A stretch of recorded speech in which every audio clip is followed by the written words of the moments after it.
Welcome everybody to GT World Challenge Europe. My first time watching GT World Challenge today. It is at Paul Ricard. Now, why are we watching this? We are watching this because Lance Stroll himself is racing in it, making his GT3 race debut alongside Mari Boyer, who's in F2. We've also got Arthur Leclerc, who is in F2, who used to be in F2, Charles Leclerc's brother, of course. We've also got Verstappen Racing, Max Verstappen's team competing in it. Not Max Verstappen, but we've got Danny Juncadella, Chris Lullum, and I forgot the other guy's name, racing for Verstappen Racing. We've also got Valentino Rossi and a few other big motorsport names competing. And it's at Paul Ricard, an ex-F1 track. So we're going to be watching it today. It's a 6-hour long race. They go from daylight to sunset through to nighttime, and we can watch it for free on the stream. Now, we're running slightly late, so let's just have a quick scroll through what we missed. It looks like they're just doing like a breakdown of what happened previously. Blah, blah, blah. There's Max in the garage with his teammates, and then obviously there's Lance Stroll. That's what the grid looks like. This is the track. Then they were doing a little track breakdown, and now here we go, we're live. Sort of can upset everything very quickly. Yeah, with 59 cars, anything is possible, and that's what we're used to seeing, aren't we? I'm super excited for this 6 hours. Let's go, 6 hours, 6 hours. The race today, yes, it's starting in 20 minutes. 20 minutes. All right, let's send this down in the background for a little bit while we chat. I wish I went live on time, then we had time to chat. Who's Stefan? South of France, blue skies, glorious. Tomo, congrats on VIP for today. Let me get you that real quick. Who's just says VIP? Max, right? I couldn't be better. We are absolutely delighted. Tom by the public / attendance, by the grid, Max, by the diversity. Exotypes, SGR, what is up? Are we all doing? Lance got a crash. Why is everyone dissing Lance, man? Why is everyone dissing Lance? Is Stroll the best class of car like Max was? Yes. He's in the best class. Subsnuggle Bun. Isabella, thank you so much for the 14-month resub with Tier 1. Really do appreciate you coming in with the Tier 1 supported for 14 months. A fucking tropical storm is hitting NZ. I'm just waiting for the power to go. Oh no, well, hopefully stay safe, Isabella. I saw Supercars got cancelled for Sunday, which is kind of crazy. Never thought I'd see the day an entire stream focused around Lance Stroll. It's not just Lance Stroll. I put Lance Stroll on the title, but we're obviously watching the race as a whole. We've also got Verstappen Racing, we've got Arthur Leclerc, we've got Mari Boyer. There's a lot more to talk about than just Stroll. Is there a Stroll onboard cam, by the way? Is there a Stroll onboard cam? Absolutely, and talking about the experienced drivers such as those, but let's talk about the drivers who are learning their trait with GTs and the GT Academy. Yes, we've launched it. We really believe in the development of young drivers to go all the way. Is there an onboard? Now we are involved with the Vineta series in the UK. Drivers 14 years old, and they can win their way. I don't think there is going to be an onboard. Davey IP and Sabo Ye. That's kind of sucky if you don't get an onboard for Stroll. Is there an onboard? All the way to the top to Car the Intercontinental GT Challenge, Car GT World Challenge, 18, FI GT World, GT World Challenge. I mean, it's a whole thing that can bring them to the top. So much action, and we've got it all to come for the next 6 hours as well. Stefan, I'm going to say thank you. Why wouldn't they get an onboard for Stroll, bro? That seems dumb. That seems dumb not to have one. Thank you, Stefan. But who else we got in chat? Mr. Rubes, thank you so much for the 17-month resub. Really do appreciate you coming to the Tier 1. Thank you. Anyone who spanned one, ban them now. Reckon use the Bull and the Red Bull logo is leaving. Guys, stop dissing Red Bull. Right, we've already lost enough, okay? We don't need you dissing us as well. What's up, Sir Cham? What's up, dude? Race starts in 15 minutes. Look at the grid. Grid is stacked in Paul Ricard right now. And you get your hands on some Lucozade Grapefruity. If you've never tried, what the hell is that? What's up, Boxed by Amy? How's it going? How's it going? Yeah, to be fair, on quality broadcast, that didn't give a shit about him. They didn't give a shit about Stroll, really? That's kind of a shame. Yeah, I was thinking about watching qualifying this morning, but then I was like, quali, so I'm kind of glad I didn't in that case. It was not in my program to race at Le Castellet for this weekend. You excited to see Rossi race? Yeah, those onboards. Who's in the onboards that they've selected to show the onboards for? Who's in them? For me to be here. Who's in those cars? Made it possible other than I'm excited to see. I mean, he was bottom of top 20, so it wasn't too important. Right, okay.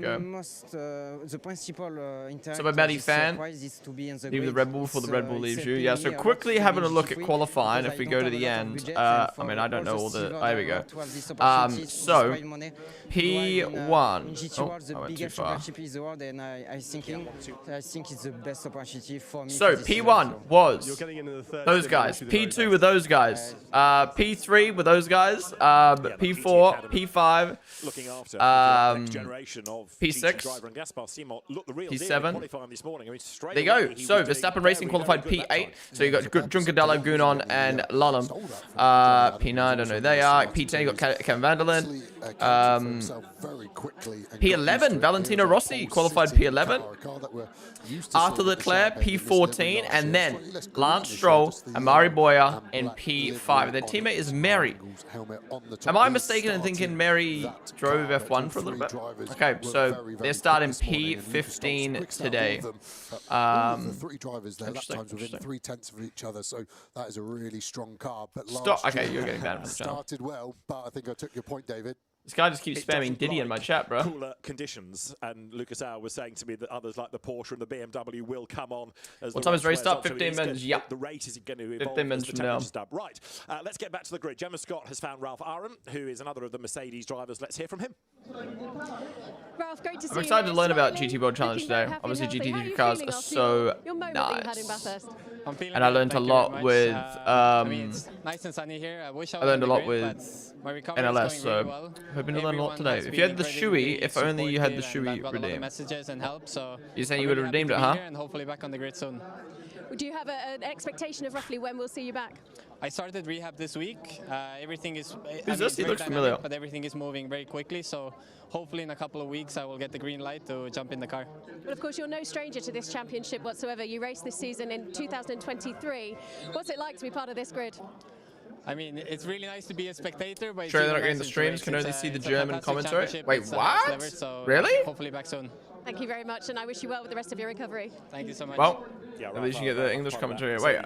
Family, just to reiterate the point, he's not racing this weekend, but he is a Mercedes driver. He is here, and it's good, as you see, to have him there on the grid as the front row. Mercedes. Wait, what? McLaren get set with the start driver for the Mercedes AMG being Mauro Engel. Benjamin Goethe will drive. Why is it only blocked in Australia? That's so weird. Up alongside.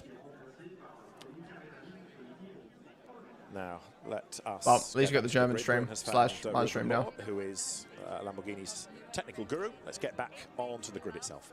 Well, Ruben, just as the no one gives a fuck about the national anthem, apparently. Is anyone going to listen to the national anthem? No, we just don't give a fuck, apparently. In anger here in Europe, it's exciting times. Yeah, it's super exciting. You know, the race debut was. Wait, that's Paul Aron's brother. Really? Ralph Aron broke his back, I think, from Bathurst crash. Oh, was he the one involved in that big crash? Damn. Again, in Miami, I wish. Start the new chapter. For sure, we have still some homework to do. As you see on the position on the grid. Okay, yeah. Now I see the Paul Aron resemblance. My myself thought it was tomorrow. Well, all those posts that came out like last week were like today and tomorrow, so I thought qualifying was today, race was tomorrow, and then I figured it out. It was race today. Qualifying was this morning. Something specific? How's it going? Bob the Strip. Tomo, thank you so much for the 17-month resub with Prime. Really do appreciate support. VIP for the day and sub. Oh yeah, hell yeah. Thank you, Tom. I really do appreciate that. So fantastic. The weather is glorious. Because it's so bad for Lance. Yeah, P15 is not great. Thank you. Thank you. 10 minutes. And he had a slower lap time than Mari Boy, is what you're saying? Watch him while at Coachella is commitment. Damn. Were you excited most to see at Coachella? Yes. Every time Coachella happens, I'm so like FOMO of everyone who's there. Interesting decision to go with this brand new car. Not only is it new to the team, but it's new to everybody. So they're learning and having to forge a relationship. Only F1 driver on track is Lance today. Yeah, but there's a lot of big names. A lot of big names. I'm sure. I am so sure. So many drivers are so excited to be able to say they beat an F1 driver in a race. Benji, just before you get yourself unless Lance goes and wins it. Unless Lance goes and wins it. Is this a season that's going to be really strong for McLaren and finally Doing his racing ELMS tomorrow? It'll be interesting to see how he does. Yeah, we got Arthur Leclerc, Valentino Rossi, Verstappen Racing, not Max Racing, but his team. yeah, we got Mari Boyer, and and we got Lance Stroll. They're kind of the F1 world names in the sense of like F1, F2, our intention that we stuff want like to that. for the championship, saying that it's still a long championship. And then so far Valentino Rossi, but a lot of rounds the to go, GP so, champion. Yeah, first concentrate on this race and then see what happens after. And then we got big names Well, like it's going to cool as the evening goes on. Kevin What's the Madeline. strategy? If you dare tell us anything. Is he Ollie Goether's brother? To be fast, to be fast, to keep it clean, try not make any contact, stay clear of the track. He is driving an Aston Martin Vantage. Yeah, if we do that, I think we can be there at the end. Thank you very much. Have a good race, Benji. Thank you. So, Benji Yeah, no, at the end of the day, I think it sucks that Stroll's being compared to Max Verstappen, one of the greatest drivers of all time, who loves sim racing and drives all types of cars. People are going to set the standard of like, if Lance doesn't win, he sucks. There we go. There's this car there, I believe. Nope, that's the other Audi, sorry. At the end of the day, like, this is Lance's first time racing GT3. Unlike Max, who did test days at Nürburgring, you know, owns the team and has a lot of, like, you know, more, like, involvement with the team. Like, Lance is basically just showing up and driving, you know what I mean?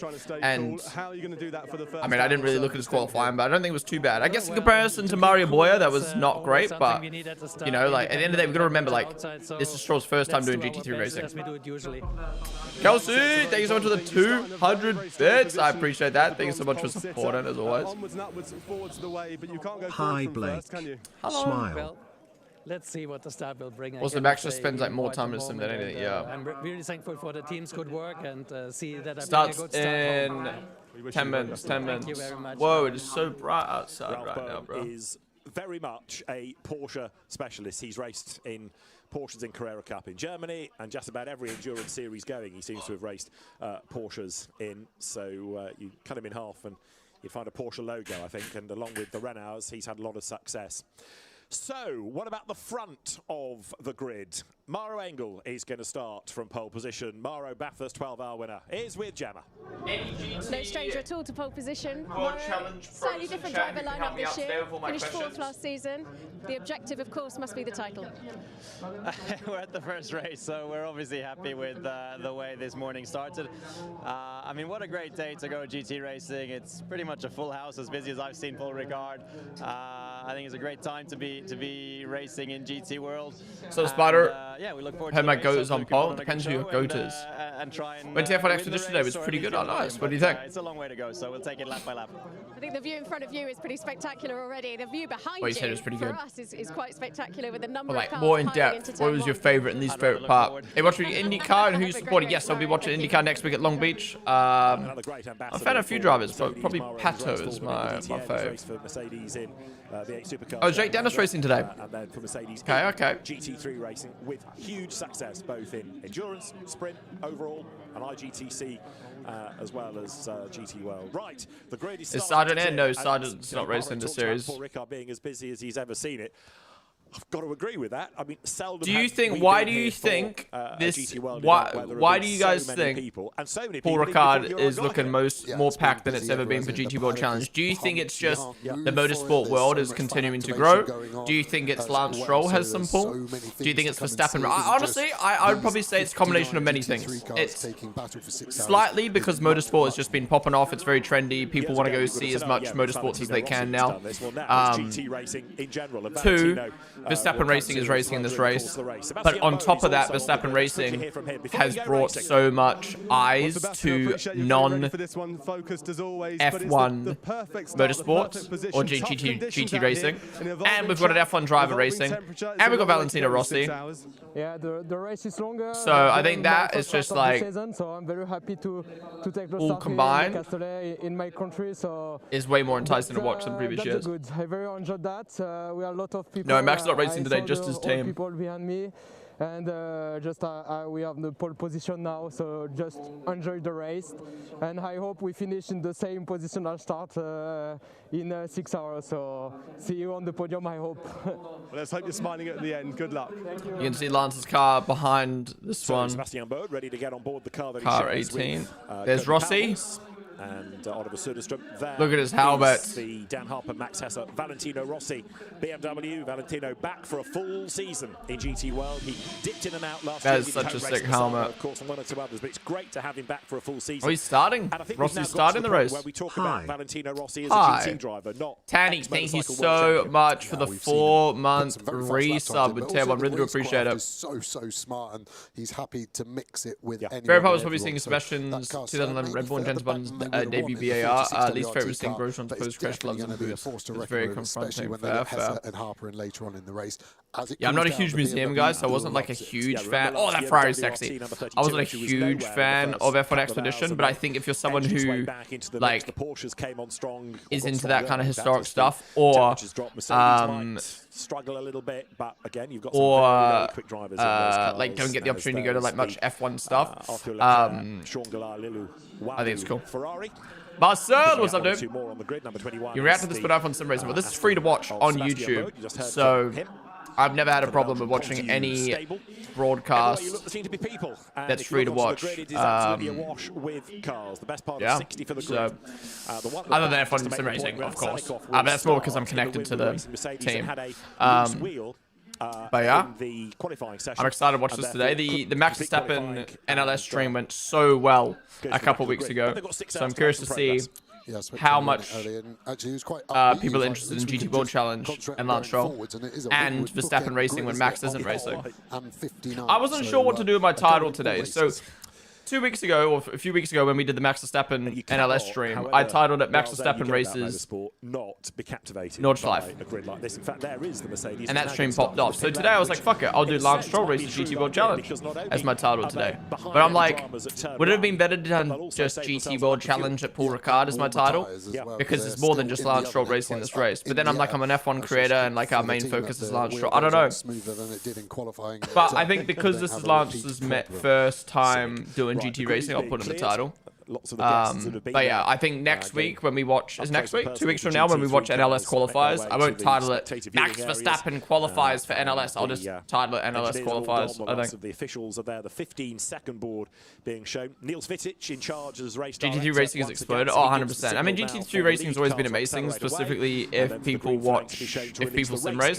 But I think Max now dipping his toes in it has opened people's... I think, like, for me, I got into Formula 1, and I love Formula 1 so much, and then I got into the F1 game, and then naturally it's like, whoa, I love this so much, what's next? And then you go on to iRacing and you start watching other motorsport series, and I think everyone who got into Formula 1 in 23, 24, 25 are in that same phase now where like they've been watching F1 for 1 to 3 years, they've loved it, and now it's like, what's next? And they've now seen Max doing GT3 racing and sim racing on Team Redline stream, and now it's like, oh, I want to watch this, I want to get into that.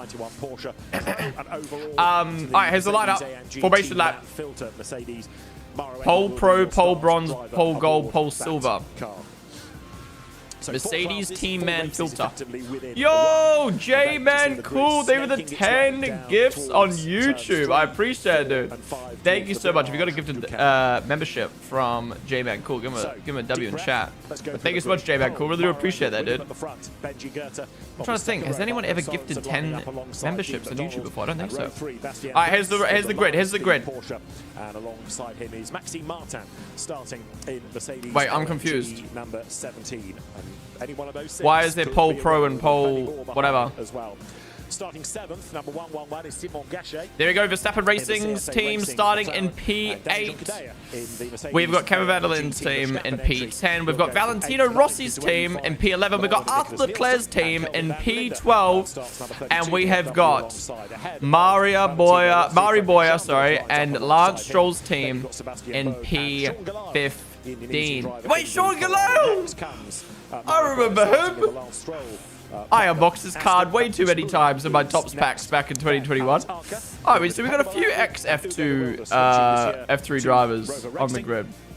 Then you go to Robin Knudsen, lining up alongside Finn Wiebelhaus, Arjun Mine. He has Augusto Farfus for company. Jaden Kelly. Why does that name sound so familiar? I mean, it's Australian, but... Jaden Kelly, McLaren Trophy Europe winner last year, has Gilles Stadsbader alongside Ezequiel Perez, Companks, Audi, and then Freddie Tomlinson in the McLaren Did you watch NLS earlier? No, I didn't watch NLS because Verstappen Racing weren't competing in it. Not because of anything against NLS if they're not competing in it. It's just like Verstappen Racing's competing in this, Lance Stroll's competing in this, so this is my focus for today. When is Duan racing? Looks like Duan's racing tomorrow. There's so much happening in the motorsport world at the moment. Tomorrow, guys, will be... No, not tomorrow, sorry. Tomorrow, we're going to be watching the 2021 Bahrain Grand Prix on stream because F1's streaming it for free tomorrow on their YouTube channel. But Monday, we're going to be doing a big motorsport review. We'll be watching ELMS to see how Jack Doohan did. That guy looks 60 years old. He's about to lock in from the back row right now. Oh my god, all the unks. They're not even unks at this point. All the grandfathers on the back row. That is a cool livery. You got your TikTok back? Hell no. There's going to be an awful lot of shuffling of the order with pit stops.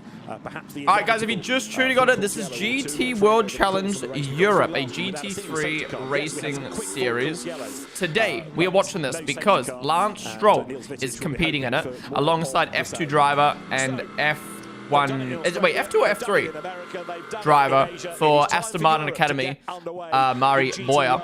We've also got Valentino Rossi, the MotoGP champion, racing it. We've also got Max Verstappen's racing team, Verstappen Racing, competing in it with Chris Lullum, Daniel Juncadella, and Gunon. We've also got Arthur Leclerc and a few other F2 and F3, XF2 and F3 drivers. Here we go. Race about to begin. 6 hours. We're going to be racing from sunrise. No, sorry. From daylight into sunset into nighttime. My first time watching GT World Challenge. Let's learn about it today as our 6-hour race begins. The lights on the gantry on red will flick in a moment to get the race underway. Lance Stroll started P15, Verstappen Racing P8. We're off! Oh my god, are you allowed to go over the line like that? Holy! This guy. Oh my god, I was about to say there's going to be a huge crash. Don't tell me that's Stroll. No, that's way too deep. That's way too deep to be Stroll's team, surely. Oh no! Verstappen Racing's already up to 6th. Oh my god. Oh my god. Well, yeah, that's a safety car for sure. Drone cam. Drone cam. Drone cam. I think Verstappen Racing's P5 already. I don't want to be saying Verstappen Racing all day. I'm going to say Verstappen. All right? When I say Verstappen, I'm talking about the team, not the driver, okay? Yeah, you're right. I'm not saying Verstappen Racing all day. Oh, Valentino's up to P... What's that, 8, 9? But I think it's going to have to go to a safety car. What an initial getaway from Goethe. It was an early green flag. Oh, Verstappen P4. Verstappen P4. Nah, I can't be doing that. People are going to get way too confused, bro. When others wanted to go full gas. So Engel leads then from Goethe, and then the cars behind headed by, I think, Maxime Martin. Wait, who cracked? Please don't tell me that was Stroll fucking 30 minutes in, bro. Not even 30 minutes in. What? Not even a lap in. There you go. Safety car out. God, these cars are sexy. Everybody will back out of it. Was the Aston Martin P5? It might be a safety car for a few laps because there aren't just cars to move. There's going to be debris to get out of the way as well. You reckon they'll go through the pit lane? VDS Porsche, the number 10 car was the car that seemed to go in quite hard on drivers. I thought 4 hours was long, but 6 hours? Damn. Yeah, I mean, it's going to be a long stream, but I'm looking forward to actually watching some racing. Obviously, we'll be chatting about so much different shit as well while we watch it, but a lot to dissect. There's a lot to learn. There's a lot to learn. Take a breath and go, wow, how was that? Use the old name, Team Redline. Love when F1 fans start watching GT3 racing. I have to watch so many more. I have to watch so many more cars. Yeah, it's exciting. There's a lot more to talk about as well.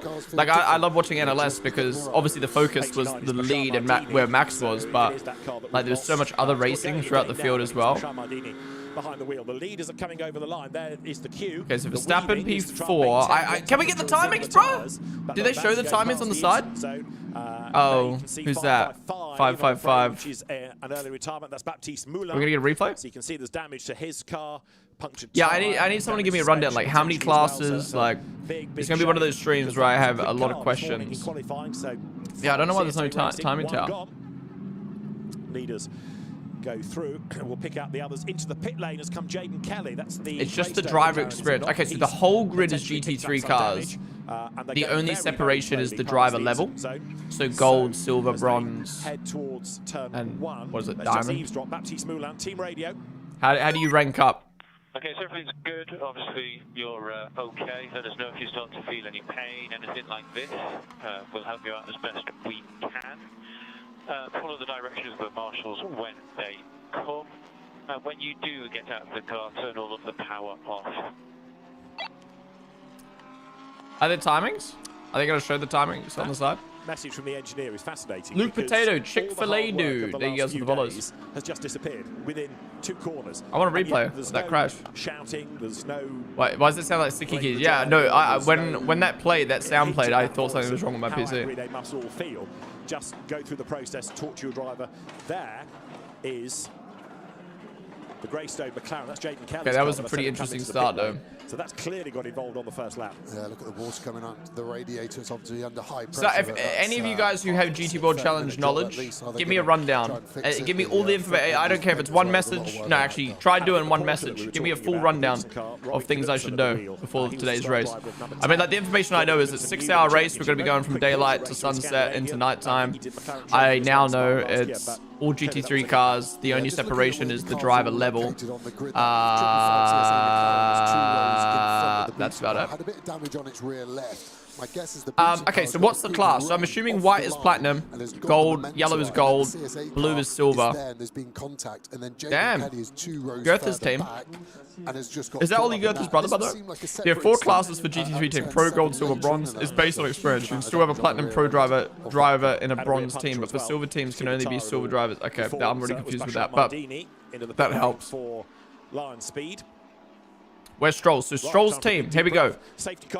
Boyer. They've lost positions. We were quite pleased last year. We got through without. They've lost 3 positions. Wait, how have they lost 3 positions with the crash? Yeah, 6 seconds this year. It felt like it took to happen. But the interesting thing we'll take out of this is there's no. How have they lost 3 positions with the crash? We have a maximum. That makes no sense. Actually, the crash was behind them, wasn't it? There is a safety car intervention as we see the 10 car and. Yeah, that's where the Porsches deform with not a lot in front. Yeah, we don't like Kevin Vanderlyn. But great to see. He stole Liam Lawson's DTM championship away. He is okay. Right, let's have a look at the replays. This is a high shot from the drone. And shout out the drone shot. Shout out the drone shot. Down as the cars come over the line, but this will. Okay, here's the replay that we barely got to see anything. I was literally about to say we're going to see a crash because these guys are going way too mini wide. Oh, you can kind of see it there on the left. Get towards turn 1. Look towards the right of the screen. Suddenly, there's going to be a car that seems to go 90 right. God. I don't know what car that was. Was it the Aston? No, it wasn't an Aston. Just got collected. And if you're in the middle of the pack, where do you go? Because there are just got absolutely collected at no fault of its own. Oh, here we go. So this is the second. Oh, so wait, this is the front of the grid. There's Verstappen racing behind. Juncadella in the car at the moment. Oh, you can't see it. We need the back shot of the car in front of the crash. Oh! That is going to be a penalty. Okay, yeah, I forgot about that. In the 7 car into the back of us in the 59. Oh, here we go. Yeah, that's the drone. Oh, give us the drone shot in full, bruh. You can see the Greystone car has hit the Porsche. So lucky Juncadella didn't get collected with that. 40+ cars to avoid those lucky. that were really damaged, and D. McDonald does well to roll back. How has Boyer lost 3 positions off the start with all that? Are you kidding me? Dean McDonald has got back into the race. Found live timings on their side. The grid is now 50. J-Man, thank you again for the $2 super chat. Again, here we got timers down the screen, which is good. But that I'm sure that website is nice to have as like an extra more information. A whole heap of places. Yeah, from the shot, it's 5 cars higher than it should be, that AF course Ferrari. It should be behind the white BMW, 3 behind. So I think that could... Stroll's not driving yet, no. Boyer's in the car.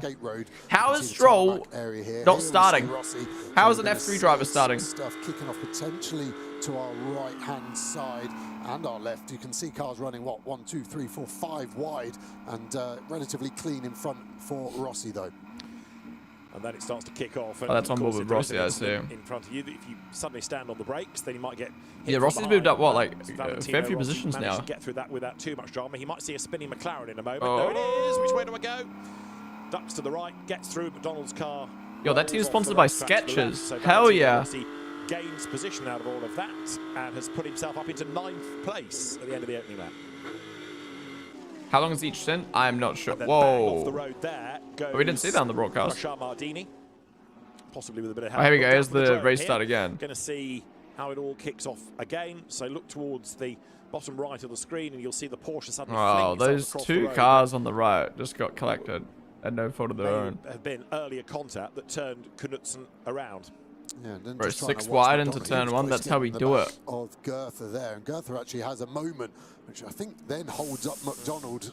But it's definitely Sorensen going in the back. We'll come to you, be able to argue that it was actually McDonald. You reckon Verstappen Racing could be on for the win today? They didn't really qualify too well, but should have been able to mitigate that. And Man Eater. No, what is that? Man Filter. Try arguing, but ultimately Lewis Roby, as the chairman of the stewards, has the choice to either Alright, accept so or Verstappen Racing disbelieve, P4. doesn't he? So we're currently Vanderlyn working lap P7. 4 under this, Valentino Rossi P9. safety car period, whilst cars are removed. Yeah. And, Lance Stroll's team Debris P18. Where's Arthur Leclerc's team? Is it Galeo?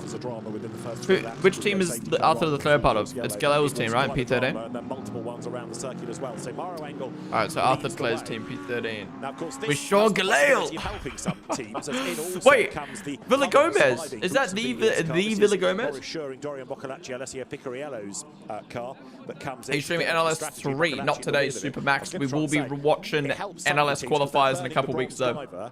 Without competitive laps being turned here, so you're getting rid of his drive time without the car dropping away in terms of an overall pace. Yeah, that's why the engineers Stroll's tested the V8, they would run all 3 drivers for double. Wait, someone explain to me why... Okay, wait. Before I start waffling about Mari Boyer again. Mari Boyer. Unfortunately, the drivers are humans, and sometimes they don't like doing a double. Maybe yeah, so Mari Boyer, he's in F2 this year, and he's Aston Martin Academy. Okay, why is Mari Boyer the F2 driver starting and not Lance Stroll the F1 driver? Explain to me that. It's now 66. It extends by 5 minutes anytime there's a full course yellow or safety car. So these cars we're watching WEC next week. Yes, I'm going to be doing my first ever WEC watch-along watch party, whatever you want to call it, next week for Imola A 6 hours. Yeah, we'll have the live timings, we'll have the onboards, not the actual broadcast, but just like we've been doing with IndyCar, where we have like a half watch-along, half watch party kind of vibe going. For people who don't know, watch-along is when it's like you watch it along with me. So like we do with F1, we have 0 footage on screen, it's just me, and that's it, and you have to sync on up with me. This is a watch party, where it's we have the footage with me, you know what I mean? With IndyCar and WEC, it's kind of 50-50, where I can't show the actual footage, but we have onboards, which we can show.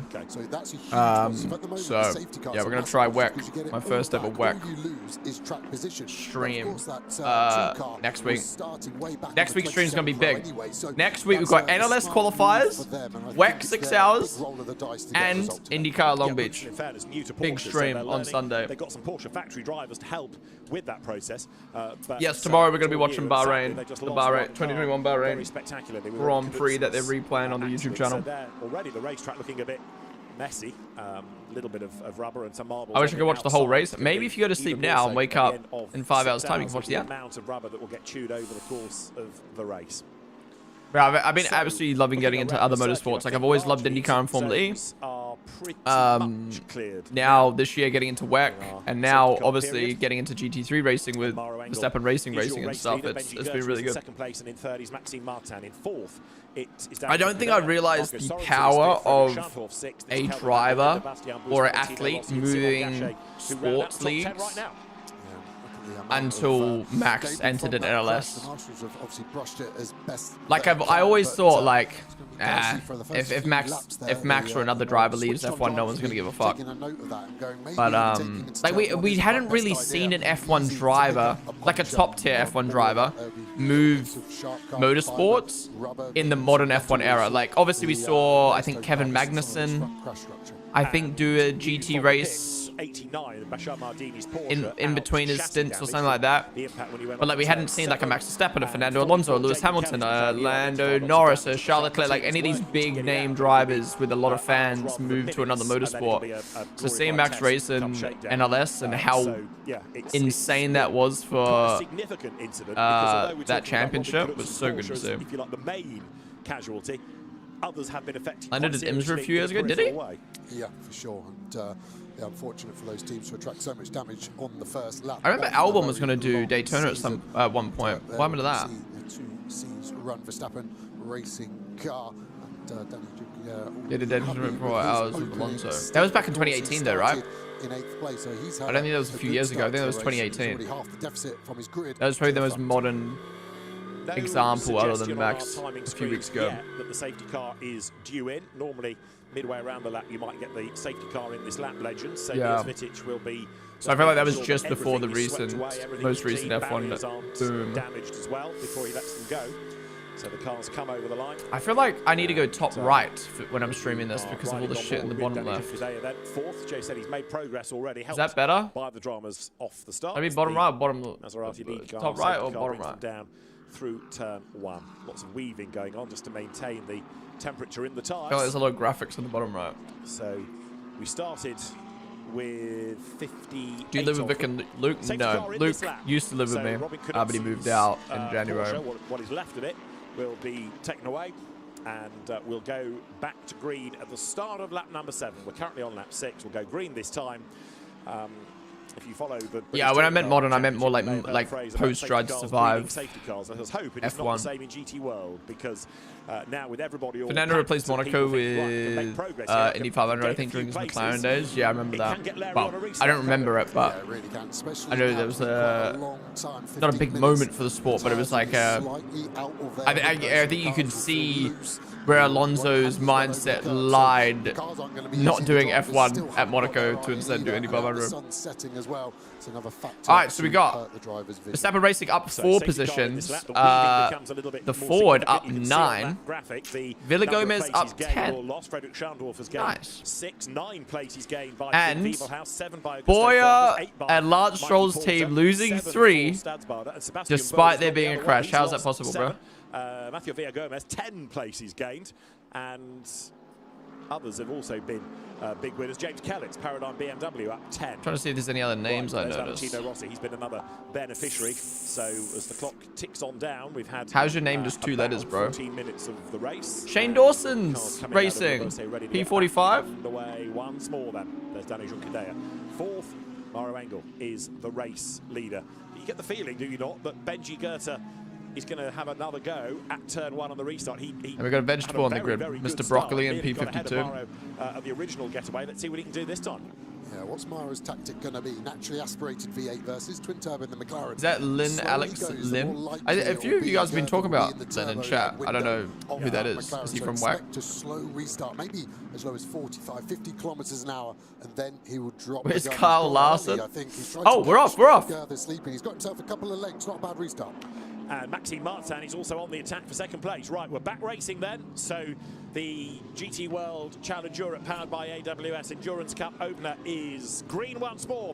I'm sure there's probably someone watching right now going, how do you not know this driver or that driver? It's like, I've learned these drivers from either the F1 World or watching other championships. So like, I know Kevin van der Linde from DTM.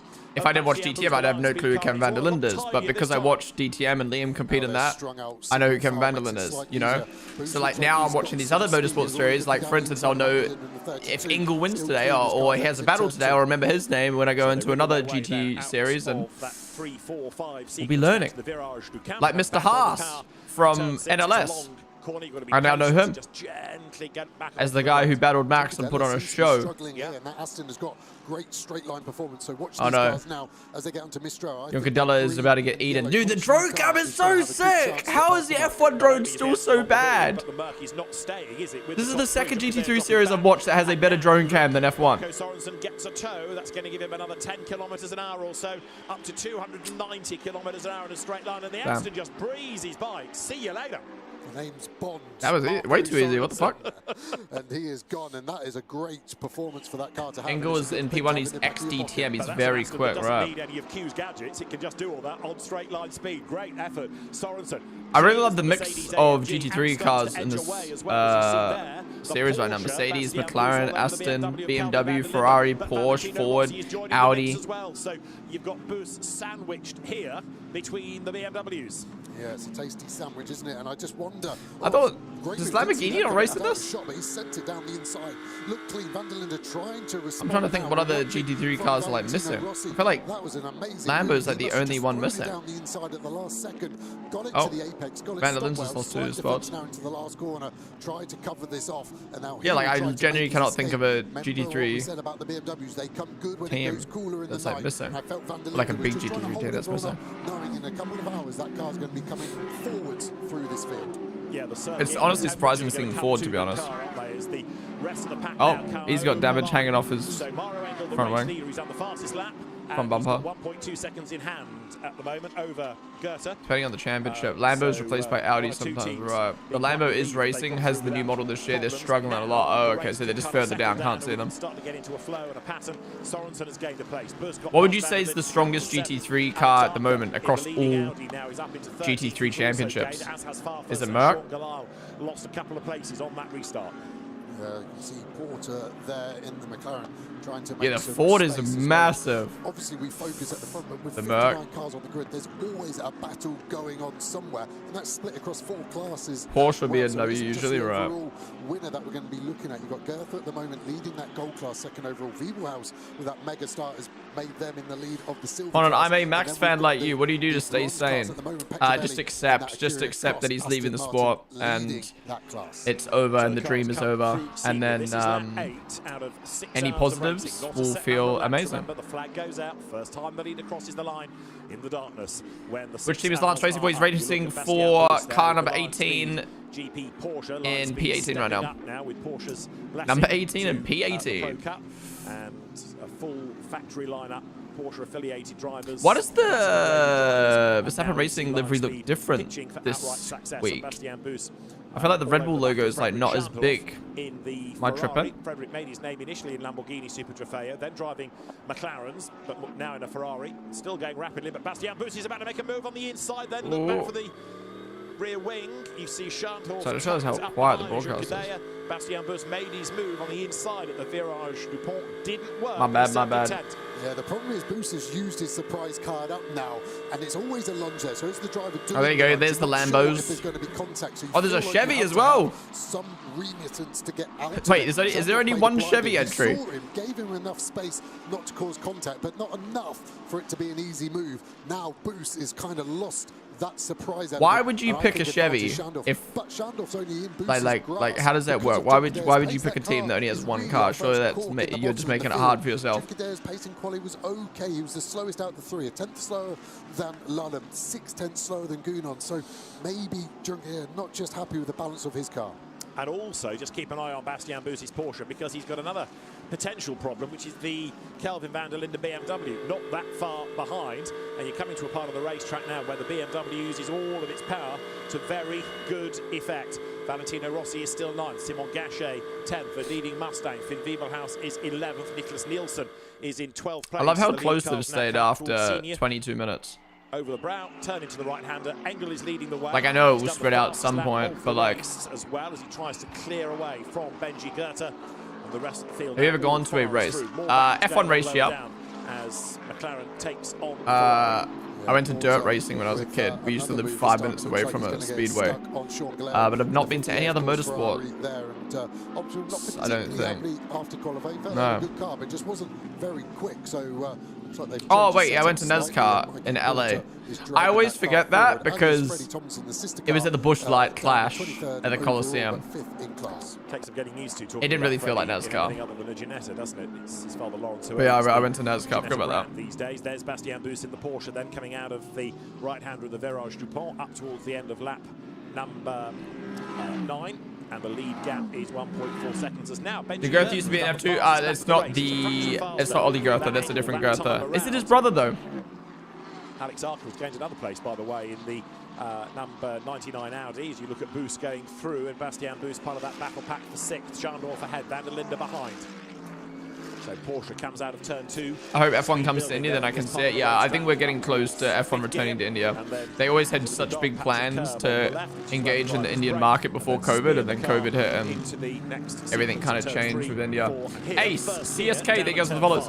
Look, the gap's come down at that part of the track, hasn't it? The BMW, Van der Linde, right on the back of Boos, who then just starts to edge away a shade up to turn 7. Yeah, Porsche always strong with traction where the engine sits. Of course, you get on the throttle, the car squats, and the weight of the engine helps aid that. It's pretty good in a straight line as well. Schandorf has just got away, and that's going to give him maybe a lap to try and concentrate on getting on the back of the Mercedes Juncker in front. Rossi sticking with the battle pack easily, isn't he? Van der Linde in front. We haven't really lost any time to him, so he might just be in a bit of a mindset here of just not using the tyre too hard. Don't sit right on the bumper creating any understeer. Just sit where you're happy. If you can't gain but you can't lose, then just think outside the box a bit smarter. Juncker is looking kind of slow right now. Well, he's struggling. So, Valentino, who came into GT World initially as an Audi driver with WRT. And does anyone know, is Max at the track today, or was he just kind of there for the prologue?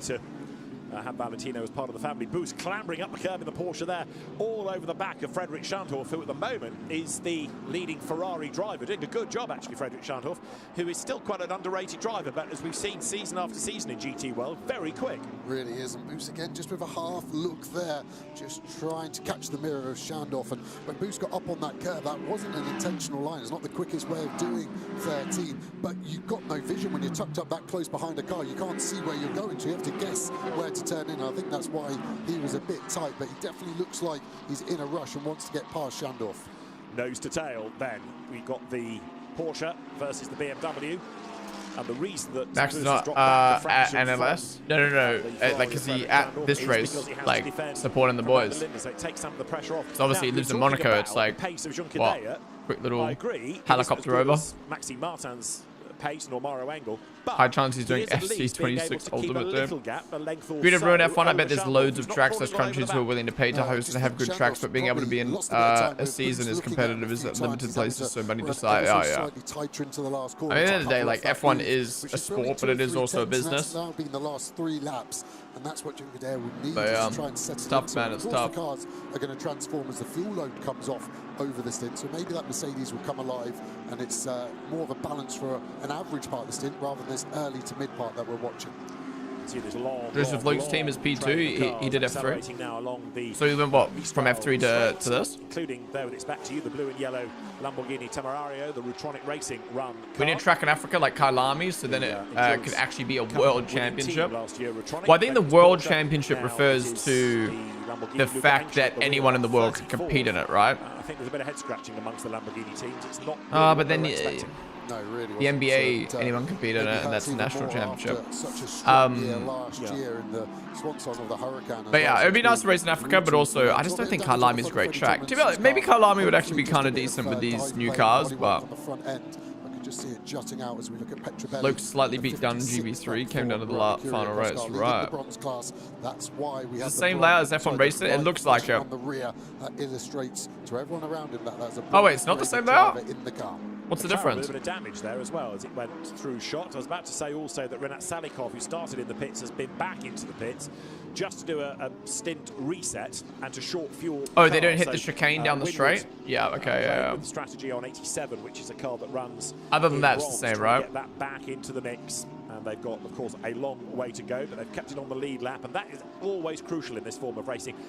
With everybody running to the same regulation. The only difference in the classes is driver grading, driver categorization. So drop off the lead lap, your history. Yeah, exactly. We've just got a quick. I love how close they race, man.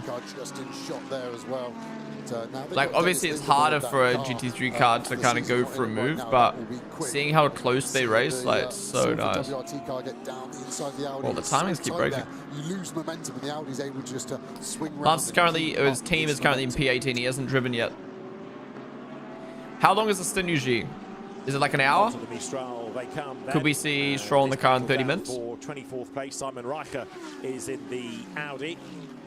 Yeah, they'll do a driver swap. In fact, there because Matthias Niesman loses out to Freddie Tomlinson. 40th minute, okay. Really quick going on to the Mistral. What is that on the front of the McLaren, bro? A little bit of bodywork sticking out to the side. There it is. And back to attack comes the BMW. Mathis Lismont on the outside up to Senior. He goes. Bro just got triple overtaken. Ariel Levy in the Audi goes round the outside as well. So. Yeah, he has to have damage on his car. Just lost 3 positions down the straight. Oh my god! Oh my god! He's okay. He's got no balance. Okay, this car's fucked. Is he pitting? No, he's just gone very wide. Dude, look how unstable he is. And now Freddie Tomlinson needs to try and stop the rise. He got damage. I think rear left looked wobbly.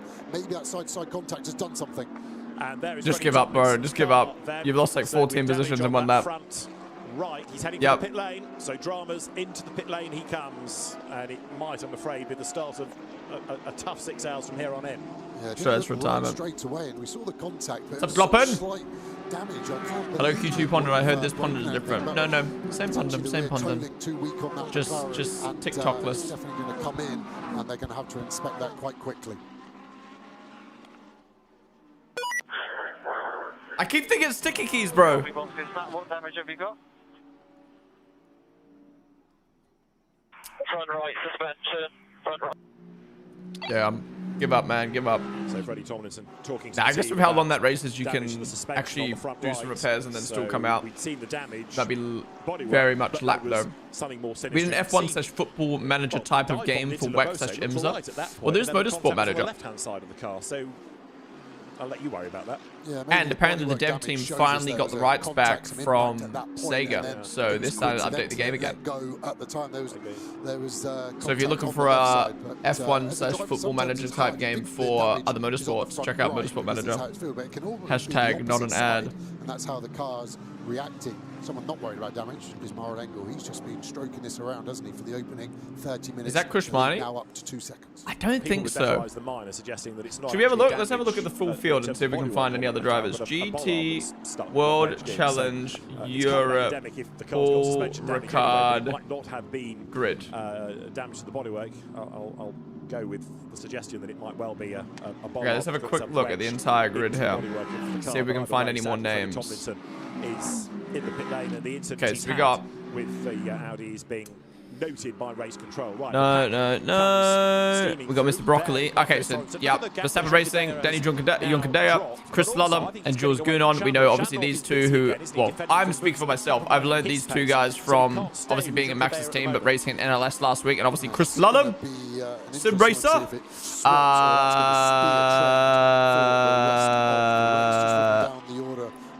Finn Weberhaus made a mega start. And sometimes that happens through luck, and you place. If there's anyone notable that you can educate me about, Maximilian Gotts, he's one of the DTM drivers who was in the season against Liam Lawson. Wasn't he the one who won? I think he won in the season against Liam. Then we've got Mari Boyer, obviously F2 driver and Aston Martin Academy driver. And then we've got Lance Stroll. Enough said. Inform me about Roberto Meri. So there's a bit of history around him, right? Give me the rundown. Maxwell Lynn, so it's not the Lynn you guys were talking about. Yes, totally. On the rear left, Smith. Yo, it's the YouTuber. It's the career ladder guy, Max Klemenko. Amarillo Cordeal. I didn't realize he's racing. Obviously, XF2 driver. Calvin Vanderlyn. Oh, it's Calvin, not Kevin Vanderlyn. My bad. Calvin Vanderlyn, Red Bull athlete, and also in the DTM season against Liam Lawson. Drives in a lot of different GT3 series. Okay, it's not the Villa Gomez from F2. Because that's where a move has already been done successfully by the Porsche behind you. Valentino Rossi, MotoGP champion. Sean Galeal, XF2 driver. Arthur Leclerc, Ferrari reserve driver, Charles Leclerc's brother. Porsche in the Pro Cut. Yeah, they're squabbling for 6th place overall. But in terms of championship points, gold is important for that Ferrari team. Over the timing line they come. It's a very sensible comment, but a racing driver is not sensible. And I can tell from the body language of Shandor's car, he is not thinking with your logic. He is fighting every single position, be it overall or class. And Booth's having a go on the outside line, and while they squabble, that brings Kelvin Van is that old mate into the pack, doesn't it now? So this is that old mate from who battled Max? Schandorf defending from Bus, and now, as Bus has got a bit stuck, a bit closer, Bus has another look to the inside line, can't find a way Okay, wait, let's put the broadcast back. He's getting ever more committed. I hesitate to say desperate, but the way that Bus is going now, there's a lot more energy and effort being put in because he wants to get past. He's had enough from the back of that Ferrari. Yeah, he knows that Schandorf's Marcus Winkelcock? Wait, Winkelhock? And he's got Who's to that? show that he's not going to do it. I said on my Who's Mr. Wrinklecock? Here at Ricard, it's a short break at turn 3. It's 100 meters, so there isn't really an overtaking. That's why I had the big breath inhale, because you just don't see it work there. He raced an F1 for Spider. Wait, really? I don't want to be here 2007? Okay. When you're trying to get out of a move that can't be done. Zagazeta was also an F3. Okay, there you go. Is this the change? Can Bastian Bus make the move up towards Senior? He's on the outside line. You're going to have to be brave to go all the way around the outside and also not open the door to Van der Linde, who is tucked up behind in 32 BMW. Schandorf, in fairness, is doing a really good job of hanging on to the place. He went wide here. Okay, so this is the battle for P7 right now. Okay, so this is Schandorf, Van der Linde, and Rossi we've got on screen right now. I really worry that this move is coming and it's not going to F1 be driver for clean. Manor. Okay, so Mary's also an cars are excellent running F1 so driver similar from pace, it's very back in the day difficult as to well. suddenly get the momentum and get past. All the cars, of course, have ABS, so the brakes, you hit the brake hard and it doesn't I'm going to lock continue. up, really makes Oh, we're almost at the bottom. We're almost at the bottom. Where are we up to? Winkelcock. Okay, so ex-F1 driver you guys have just informed me about. Trying to get Schandorf so he doesn't get the exit. He's lucky that he's got that gap to Van der Linde. He won't be able to get away with that for much longer. Jake Dennis. Is that from Formula E? 2.6 seconds. Really? Close enough perhaps to have a Why the fuck is he so far down? Turn 1. They're dropping away from Junkadea. Boost dives to the inside late. Doesn't work. Schandorf again is able to defend. And Bastian Bus is getting ever more frustrated now. Yeah, this is the first Wait, what just happened? He's got a poor run off a corner though, but he's already covered the inside. There's no way around the outside here at 3, and they either stay on the track or don't hit each other. He was talking about Junkadea. I think the lunge is going to come into the next right-hander, and it's just going to be a late. This is a good battle right now. This is a good battle. Wait, so we've got a MotoGP champ and a Formula E champ on the grid. To sweep up. Not this lap is the answer to the dive. And an F1 champ. 5. This is 6. Ferrari just trying to escape. The drone doing a very good job of keeping up with them, and in fact almost having a go at the BMWs. You ride atop Kelvin Van der Linde, who now, look, is right behind Boost. The Ferrari's got away, and it's Van der Linde on the attack this time as they head up Mistral Straight, nose to tail. Bastian Boost versus Kelvin Van der Linde, the BMW right under the rear wing of the 911. Boost hanging on to position. Oh, Rossi. Schandorf getting away a little bit, but then as the toe kicks in, they're back with Who's the F1 chat? I was just joking about Lance Stroll. Porsche, BMW, great battle. Really good, and I was surprised the BMW wasn't also, and final driver to end off the list, Tim Tremitz, my boy, Red Bull athlete, used to be part of the Red Bull Junior program, but he's now just a Red Bull athlete. In 998, I filmed a video of Tim Tremitz a couple years ago. Played GeoGuessr together. And there, a little bit of an incident. All right, we're cheering on Tim now. Where's Tim at? BMWs. I think he just made the move to GT3 racing, so. And that is a change of lead in the bronze if the BMW. Yo, there they are! Martin. So 998, P23. Might come back to haunt the BMW team. Go on, Tim. Showing you what a great job Petrobelli is doing though, because although that was a change of lead. Yeah, anyways, that's everyone I know on the grid from Motorsports I've watched. I've learned a few more names today. Petrobelli's pace is so strong. Rafael Marichello is a big name in GT3 system endurance racing. Inside against Schandorf's Ferrari. This, remember, is for 6th place. No way through for Bastian Bus. Them battling right now is really helping Junkadea be able to pull away after the struggles he had in those opening laps. But he's lost 2 seconds to Sorensen now. Again, he looks on the outside more in hope than in anticipation. Trying to settle Schandorf, who does go wide. He's up the curb. Oh my God. Boost lines up for a go on the inside. This is a nice battle. Ferrari. Frederick Schandorf clambers over the curb. So does Boost. This is getting all very, very, very sketchy at times, but you can see the commitment being put in. Schandorf is under massive pressure. Boost. Well, he's gonna get done down the straight here, surely. Just waiting for the opportunity to present, and he in turn is being caught now by Valentino Rossi up in a 9th place in his BMW. Now Boost under the rear wing of the Ferrari this time. He's much closer onto the Mistral Straight than he was a lap ago. Oh wait, I'm tripping there. So is this where Schandorf finally succumbs to Bastian Boost? Here comes the Porsche. Round the outside. Up on the outside, he's got the toe, an extra 10 kilometers an hour or so. The BMW trying to benefit from a double toe by positioning itself as Boost thinks about the outside. No, oh, the Rossi's there now. He's got to suddenly close that door and lock Sorry, Van der Linde's there now. And Schandorf hangs on to 6th. Sorry, that wasn't Rossi before. I was tripping. That's Van der Linde. I think he's just got to regroup. Rossi's the one behind. For one big attack. Shandorf now kind of has him sussed. He's stopped the momentum, but Shandorf's pace now they're back. Stroll's not an arse driver, just the money he brings. Well, it's not necessarily that he's a paid driver. It's the paid driver that doesn't live up to him being a paid driver, but also his attitude and personality just absolutely stinks. Does not want to be there. Does not care. Like, don't be wrong. Doing a really good job of defending. Does he get too much hate? Probably. His nose in too much for fear of it getting damaged. So over the line they come again. We know that Bastien Bus attacks at turn 1 and at turn 3. Yeah, this battle is helping out Verstappen's team a lot right now. 6 seconds they've lost on Juncadale. Streaming out of the Virage du Pont, the last corner on the lap at the other end of the pit straight. Turn 1. On the track right now? No. To the right, F2 driver Boya is in the car. Attack if he can possibly achieve it. So the cars all stream through them.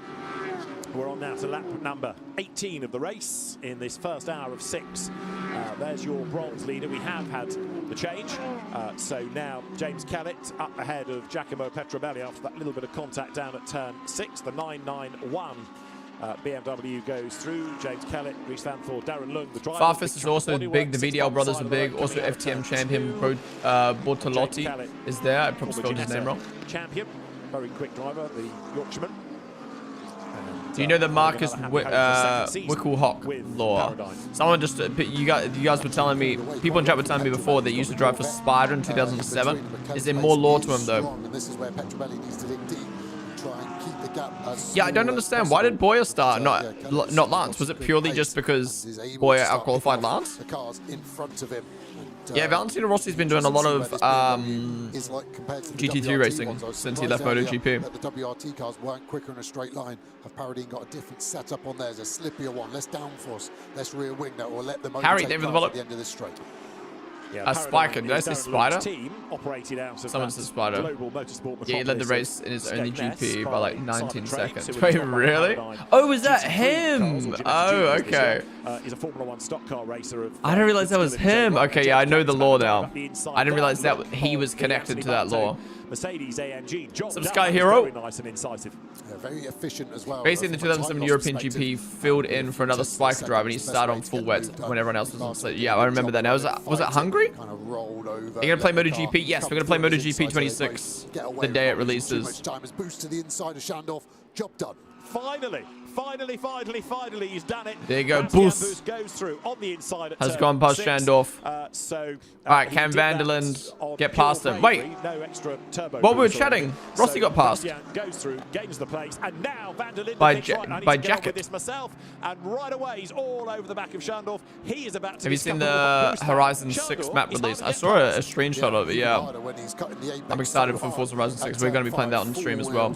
I think MotoGP will just be like a one-stream thing, but Forza Horizon 6 I think we'll play for a little while, for sure. Harry F, thank you for the follow. That's for the 6 hours. It's not for the driver. So cars will have to keep an eye on it. Track limit warnings really not that prevalent inside the top 10. Only one car with one, and that's Valentino Rossi. So far, drivers being well moved. Oh, he's got a little bit of a run. Battle up front as now Calvin Van der Linde down the inside. And I think this is should be able to have it. There's no way that Shandorf can break it out on the outside. Van der Linde goes through. That's really going to annoy Bastien Bus, isn't it? It took Bastien, what, half a dozen laps, if not more, to get past. Yeah. Van der Linde has done it in about 2/3 of a lap. That was phenomenal. Why did Bus take so long? It looked like he was going to go to the outside. Shandorf was then like, oh, I don't know if you talked about it, but how do you think the F1 game will handle the new regs? I have no clue. I really hope they just put minimal time into this year's game if they're going to focus on F1 27. As dumb as it sounds, I'll be annoyed if they put time into this year's game. Or this year's DLC. Like, the whole point they're skipping a year is to focus on 27. So if they don't focus on 27 and just put so much effort into this year's one, I'll be quite annoyed. Starting to fade a touch here. But then again, I guess it won't be bad to get a good amount of updates for this year's game. Start of the race. The LEDs with the numbers and driver abbreviations are sick. Yeah, it's really helpful. Sorensen is 4th, Juncadale 5th, and it's Bus Van der Linde. Wait, what's happened to Rossi? He just lost another place. In 9th place, Simon Gachet. 10th is Arca. 11th, you're right, having got 2 places, is Rossi. And What's happened? Is in 12th place as the cars stream through. There is Sorensen in the Aston is the guy my family and dad gave a home to and somewhere in to stay until he made it into racing. Now seeing him race Le Mans, etc. is insane. Yo, that's sick, Rico. Just in case you thought the Audi shout out your dad for giving him a place to stay. 10th place. That is some hella interesting lore. Surely he hooks you up with like paddock passes and shit now as repayment for helping him out. And is he going to be able to steady that, or is this what he's got underneath him? Drivers making that run again along the Mistral straight. Just one extra thing while we have a Never chance thought Lance would do this. Clearly Max made it cool to race lower Formula in Lance's eyes. Then again, Max dominated Lance. It's just embarrassing. What's up, Bourbon? Who knows? Who knows what the reason behind Lance doing this is? But this is not Lance's first time in a GT3 car. It's just his first time racing a GT3 car. Would Lance have done this if it wasn't for Max having all this hype around him in the other GT3 classes? Maybe not. We don't know. But yeah, I do kind of feel for Lance that he's gone out of his way to do a GT3 race, regardless of the reasons behind it. And he's kind of being compared to Max, and it's like, you know, you got to remember, like, Max has been doing GT3 racing or like test days with his car and really involved with his team for years in sim racing. Like, it's kind of hard to compare, you know, a multiple world champion who's done GT3 racing to Stroll, who's, you know, never really done it. Yeah, at the end of the day, it's cool to see drivers racing in different series. What's happening to Rossi, man? He jumped out of P12! The pressure coming too high, so just trying to find a rhythm again. But that Ford has got some great performances. Is that just a matter of like he lost one position and then you just kind of get out of rhythm and just keep dropping and dropping and dropping, or surely he's got an issue? Skate down the next straight. You can also see how the development has moved on of that. Another piece of lore you may not know is that Galeo's family was one of the main sponsors for Giovinazzi's junior career. Really? Why do they sponsor Giovinazzi? Lance is not in the car right now. Mari, Boyer, F2 drivers in the car in P18. On the attack, Rossi struggling. Same type of car, different teams operating them. One BMW getting stronger, but Rossi. It's crazy how Stroll is treated like the worst paid driver of all time, as if there's people who don't know who Alex Young or Sorokin just absolute shit is. Yeah, also Mazepin, Latifi. And at the moment, this BMW doesn't seem to have the answer like it did last year. I'm waiting for it to go fully dark. The Merc seems to be dominating all series. It's just got pole and ELMS too. Damn. He's doing a very solid job. He's not stormed off into the distance, but he's just edged away lap after lap to be nearly 4 seconds to the good right now as the cars come out of senior. Another of those parts of the racetrack where track limits are being carefully monitored. Basically, Galel and Giovinazzi became friends in karting, strikes before a penalty so his family funded Gio. That's really interesting. What the fuck? But an increased allowance from the original plan. It's good for GT and other series. Your stream of Max and Dumb. Oh, dude, that stream is insane. One of my, I'd probably say like top 5 streams I've ever done. Like 1,000 viewer peak, 800 consistent. I'm so excited for NLS qualifiers next in 2 weeks' time. Was it next week? Next week. But Nürburgring 24 hours. Oh, that stream is gonna bang, bro. Indeed, so that's we'll be live. I'm gonna try to stay live for the whole 24 hours. I might sleep, but I'll leave the stream going. Will hopefully skip out of the way, give him an easy run through. It is behind the wheel of that car, Scott Noble, who's done quite a lot of GT4 racing in the States, but has driven in the European Le Mans series in the past.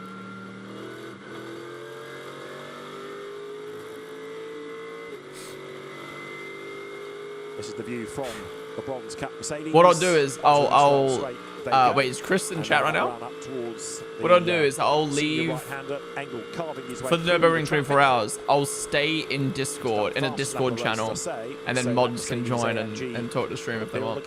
So you guys can talk to Lemons or Chris or someone else. Nearly half a second in traffic to give it, and they were clean, weren't they? It was only a clean overtaking to 3, and then the drag race down the back straight. But that is what traffic will do, and that's what we're going to start to see more of.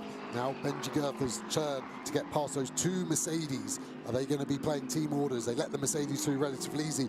Would it be the same? Unless I can power through the full 24 hours. But no, that weekend Forza Horizon 6 releases, so I'd rather not fuck my sleep schedule. And now the move to the inside. And actually Noble was so as he was. Nürburgring 24 hours weekend, right? So F1 Sim Racing is on Wednesday and Thursday.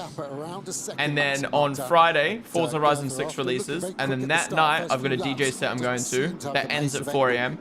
And then I'm going to sleep, wake up. Nürburgring 24 hours starts at like 3 p.m. And then, yeah, 24 hours. So. And then I want to stream Forza Horizon 6 the following week. So yeah, I don't think I'll stay awake for the full 24 hours. I'll stream the full 24 hours and just leave the stream on. Still think Saka is doing a very, very good job. So then you guys keep chatting, but I'll definitely sleep because I don't want to fuck my sleep schedule for the big week the following week. Canadian week after. I'll try to join the stream for the tractor in the Nürburgring 24 hours and do my best to send photos. Hell yeah. Maybe you can stream from the track on my stream. People dismiss these days because it's out of production. But it proves that if it's a good car run by a good team with a good driver, it can still be in the mix. Yeah, very competitive, and a lot to be said for. Sorry, it was Tricky, wasn't it? Just getting past Noble there, so they're all together, and we haven't seen anything about the Sorensen investigation, have we? So corner cutting not a problem here. It's very different rules for GT racing. You can use a lot more curb. So as the cars go to the Mistral once again. If I'm not mistaken, in GT3 racing, next time we're zoomed in on a curb, I'll show you. Tell me if I'm correct in thinking this. Oh, okay. And the team's now limbering up because the first round of pit stops is not far away. So this is how you operate if you're a mechanic at 2Cs. If I'm not mistaken, in F1, fuck's sake. Cases, you get your bronze driver out. Indeed, whether you I want to actually, oh yeah, I can pause. I was like, oh, I can't pause because it will fuck up the watch along syncing. Driver 1, 2, 3, 1, 2, 3. Others might do 1, 2, 1, 2, and then a double stint for driver 3 at the end. All these different ways, depending really on what class you're in and where you qualified, and indeed how your first few laps went. Okay, so I'm fairly sure on F1, if you cross this line, you get a track limits pen. No. Is it? Yeah, if you cross this line, you get a track limits pen. In GT racing, it's this line, isn't it? Like F1 do the inside line, whereas GT racing do the outside? Am I wrong in thinking that? To whether you need to play around with... Yeah, I'm not sure when he watched that. Right there for Gachet, he's not looking after his rear tyre at all. Yeah, but full car. And yeah, the engineer spotted what we saw and had to get on the brake and lost a lot. I don't think it's the same with GT racing. Well, it depends on the championship, obviously. Or the series. Back to try and find some pace.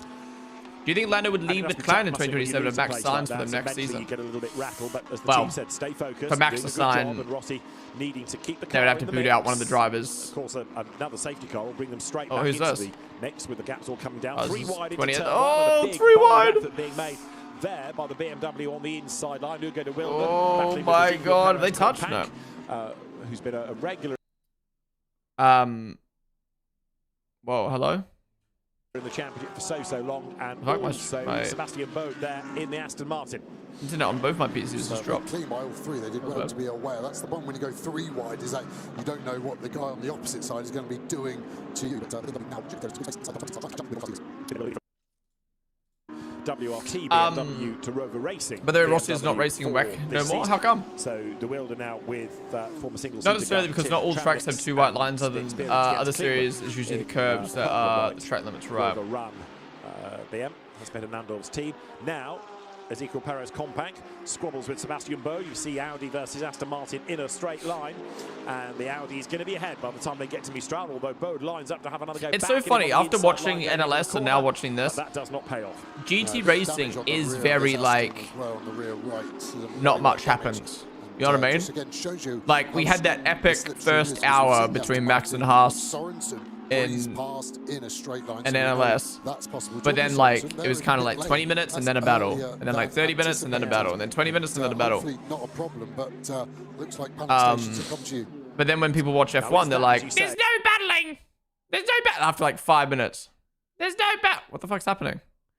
There's no battling. Problem and panic, or is it to try and do something different on the strategy to get out of the wave? So people just want fucking overtaking 24/7. The team aren't ready. The wheel gun's not turned on. I can see a driver trying to get ready. All right, first pit stop. We're getting a driver swap. Doesn't look like we're gonna get a driver swap for these guys. From car to pits. So this is Sorensen. He was in... What position was he in? He was in P4, right? Yeah, he was ahead of Verstappen Racing, so they're pretty early. They'll still be in the oven out the back of the garage, and it's a big garage here at Ricard, so it's a 20-30 second run. Is there a time limit on the pit stops like NLS? In NLS, they have to, what? Was it a 2-minute pit stop? How does this work? No driver change. This is, they're done. They're well out of the running now. Bizarre, isn't it, for a team that's so yeah, is there a minimum pit normally stop time in GT World Challenge? Situation like that as the sister Comp 2 entry gets up the Is Max in this? No! That's going No! to turn around number 50 Ferrari of Sean Galile. No! Sean Galile! And onto the Claire's team. Surely he's going to get looked at. Yes. If you want an illustration of what a drive-through penalty is for contact, it's right there. And I expect the 18 car to get a drive-through in the next couple of laps. Wait, that was Stroll's team! So not a great lap for Aston Martin. One in the pits with a problem and one getting involved in an incident. No! So let's have another look at it. So Boyer down the inside, yeah, that was a silly move. That was a silly move. Well, it looks like Stroll's team is going to get a pen for that. And according to the commentators, there'll be a drive-through. Wow. Boyer taking out Sean Galile. Well, that sucks. Two of the teams we actually want to watch have just been fucked. Arthur Leclerc's team taken out, and now Stroll's team gonna get a pen. 4.8 seconds between them. That was very silly from Boyer. That we've just been describing is straight away under investigation. So under investigation already. That to their list of things. Bro, I didn't realize that was Boyer. Nothing as yet has come up in terms of penalties. A lot has been noted, a lot is being looked at. But no pens yet this series, interesting. This race. I think the stewards are just sat there watching the race and occasionally have something to do. Far from it, they are busy all the way. And if that was Stroll, that would have been funny. They don't really get a chance to follow the flow of the race, particularly, especially when it's so busy. Rossi's not racing work because he wants to spend more time with his family. Right, okay. Fair enough. Max and Fawn and Rolly, McLaren would be a good lineup.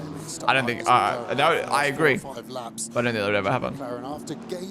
You reckon McLaren would let go of Piastri and Lando? Hell no. How is Broccoli up 22 and Callet up 23? But the mechanics of Lance Stroll refused to fix that engine issue. Lance Stroll had another idea. I think it's going to be the best to go to GT racing.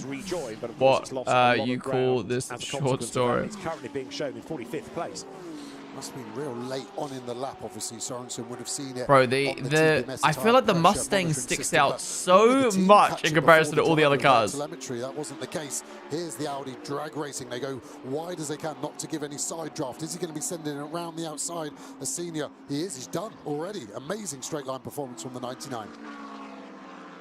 One of the other races that we have here this weekend is the GT3 Revival Series, because we're celebrating 20 years of GT3. There are lots of Audis of different iterations in that.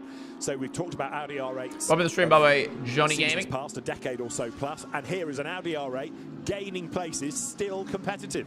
Yeah, damn, that's a shame. That incident between Boyer and to start the year with a Arthur Leclerc. Podium for Alex Acker and the rest of the team. Sean Galile, sorry. Now Gachet can follow. You're gonna get to one of these in person? I'd love to, man. I'd absolutely love to IRL stream at a race like this. Coming up towards the end of the lap then as they drop down to the Virage du Pont there. Simon Gachet trying to fight back if he can. Behind all of this, that's to be Ollie Gurther. No, it's not. Someone else. It's Benjamin Gurther. And then Arjun Maini in the next Mustang is not too. Bro, look how fat the Mustang is. It literally sticks out so much. Speed up now. I'm not going to speed up anymore because I like broke it before. Whereas we're basically low. We're like 3 seconds delayed. Maini P12. I don't think that's Kush Maini, right? Is it? I didn't see his name on the list. Which one is Bax's team? Bax's team is P4, Junkadea. Team number 3. Car number 3. Where's the next driver change? Well, people said they're going to pit after 40 minutes. It's been 50 minutes. We've had one pit stop. But I haven't seen it. There's not been a driver change yet. So maybe they'll do 2-2-2. 3 2-hour stints. I guess it's because there's no minimum pit stop. It's riskier or it takes more time to swap drivers. It's not worth swapping drivers. Lance's team is currently P16. Lance hasn't hopped in the car yet. So that is a very strong car, and it's our lead Porsche at the moment. The other side of the coin is, in a sense, the Lion Speed engineers. Full Mustang, but it's fully kitted out under the hood / car body. Nothing like a Mustang they sell you. Most of these cars are nothing like the cars they sell you, right? Finn Wiebelhaus in the HRT, the Hap Racing Team Ford Mustang with that massive rear wing. Apparently, Wecker's trying to come back to Silverstone next year. That would be sick. Out of Le Beausset, that long right. He goes, avoids the high curb on the outside, and the Mustang is edging a little bit closer to Simon Gachet. Yeah, I agree. The front engine Mustang is tall compared to the field. How's Lance doing here compared to the field too? But he hasn't driven yet. Another Aston Martin coming in. Maybe trying to pit slightly earlier before the driver swap again to get the clean pit stop and not get caught up in any traffic. Mustang. The Ford is extra shit. There is Bastien Boost going through ahead still of the McLaren. So Bastien Calvin Vanderland's still. Wait, no, that's not Calvin. Yeah, it is. It's the Dean McDonald car that had the early spin. Is that the McLaren? I think it's got Loke in now. Where's your OnlyFans car? Is there an OnlyFans car in this race? And it's in 50th spot. Joseph Loke now at the wheel. Oh, sorry. Wait, who is that? Buy back the lap when others pit. Yeah, and that's why they've probably gone off strategy to get themselves back on the lead lap as early and as efficiently as possible to try and get. Who are we watching on screen right now? They had bad luck last year here, didn't they? Go to 59, and that car at the moment has suffered the same fate. Luckily for them, the 58 car is running super strong at the moment. Martin has brought the gap back down to 0.8 of a second, however. 67, the blue Mercedes. That was Bus and Vanderland, but there was the back marker in between them. Okay, I was so confused. I was like, where the fuck does the McLaren come from? 6 offences already. Yeah, with 5 hours to go, so his teammates won't be best pleased. That's all their lifelines. There's 50 cars on track, right? Yeah. The penalties ramp up as I think well. two are retired now, though. Now it only gets worse as you keep getting more and more penalties. Yeah, I think the next is 75, then it goes to 150, and after that, the stewards want a word. So, yeah, that's not a great situation, as you say, with 5 hours to go. No, normally the stewards don't come to you either. You have to get out of the car and go to them. It's not a drive-through service they offer. They don't give you a choice of penalty either. Here is then. If Max was to leave F1, I'm really curious to see what Red Bull do with his They're just slightly out of shot. That's the second place car then going through, which is the McLaren racing team. Like, will Red Bull continue to sponsor Verstappen Racing if Max leaves F1? I would say so. But let's say Max joined Mercedes or joined McLaren. Would he be allowed to have his own team sponsored by Red Bull?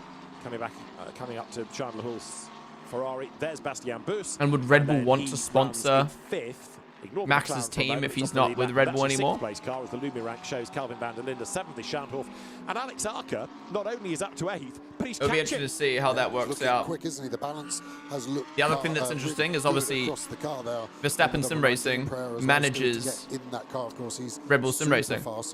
So like if Max left the team, would Verstappen Sim Racing still manage us? Rest of the field goes streaming if he joined another team, you know what I mean? Like it's there's like so many not conflicts of interest. I guess it is conflict of interest. Where it's like you've got a driver, you've got a sponsor, and you've got teams, and it's like, well, Bortolotti driven. There's nothing wrong with Verstappen Sim Racing managing Red Bull Sim Racing. The bronze leading James It's Max another team, but then it's also like, I don't know, it's just like weird, isn't it? Paradigm BMW leading. There's nothing wrong with Red Bull sponsoring Verstappen Racing if he's at another F1 team. And in but it would just be weird. The overall race leader. So right now we are into the second hour of the race, and that means that the teams are starting to think about pit stops. And also, not only do you need to think about your strategy, you do need to keep an eye, I guess, on the garages left and right. You don't want your car. Or you could still be a Red Bull athlete, but would Red Bull want to sponsor? Oh my God! Way off track. As they come onto the Mistral straight, James Kellett trying to get past that Mercedes. I don't think that's a. Would Red Bull still want to sponsor Max as an athlete if he drove for Mercedes? Just trying to. I would say Red Bull probably wouldn't mind continuing to sponsor Max outside of Red Bull. But would Mercedes let Max be sponsored by Red Bull and still drive for Mercedes? Because that would be fucking hilarious. A Red Bull sponsored driver driving for Mercedes. A different type of car as well, the Mercedes AMG. James Kellett then up into clear air now. 26. WRC is an example. in the race. Yeah, I guess and as I say, we're heading that's a good towards point. that Like, first round there's of scheduled pit stops. There in 26th place. a Red Bull is MotoGP the team, and there's a car Red in Bull the hands WRC team, and there's Red Bull athletes driving for other WRC teams and other MotoGP teams. GT Academy. But I feel like it's different. So like those teams are sponsored by Red Bull, whereas this is like Red Bull owned and ran in F1. And in has come Mathis Lismont, in also has come now Sean Galile's Ferrari. So pit stops start the cycle through. Calvin Van Landen coming out. Everything gets thrown up into the Wait, air. is that Calvin Van Landen? I think it's relatively smart to Wait, get an early pit stop in to be safe, but 24. you can't afford to do it if No. you're inside the top 10. What? I'm so confused with these fucking liveries, man. You're going to lose a lot of strategy advantage. Let's just listen into James Kellett's radio here.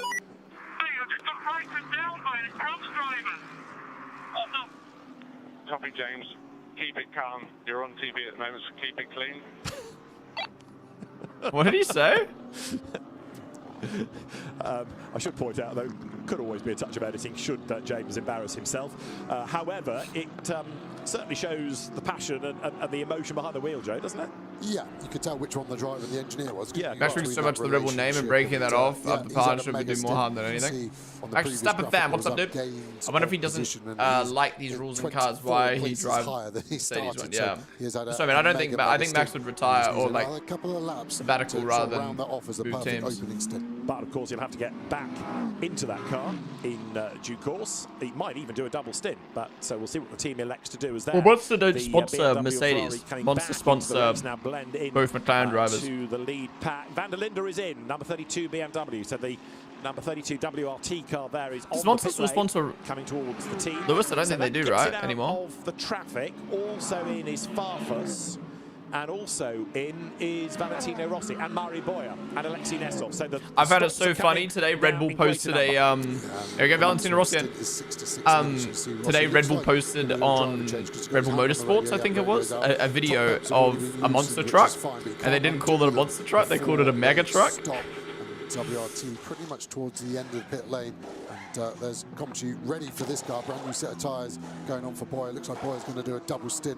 Mechanic probably going to change a water bottle there just to give him some refreshment. It was actually just a water bottle drink in the car, and there's Rossi jumping. Verstappen's team is in P4 right now.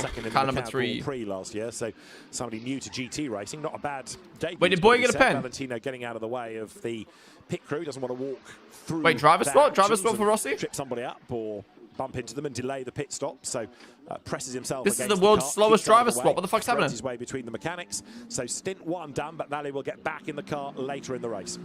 Yeah, is there a minimum pit stop?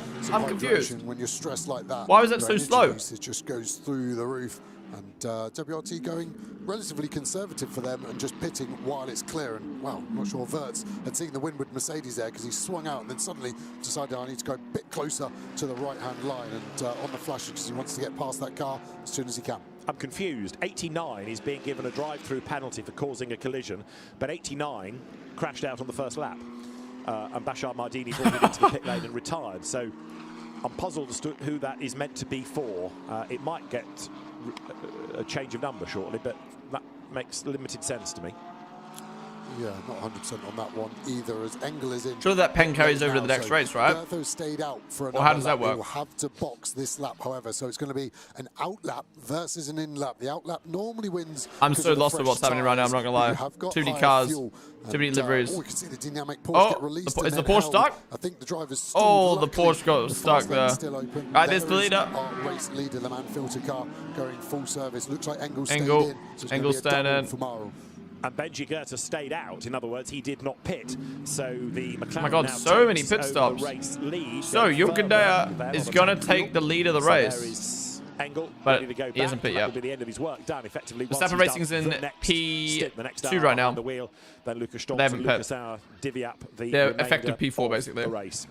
So Goethe takes the lead, my bad. There you can see the AF Corsa pit stop cycling through as well as 32 BMW back into the race. Charles Wirtz has taken over that car, and it is the best placed of those that have made a pit stop thus far. Is the 32 BMW Calvin Van coming into the mix now is the 87 Mercedes. It started from the pit lane, remember, but with the pit stops winding through and that car being out of sequence, it is climbing back. I'm trying to remember all these teams and names. And, is being given a stop and go lot to penalty remember for causing a collision. That is the Murray Boyer Aston, is it not?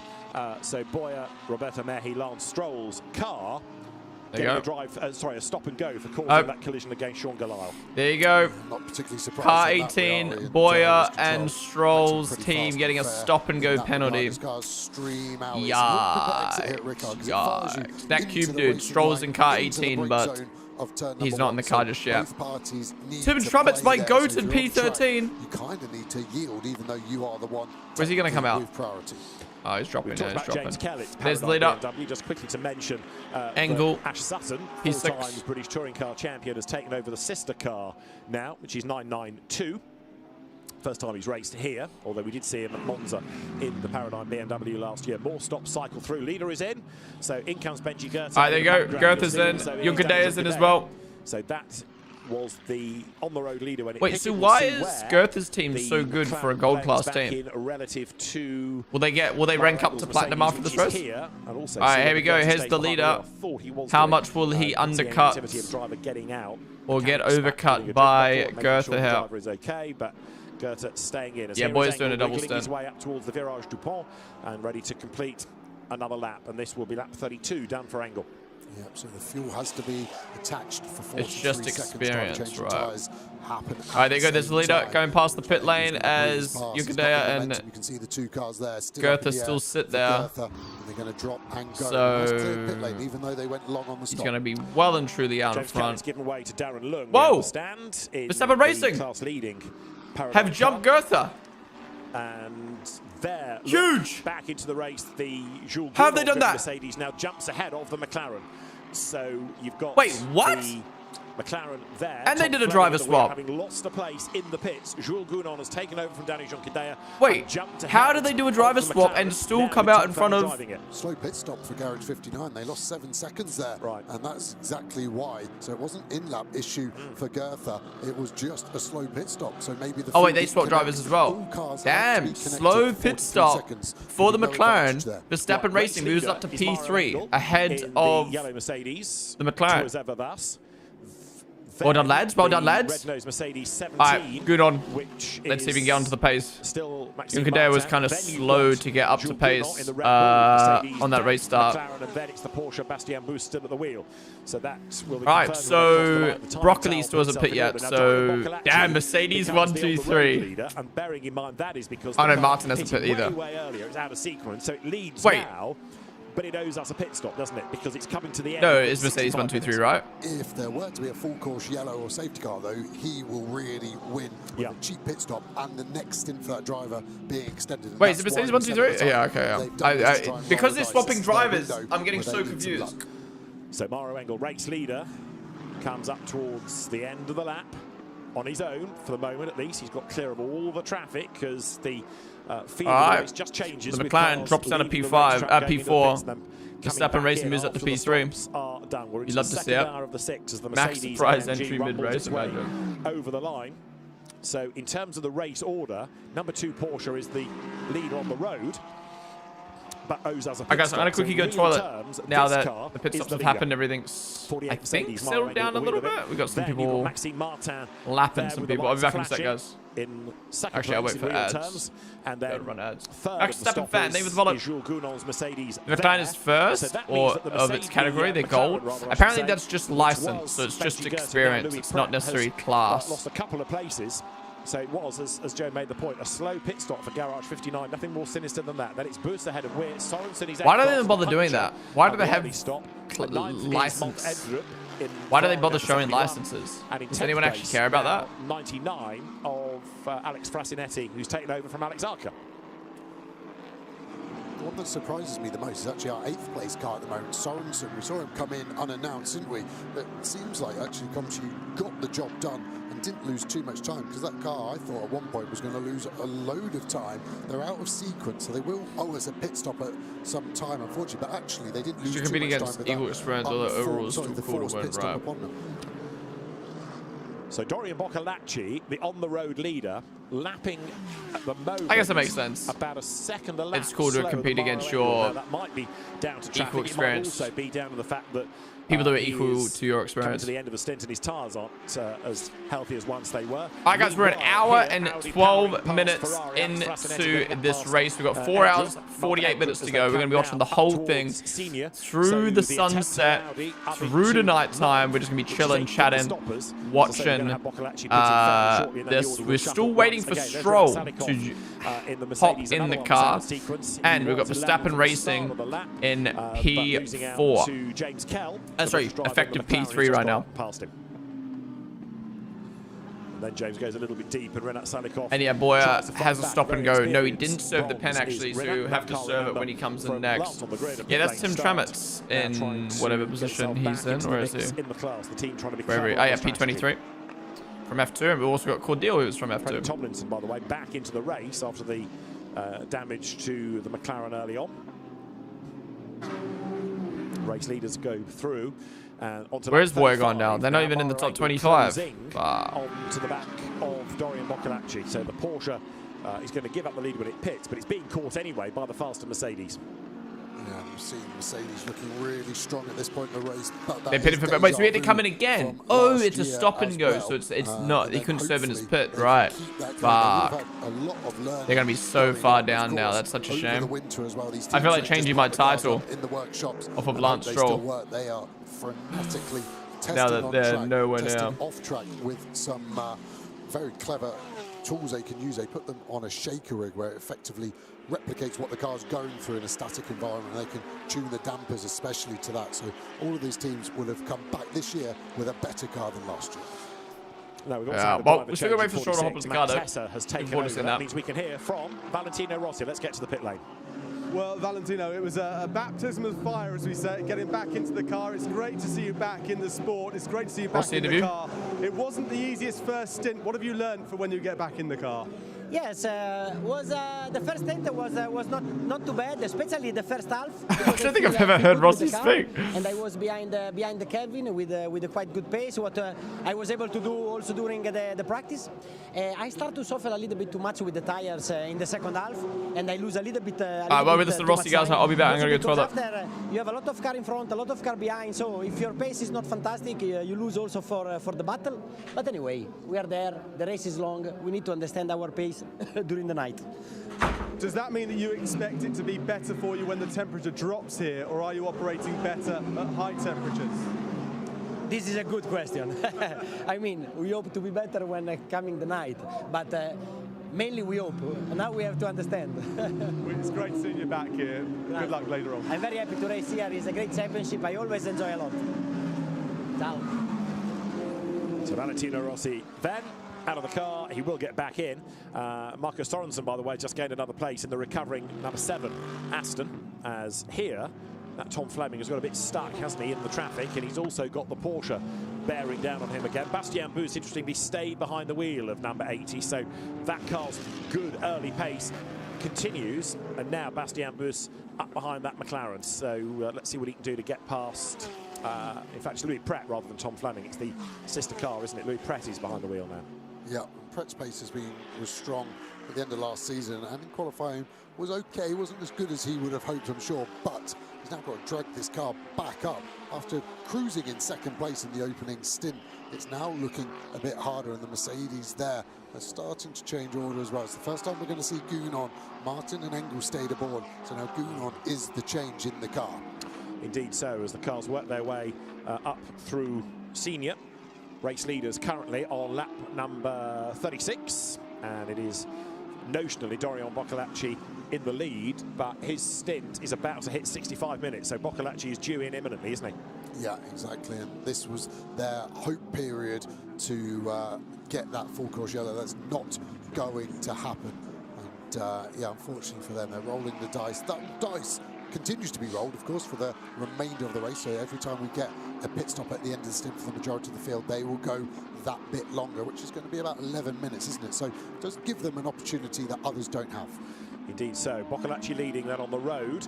We've just had an absolute best first sector done by Augusto Farfus, who has stayed behind the wheel of his Rover BMW, as meanwhile looking at the Silver Cup battle for third place. Alex Malikin ahead of Ezequiel Perez Companc in the Audi. Malikin in the pure racing Porsche, back into the championship this year. He's been in British GT, he's been in the FIA World Endurance Championship. He started off racing in the UK in the Porsche Sprint Challenge, the Cayman Series, but Malikin back as a previous class champion into GT World. Eduardo Cosseteng's Mustang up into 13th place, a little bit further back, so there's still quite a bit of shuffling that is going on as Companc there turns through the first sequence of corners, and he's currently running in 20th place, chasing after Malikin's Porsche just up the road ahead. One or two cars now being looked at for speeding in the pit lane, one of which is 71, Alter Ebdrup, who's taken over in the all-Danish Ferrari from Frederick Schandorf, and that car's dropped back quite a bit after being up there early on. It's now fallen to 10th place. Yeah, there's also the 63 is under investigation for pit lane speed as well. All the teams try and run it as close as they can to make sure that they're not losing any time. But as soon as you go over the 50 kilometers an hour limit, that is going to attract a penalty straight away. And the usual one is drive-through. And if it's massively over, it's drive-through plus a stop and go. And be interested in seeing. Yeah, the 71 Ferrari, just looking at the pit stop time, was good. So it hasn't lost time in the pits like the 58 McLaren. It must have been in or out lap. Danny Juncadella has hopped out of number 3. Dorian Boccolacci, by the way, has just come into the pit lane. But let's hear from Danny Juncadella. Interesting first stint. He's caught up with Gemma Scott. Danny, fresh out the car, preparing your recovery drink as we speak. That stint was mixed, wasn't it? Difficult at the beginning, a lot of going on track, but moving up from 8th starting position through to 4th. Are you pleased with that? Yeah, I mean, absolutely. Like, it was a decent, very good stint. Of course, at the start I gained 4 positions, which that ultimately paid off very well because you're in the right group. I really struggled at the beginning of the stint after the safety car restart. Somehow I really struggled to switch on my tires. It took me like 5-6 laps. I was a bit of a moving chicane, but then I got it going, and I think I got a bit the gap back towards the leaders, the guys at the front. But yeah, still a long way to go. We need to analyze what can we do better. We can tweak tire pressures a bit to make it work our way, and we'll see. Yeah, things starting to settle down a bit, but we've still got a long way to go. Yeah, I mean, it's in the end, it's an endurance race, 6-hour race. It's a lot can happen. We're going into the night. It's an exciting race, always nice finishing in the night, and we'll see. I think better to be at the front than at the back for sure, and we'll go from there. Thanks very much. Thank you. Danny Juncadella being honest at least about what the issue was, him not being able to turn the tyres on quick enough, so he explained from that where the car has fallen to in terms of pace, but it is now coming back to the mix. Dorian Boccolacci, I think I've told you, had pitted having been the race leader. He has rejoined number 2 Porsche, so we'll see where that car puts itself at the end of the next lap in terms of the real order, and therefore we can work out how much it's won by coming off strategy early on. Now 63, which is the now Maximilian Paul driven Lamborghini, the Temporario. They've not had a happy race thus far, and a 10-second penalty issued to that car for speeding in the pit lane. Farfus is one hot knife right now, and everyone else is his butter. That's 2 cars in 2 laps. That car is the fastest car on track, like you said. Purple sector earlier on, and there is the 9 Porsche getting a move done as well. So now we're getting some new drivers. I don't think I did. I was listening. Order, but the Santalok Audi fighting back. That's Companc ahead of Malikin, goes through and picks up 3rd in silver. So Companc goes ahead of Malikin, who was a bronze champion a couple of seasons back.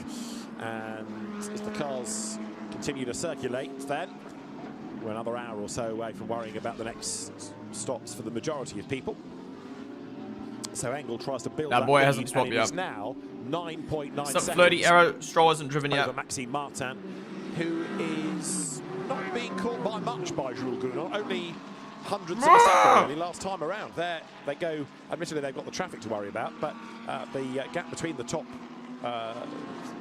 Mercedes in 2nd and 3rd places remains pretty constant. There, 3 wide as through the traffic blasts the Audi.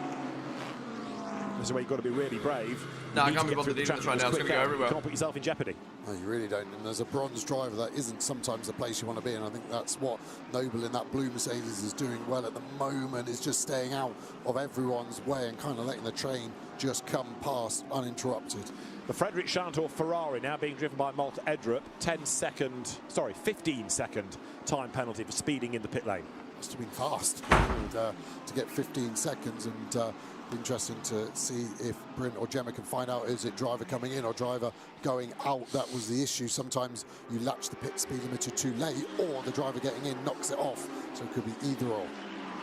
But Maro Engel continues unaffected, trying to build the gap, because if the Mercedes as a brand are going to start losing pace when the temperatures drop, they need to try and build gaps now and hope there are no safety cars again to bunch up. And the Scott Noble Mercedes spins in the background at senior. You saw the blue Mercedes suddenly swap ends and disappear. There it is, off the road. Looks like it's fired up quickly and he's trying to get going. There's a bit of a gap in 3 cars' time, and then he's got to get going. Not a nice place to try and rejoin. No, indeed. So the American driver is on the move again. So Scott Noble leaves the scene of the crime. Thankfully, no damage. Lots of runoff there up at senior. Very busy battle pack going on here. 20th place at the moment. You've got that BMW, which is currently Amaury Cordil at the wheel of the car. And McLaren's up the inside of BMW's behind. The BMW is Tim Tramnitz's car. Joseph Loke is in the McLaren.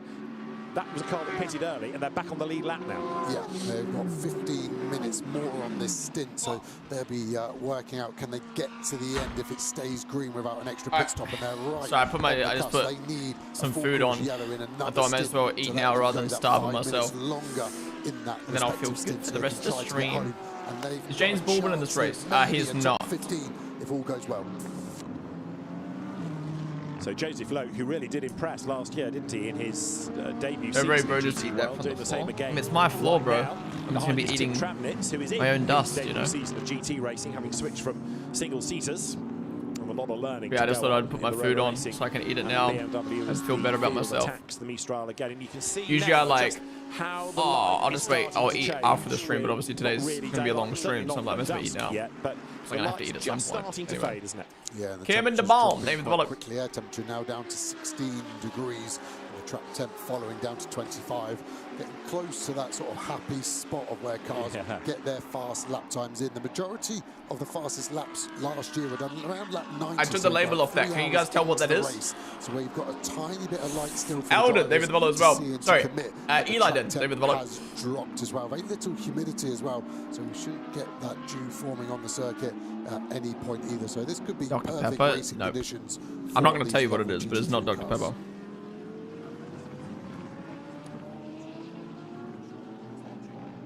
Should we go back up to the top right? Let's go back up to the top right. Leaders accelerate their way up towards the end of the lap, and as they do so, this long train of cars still arguing. It shows how the BOP all works. You've got 3 different brands here, all being comparable, squabbling amongst themselves. Speaking of Pepsi, why has he got a Pepsi logo on the side of his car? At the moment are being favourable at all, is there? You can see the sparks being kicked up by the titanium skids on the Get Speed. Better get ready now for the 24-hour race, Ponden. We're getting ready, Asham. I'm so excited for Nürburgring 24 hours. That is going to bang. To give you guys a rundown of what the motorsports calendar looks like, or like in terms of what I'm going to be streaming. Tomorrow, we're going to be live watching the 2021 Bahrain Grand Prix.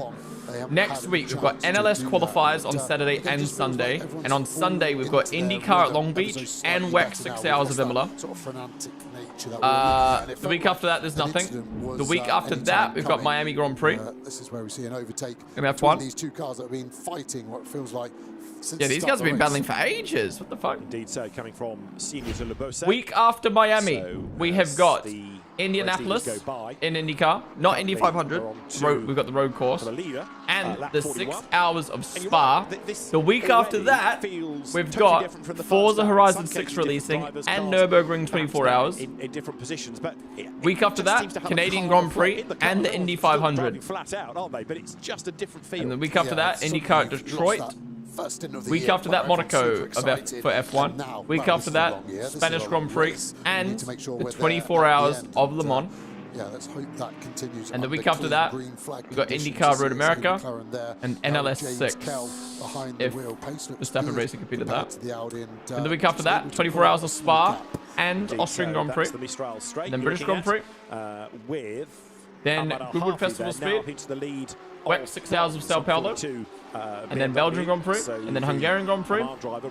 Wow, so we basically have, and then NLS 8, if Verstappen Racing competes to that. We basically got a motorsport series to watch on stream every single week. A very happy character yesterday when he bounced back into the paddock, and Ahmad Al-Hafi, who put Oman on the motor racing map with his efforts years ago in the UK in Formula Renault, and then Carrera Cup GB, back into the SRO family, and it's a competitive car, that, because Ahmad Al-Hafi is an What do you think Madrid race would be like? I'm not sure. sure. I mean, Vegas was great, Saudi was great, Miami was kind of poo, so like we're 2 from 3 from new F1 tracks. Madrid looks kind of whack, but then who knows what it's going to be like with the new cars, you know? The sidelines coming back into racing, that will be a car to be reckoned with, and that's Darren Lung, who is 3rd in bronze behind Ralph Bowen's Porsche. So the bronze battle at the moment, they are in 33rd, 34th, 35th overall, but it's a fierce fight. Yeah, and Dustin Blackner as well, 1 position behind. Yeah. So some very shiny bronze drivers there, and at the moment Al-Hafi has the quickest lap out of them, but actually the Porsche behind her, Ralph Bowen, has the fastest average of this very short stint thus far. Darren Lung is hanging on, he's only a 10th or 2. How's Stroll doing? Stroll hasn't opted in the car yet, but his team got a drive-through penalty, sorry, stop-and-go penalty, so they're quite far down at the moment. I'd like to see Verstappen doing British Touring car, that'd be sick. He's returning to the same car with the Legit, I need a stream in my life keeping me on top of the motorsport schedule. Hell yeah, what's up, Cameron? Unlike many, having done some racing. Yeah, I've obviously been an F1 streamer since 2021, but this year expanded out into, oh my god. Tim Tramnitz is on the attack in the purple Go Tim! BMW on the inside, and he's going to be able to vault a place, if not 2. Yeah, great move from whatever happened at Senior to where we picked it up, but yeah, and Locus, that's my goat right there. In that. He's kind of escaped that battle pack, which is the for people that don't know, Tim Tramnitz used to be an F3 driver, F2 driver as well, I think, right? Yeah, he meant it's F2. Red Bull Junior, I filmed a video with him back in 2024, and now he's GT3 racing. I'm glad that he's, even though he's not a Red Bull Junior anymore, I'm glad that he's still sponsored by Red Bull. You gotta, it's so nice that Red Bull's sponsor their, like, people that stay sponsoring people for ages. Like, even when, like, athletes retire, they still sponsor them. McLaren.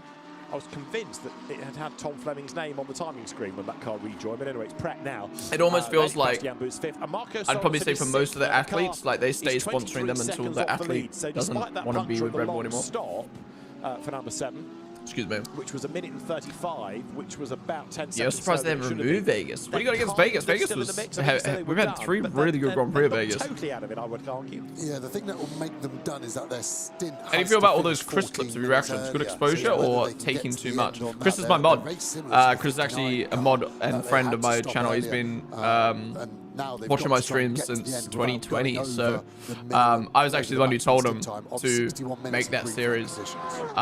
So yeah, I love it. I basically did watch-alongs for years on my channel, like compilation of my watch-alongs on my channel, and every single Monday I would spend 16 hours editing that video to get it up, just to get a few thousand views. Now, Chris edits me along with everyone else into a video that's seen by 50 to 100,000 people, and it's just so much better for me as a creator to get my face in front of so many more people. And like, even though I don't earn the money from that video, or I don't get the views for that video, the whole reason I post those videos in the first place was to get exposure. So yeah, I love it. You know, some people are so protective of their content and like, oh, I don't want my content, you know, put into compilations made by someone else or clips posted to me or whatever, and that's completely fine. But for me, it's like, my main thing is streaming. So if you want to make a clip of me or make a video of my stream or anything, go for it, man. Please do. Saves me having to edit it, and saves me having to or pay someone to edit, you know what I mean? That's how all these fucking streamers blow up at the moment. You know, you see Jim's skin at the moment, it's because other people are making clips of them and posting on socials. That's how the FaZe Boys blew up, that's how Speed blew up, Kai blew up. Just other people making clips of them. So I'd be silly to be mad at someone like Chris using my start to really content. Martin, and then can you get the move done for second place? Obviously, if you're just like, if you're making a channel and just calling it like Ponden and then like uploading my shit uncut, that's a bit like, eh. But like making a clip on socials or of my streams, which helps promote my streams, hell yeah. Bro, where's Stroll? Stroll's not on track right now. His team is obviously, but they're way down at the moment after a penalty. Missed a season since GT3 began. He started off, I think, his GT3. That's how I found you. Yeah, it's so nice that so many people find me through Chris's reactions. It goes to show, like, again, it's how useful the series is for us streamers. Ponden food reviews coming 2067. Just you wait. I wanna once Charlotte Claire's new ice cream flavor is added to Go Puff, I'm gonna be doing a review of every single flavor. Stop making mistakes because you're just able to hit. Found you through Chris too. Damn, so many of you through Chris. That's great. I found you through Chris. Where am I losing the time? I'm in a I'm going to meet the doctor before his race at Bathurst earlier this year. Great race. I didn't realize Valentino Rossi raced in that. He's got traffic to worry about as well for the next couple of laps. But he's chasing after a car. Yeah, you're right. Oh yeah, Gunon. Look, is that on the back of P2? So the strengths of Gunon's car should be the strengths of the Martin car. Overtaking ain't going to be easy. No, really. Interesting. In that interview before with Junkadea, he said that he really struggled to warm up the tires. So Mercedes might have a bit of a problem once we head into nighttime where the temps drop. Actually, let's see what the temps going to look like. Paul Ricard weather. By the Winwood car, which started from pit lane. So it's 17 degrees right now. Just when you think, okay, we've gone back to Ferrari, we understand this. 10 o'clock will be 13 degrees, and by the end of the race, yeah, so it'll be about 13 degrees. So it's going to drop. That's only going to drop about 4 or 5 degrees. They've tried pretty much everything. Chris has tried everything. He's had 4.5. Mid-engine and front engine, so gets through the pack. Why nut ice cream? Yeah, the Claire's nut. We'll be trying the Claire's nut raw on stream soon. Struggling to rotate the car, and certainly that corner, he's unable to get any rotation. Same. Lance hasn't hopped in the car yet, but his team just got to stop and go, and they're at the back of the grid. Wait for the car to slow down, turn, and then look at Bahrain's weather. Are you telling me it was going to rain this weekend in Bahrain and we're not racing there? No way! The Retronic car has just stopped, and it's too far for the marshals to be able to recover it. That's going to be an awkward one. I think that's going to have to go to a full course yellow unless Mapelli can fire up that Lamborghini Terramero of Retronic Racing. Yeah. No way we would have had rain in Bahrain, bro. See what comes of that. Okay, no, race day would have been fine. Wait, no. What time would the race been? Is this local time? Okay, yeah, race would have been fine. But quali, quali would have been fine too. No. Yeah, quali might have rained. Crazy. It's in sector 1 though. I don't know if that's a different thing. Oh, what the fuck's happened? He's also 26 minutes into his stint, Mapelli, so he's not been in the pit lane. That is where the car has broken down on the start-finish straight, and he's parked it safely. I think it is going again. I think the reason the yellow's in sector 3 is you're being warned about it. Oh, it's just yellow. No safety car. Because then you get into sector. The whole fucking timing's had a yellow thing on it. I thought it was a safety car. Post, but as you say, you've got to go again, so we don't have to worry. Maxime Martin is getting worried there because what time are you starting that Bahrain rewatch stream tomorrow? So if the stream starts at 4 p.m. UK time, I'll be live an hour beforehand. We'll watch the highlights from so it is certainly qualifying, closing up all the time here. And then we'll watch the full race on the stream. It's going to come pretty shortly, isn't it? There'll be attempts. No, Max isn't racing, but his team is. They're currently in P3, chasing down P2. We're on board with them now. It's a shame we don't have an onboard for Verstappen racing today. Who's someone from the F1 that you'd like to see racing GT3s? I mean, I'm obviously a Liam fan, and Liam almost won the DTM championship, so I'd love to see Liam racing GT3s. Other than Liam, damaged early on has officially retired. The damage is too great. Over the line they come. So Gunon then all over the back of Maxime Martin. You're riding with Jules Gunon. They come over the timing line now down towards Alonso, I guess. Like covers off the inside, then has to go to the line. Gunon has a Alright, Gunon might be able to get him down the straight here. Tree view. The trees really arty shot there. Looking up from turn 3 The Mercedes ahead is the Winward Salikov. Come on, Gudon. He's doing a double stint in Come that. on. That, remember, was the one that started in the pit lane. Maxime Martin is able to get through. So also is Jules Gounon down at turn number 3. Ooh, it's setting. We got the lights on now. This case is so hot in my room, bro. It's that time of the day where the sun's beaming in. You can, look, you can see it. To concentrate on his mirrors, and now we'll try and hook up here. It's a very good Mercedes calendar shot here, isn't it? Yeah. Be, put on oh, good. Oh, it seemed like a good exit for Jules. Look how beautiful the drone cam is. Why does the drone cam actually suck in F1? Seconds clear of this battle. And behind is Louis Pret in 4th place, still leading gold. And then Bastien Bus. Now, Bus, without throwing Joe under the Bastien. Yeah, the sun, my windows face the sunset. And now we're at that time of the year where from like 5 p.m. till 8 p.m. or well, whatever. The last 3 hours of the sun of the day, maybe even 4 hours, it just beams straight in my room. It's so hot. I haven't got my aircon set up yet. I need to get that set up. I've been meaning to clean my. I want to do like a big clean in my room. And we might see that car light up later. Bought myself a mop and a duster. Just trying to catch Martin. Loves that curve at turn 12. We don't see that used often. That seems then we'll like set the aircon. Verstappen racing car seems to be able to take it and not unsettle itself. Nose to tail they run. For second place, you're on board in the 3rd place car, which oh, good on. a lot more competitive. P2 here, P2. These guys are so far off P1 though. Where the fuck are the timers gone? Does not seem to have struggled in the same way that rather downbeat Danny did. When we heard from him talking about taking about 5 or 6 laps to think about it if Jeddah got rain street circuit. Jeddah would be crazy with rain. Background 4th is pouring down in the Middle East currently. That's crazy. Just under 6/10 behind there, Bastien Bus then, so the Porsche is getting closer to the McLaren and in turn closer to those 2 Mercedes. That if have you seen the new video from VCAP? Yeah, we will watch it at some point. Probably would have watched it tomorrow, but now we've got the F1 race to watch instead. So that's coming alive, and I don't disagree. It looks more competitive, the Verstappen car, but they've got exactly the same fastest lap and the same stint average so far. So is actually Martin? Can we have the timings back? Slightly more in this. Those guys are back markers, right? But at the moment, that's not actually P5 and P6. Horatio Fitzsimon, a new name to GT3 racing, very quick, historic single-seater racer in the UK. First GT3 I'm not gonna lie, race. I didn't think more people would be tuning into the streams, into my streams today, to see how Stroll was doing.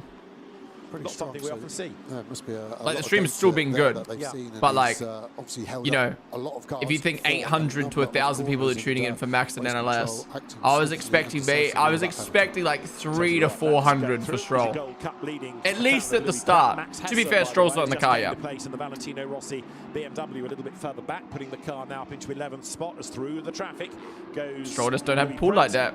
Stroll just don't have a pool like that.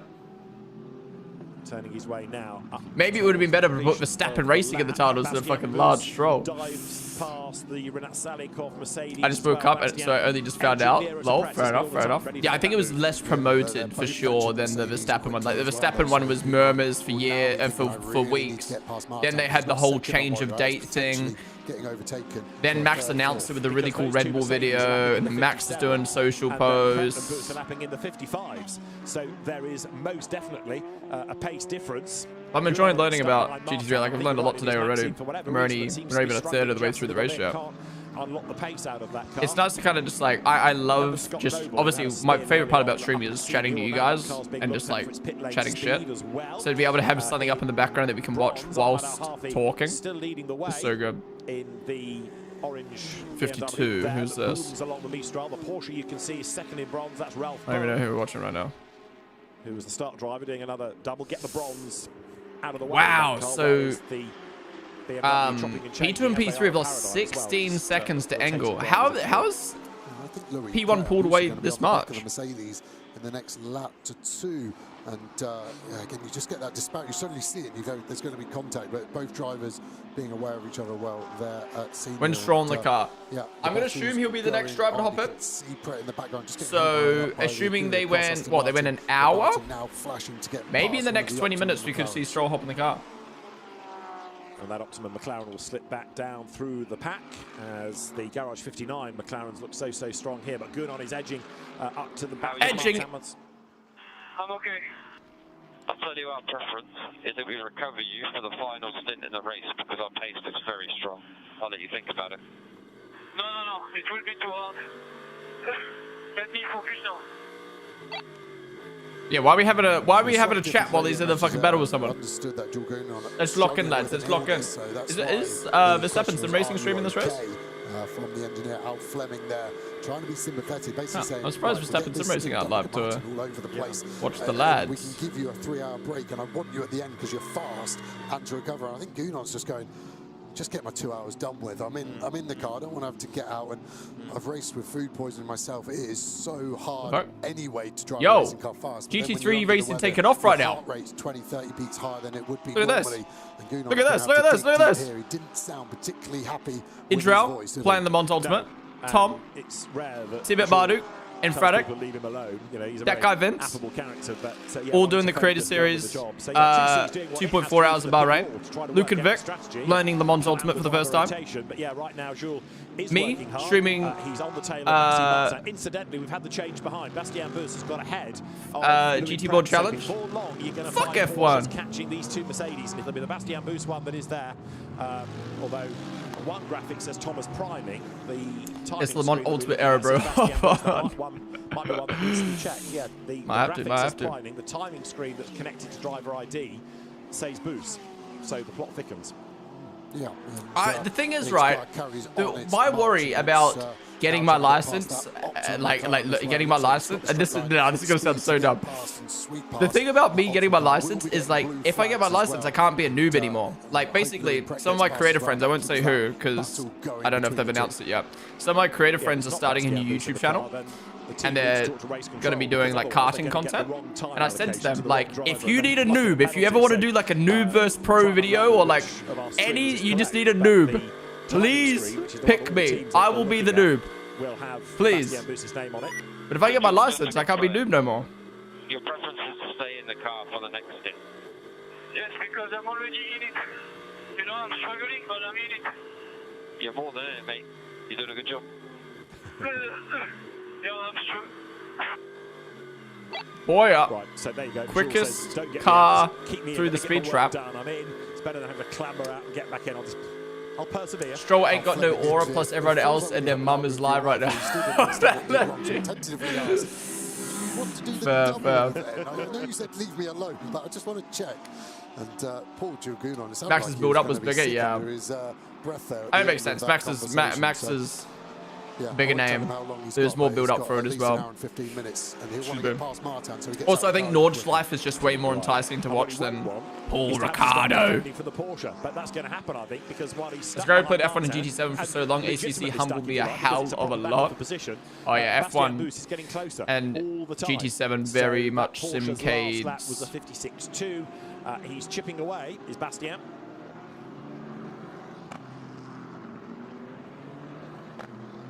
No, they're doing the Nürburgring stream tomorrow night, right? Oh, is there a virtual Nürburgring tomorrow? Now there's shit drivers on the road everywhere. You can still hold the noob title. A license doesn't make you not a noob. Yeah, true. But why it's different puzzles me. Yeah, it's either Boost, Feller, or Priming, isn't it? Yeah, why was that Gunon again?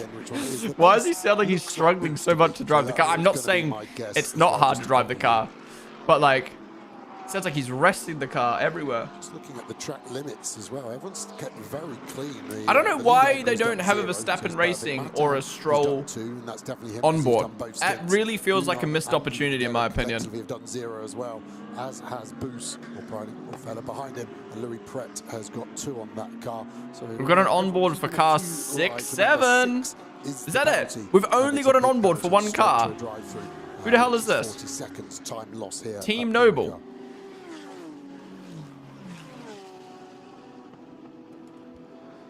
So Mario Engel, we've not seen much of for a while, but he's away up front. He's on lap number 52, and he's got quite a gap over. It seems like a really... Wait, he's cheating! Did you see that? And then the number 80 line speed Porsche. Look, it's almost there as they come across the line. So we're going to have a 3-way fight soon. For second place. Wait, real quick. He's cheating, look! Getting stuck in traffic now. He's got wall hacks. Behind the sister car to the Verstappen Racing, the 2Cs run. 222 car, is that going to affect Martin? Is he going to let him through, or is there going to be a bit of a fight here and try to help Gunon slip through Yes, Mercedes, two different teams get speed. All right, so we got Martin versus Gunon versus Prenning.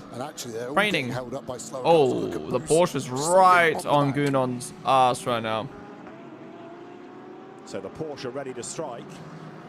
And we are getting reports from the pit lane that it is Thomas Preining in the car, but I'm very, very surprised that the team haven't... Oh my god, they're trying to battle each other with back markers around. There you go, Gunon alongside Martin. 3-star Mercedes. What the fuck's happening? Oh!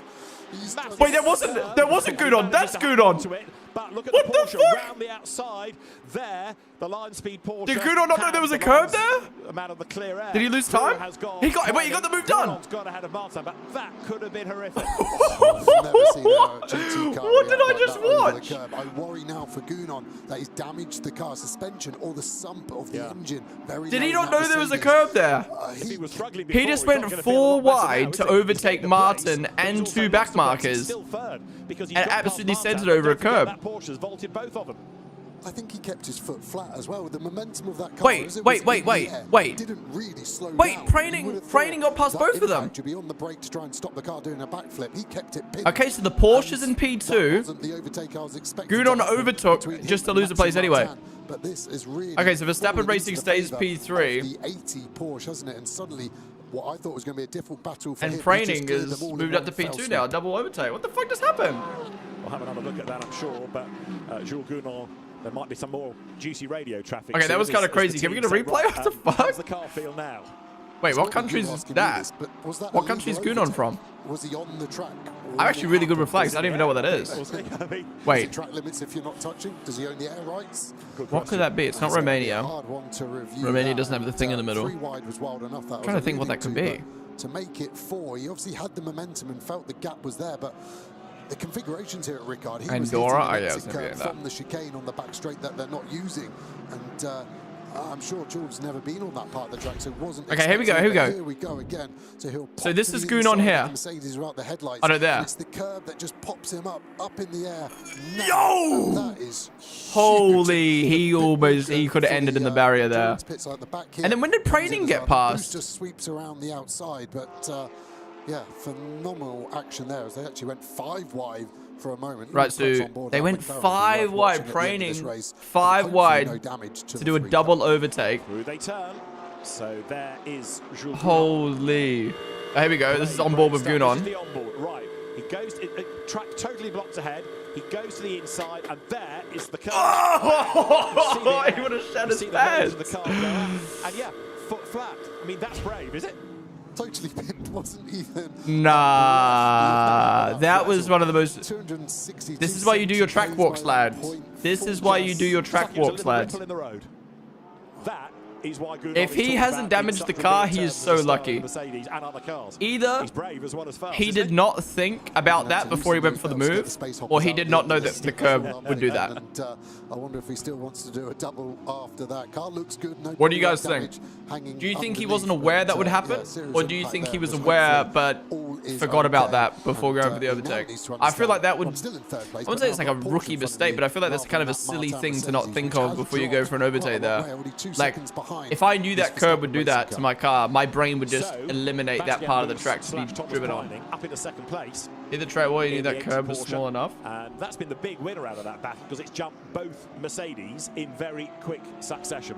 So the car now 16.5 seconds. Oh, it looks like it hasn't got damage. Straight away, the Porsche lapping quicker than the race-leading Mercedes. Yeah, wow, the Porsche's lapping quicker than Engel now. We thought that car was going to be fast, but whoever called it has got a good idea of where. So why is the Porsche just randomly is already taking started popping off now? How does it? How does it just stop? 16 seconds. Where's that going to go? I low-key just want to remove Stroll from the title now. Man's had 0 screen time. So they should get another 10, possibly. I mean, he's not in the car yet, but like his team's had 0 screen time. Where that gap is from Preining to Engel.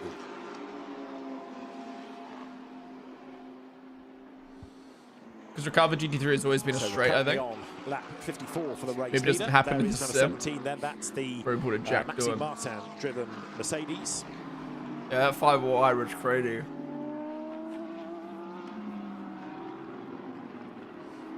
Lance Stroll's car has that, but facing ahead. A lot of cars lap down. It's easy to unlap. Isn't it? And being caught now by Marco Sorensen in the number 7 Aston Martin. And we saw Sorensen having some pretty strong pace at times. Not wrestling his Mercedes. He was the hero in that car. How short am I? Why do you ask how short am I and not how tall am I? Nicky in the car for 2 stints at the end to do a double to run to the flag as the track starts to get quicker. And yeah, we'll just be looking in his mirrors again. The team would have told him this isn't for position. You're 50-50 chance if it works or it doesn't. Comfortably from James Kell, who's down in 10th place, and maybe they're just going to let Sorensen go. Yeah, Stroll's literally a background character of this race now. Sorensen being 58 minutes versus 42 being the lowest for Pret in front. Why is the Porsche so quick? Why is it randomly just get good all of a sudden? Is it the temps? Is it the fuel load? Doing an extra stop, but it is really is it the engine temps? One way or the other, and it's actually the same for the 59 car as well. So Engel being caught by the line speed Porsche then as they break the beam once. When you think about it, it's kind of crazy that these cars can race full out basically for 6 hours with no problems. There it is, Eduardo Cosseteng now at the wheel. My PC can't even stream for more than 2 minutes without crashing. Getting away a little bit from Ralph Bone. That gap's just starting to widen a little bit. Now we're about 8 minutes away from the end of the next hour, and therefore we're starting to think about pit stops in the not too distant future. Yeah, Sorensen needs to be in the next couple of laps. That might be the only thing that Garage 59 think with Pret is actually don't let him through, because he's going to be pitting in the next 2 laps anyway, maybe even at the end of this lap, depending on where he is. And you've got to be in. If there's no yellow flag, 61 minutes and 59 seconds. So those stints coming to an end. So over the timing line is about to go Ahmed Al-Hafi, the Bronze Cup leader. We might have wrongly attributed this stint to Bastien Boost. Bryn assures us, because he's been in the Lion Speed garage, that it is Thomas Preining, but I'm still slightly puzzled as to why we've got different IDs on different graphics and why the team haven't tried to get that driver ID tag changed, because at the moment all this drive time is being allocated to the wrong driver in the Go car. hard or go home. Hell yeah, bro. Who's that? Next then, and thanks for that. His good motif, go hard or go home. So come to you letting us know who's going to be getting in, and interesting to see what they do then with their drives. They're going to double Nicky, because they've doubled Sorensen, or they're going to single between Nicky and Drudy to the and all that without batteries. I think if you had a 500,000 quid PC, you would be able to stream for 6 hours to trip. Come to the end of his time behind the wheel, isn't it? Because does Stroll team get pen for crack? Yeah, they're going to stop and go. Make the same point. Are they going to double Stoltz or I only watched F1 and NASCAR, and GT looks really confusing. How the hell does it work? I mean, I guess it's the same with any racing series. The only difference is there's multiple like classes and multiple cars. I mean, this is all one class. It's all GT3. It's just different manufacturers. There's just a lot more cars to worry about, and a lot more like driver swaps as well, which makes it confusing. Manfield to do in this 48 car, that they can't choose the wrong driver, but you want to make sure that you open every opportunity possible. I think the confusion comes from the fact that there's so many different teams with so many different drivers and different manufacturers that it's like really hard to keep up with. Like you know, in NASCAR, it's like, oh, this is this team and this is this driver. F1, this is this team, this is this driver. This is in Spec Series, right? No. All different manufacturers. They're all using the same class of car, which is GT3 car, but yeah, different spec of car. Yeah, it's a really good shout you made there, David. Yeah, it's almost like you know your motorsport. Won't go that far. So for a 6 hour race, they have 3 drivers, 24 hours, but they have 4. It depends on the team. Most teams would have 4 drivers for a 24 hour race. Sometimes they rock with 3 drivers. He's told the team as much.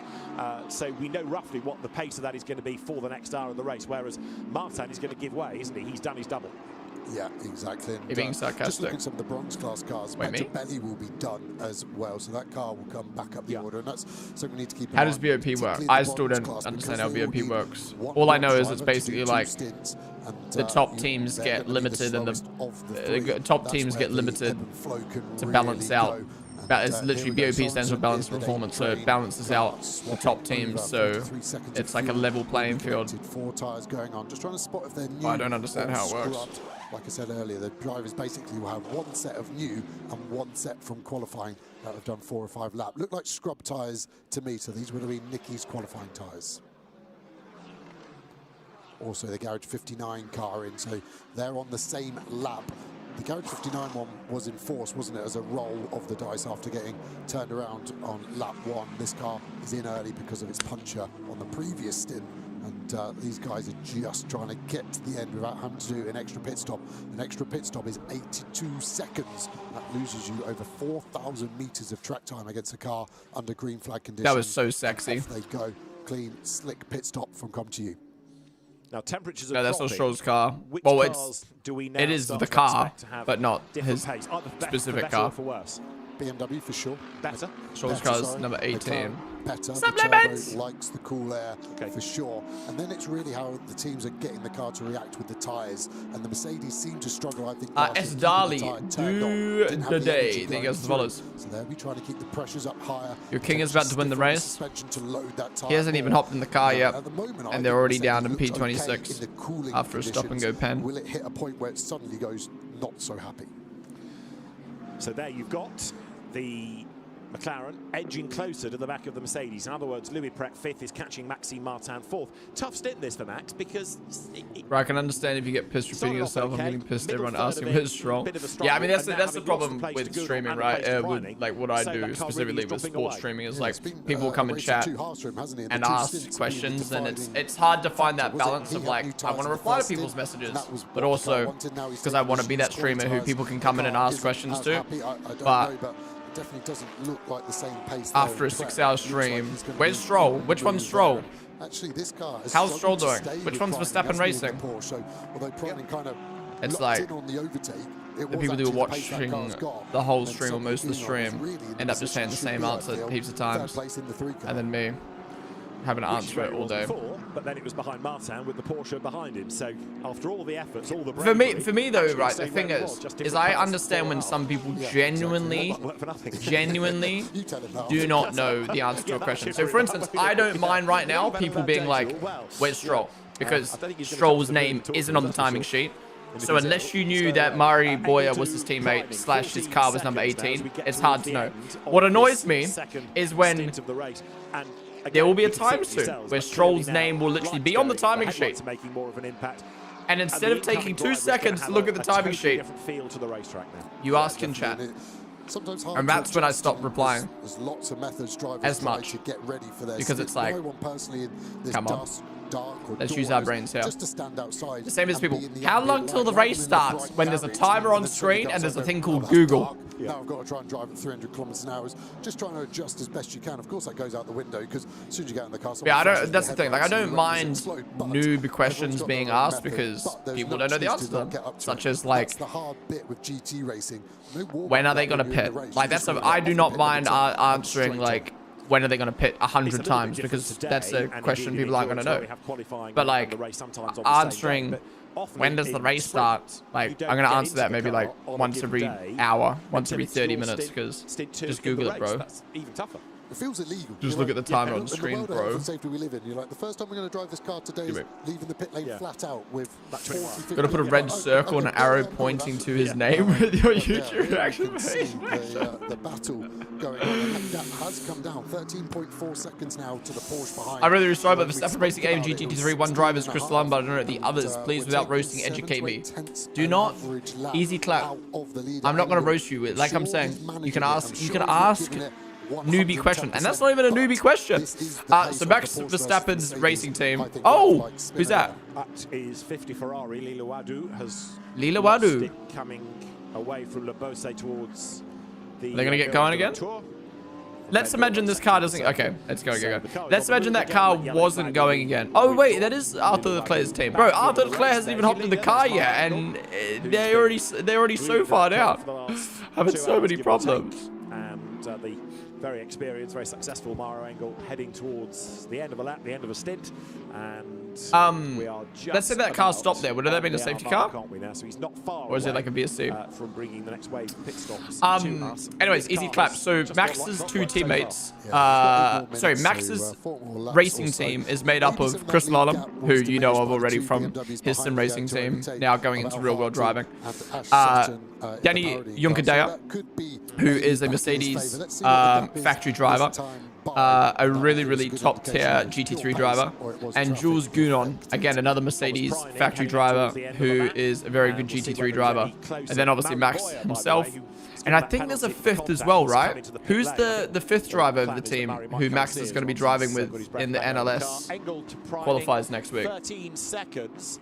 That time around, it was a 56.1 Is for someone the Mercedes Max and a is doing 55.6 for the quicker Porsche. So it's not going to happen by the end of the stint, but certainly when we get to the pit stop, let's qualify with next going to week. be even more competitive. It's going to be even closer to the leader.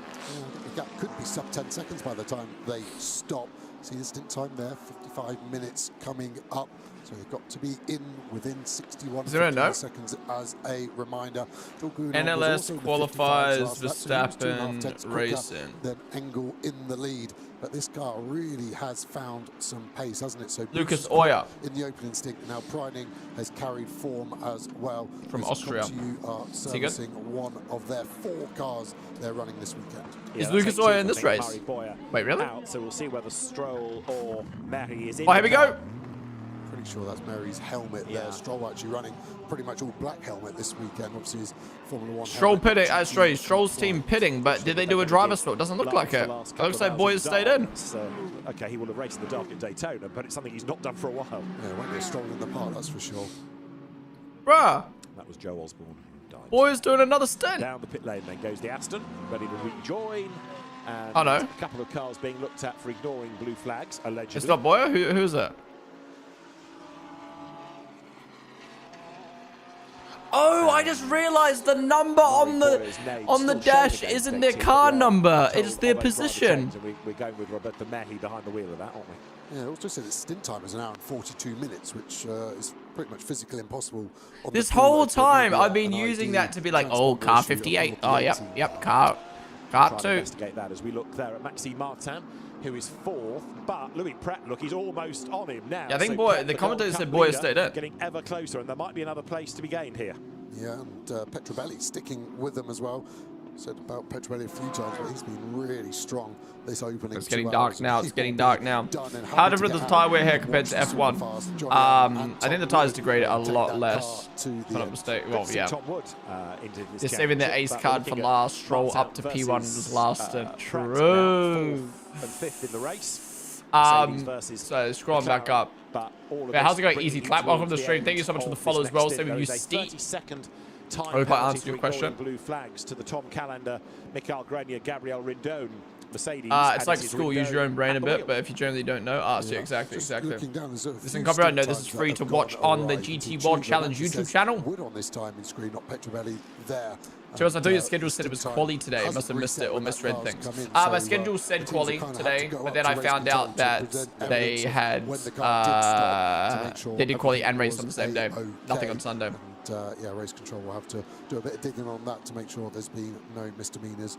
I got lied to. All those when Stroll got announced. Timing gremlins, all the like posts and stuff said Stroll racing the 11th and 12th. No, it was just the 11th. Suddenly appreciate as well just how much goes into running a race like this. Hi, new chatter here came from YouTube. My general question here, since I just started watching, has Stroll done his first stint already? No, he's not been in the car yet. He was in for qualifying earlier today, but he's not been in the race yet. We're 2 hours deep. Boyer is on his 3rd stint. Technically 4th if you include the stop and go pen, but 3rd stint. Stroll's not in the car yet. I was going to do short stacks while on the stream. If Franco Colapinto was an F1 driver, what racing series would he join?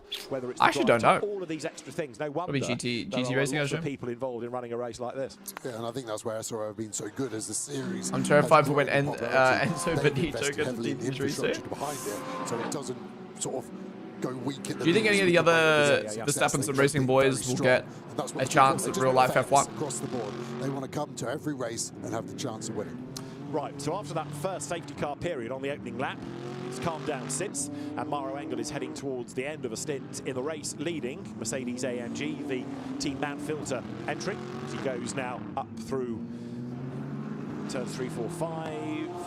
There the Audi goes through. That Mary hopped in the 18. Okay. All right, so they did swap drivers in the Aston. Back a little bit, but it was not Stroll. All right, they're saving Stroll for the last 3 hours, guys. They're saving Stroll for the last 3 hours. And an Audi. Yeah, and that was the WRC. Now, so I assume Mary's going to do the next 2 hours and Stroll will do the last 2. Wanting a clear pit lane, which at the moment hasn't hurt them, but this is where it was he playing the radio?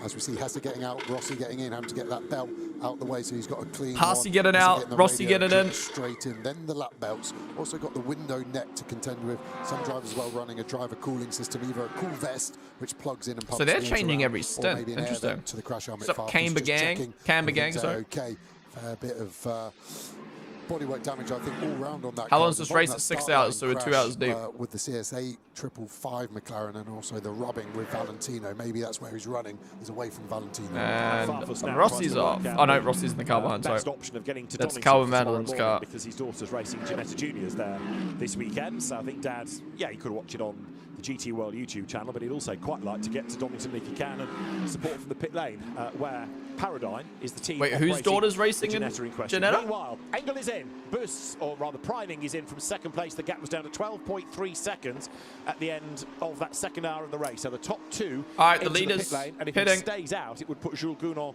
briefly into the race. So Gounon will take the lead. But he's not yet got to a timing line, be it in the pit lane or on the track. He stays out, in fact, so Jules Gounon Gounon will take the lead for now, but obviously not pitted yet. Owes us a pit stop. How does safety cars work in GT racing? So if a safety car comes out now, Gounon will take the lead. Adam, thank you so much for the 52-month resub, dude. Really do appreciate covering the tier 1 for 52 months and a 52-month streak. God damn. Thank you, dude. I really do appreciate that. Anyone coming blocking their way. Appreciate the timings of the motorsport stuff in the Discord. That actually helped me because I had no clue what the fuck was happening this weekend with GT World Challenge. Their schedule is poo. Sort of official darkness, if you like, as they're like on their website, Pepper, who has now taken over number 32. I think they're good enough to be in F1. They won't be primarily sim racing for very long at all. On these pit stops because he's already into a rhythm. Wait, did I say F1? I meant in Verstappen racing, like GT racing. Tends to come alive as the conditions change here. Is that Valentino Rossi? Yes. Made that point earlier on. He's moved to GT racing after retiring from MotoGP. Will Jarno ever race in these types of cars or racing? The thing is, Jarno did real-life racing before sim racing, so he could do actual racing. And, I mean, I think he has the sponsor pool and the money himself to be able to do some real-life racing. But I think his focus for now is just sim racing and content. But yeah, he could definitely do what like Jimmy Broadbent and Super GT and stuff are doing, for sure. So that's the answer to one question. And Jules Gounon is going to stay aboard 3 when that makes it. So he's at the perfect team to be able to do that as well, you know, Red Bull. It depends on how the argument any opportunity Jules wants to stay in the car to get sim race behind the car, they'd love to do that. I mean, we've obviously had Sebi in the car. Be cool to see Jarno as well. It is. And that's the Mapelli car 63, isn't it? So punctured tyre for 63, and that's going to be a long George Russell! 63 going out on lap 63. Was 19th and it's tumbling. If Max does retire from F1, seeing him in WEC would be amazing. Oh yeah. Full course, yeah. Here's Gounon. Look for a driver ready. Where do you find the English stream? Can only find German. Are you from Australia, F1 God? Red Bull going over to him, oh, here we go, Gounon in. Nutrients and energy in him for another 61 double sim for Gounon. Some aspirin or whatever else he needs to combat whatever bug he's got. So Jules not changing tyres? But as you say, really? Tough at the best of times, never mind when you're not feeling very well. I guess they are limited on sets, right? Make sure to not use an extra set this time, guys, and get disqualified. Taken over from Maxime Martin.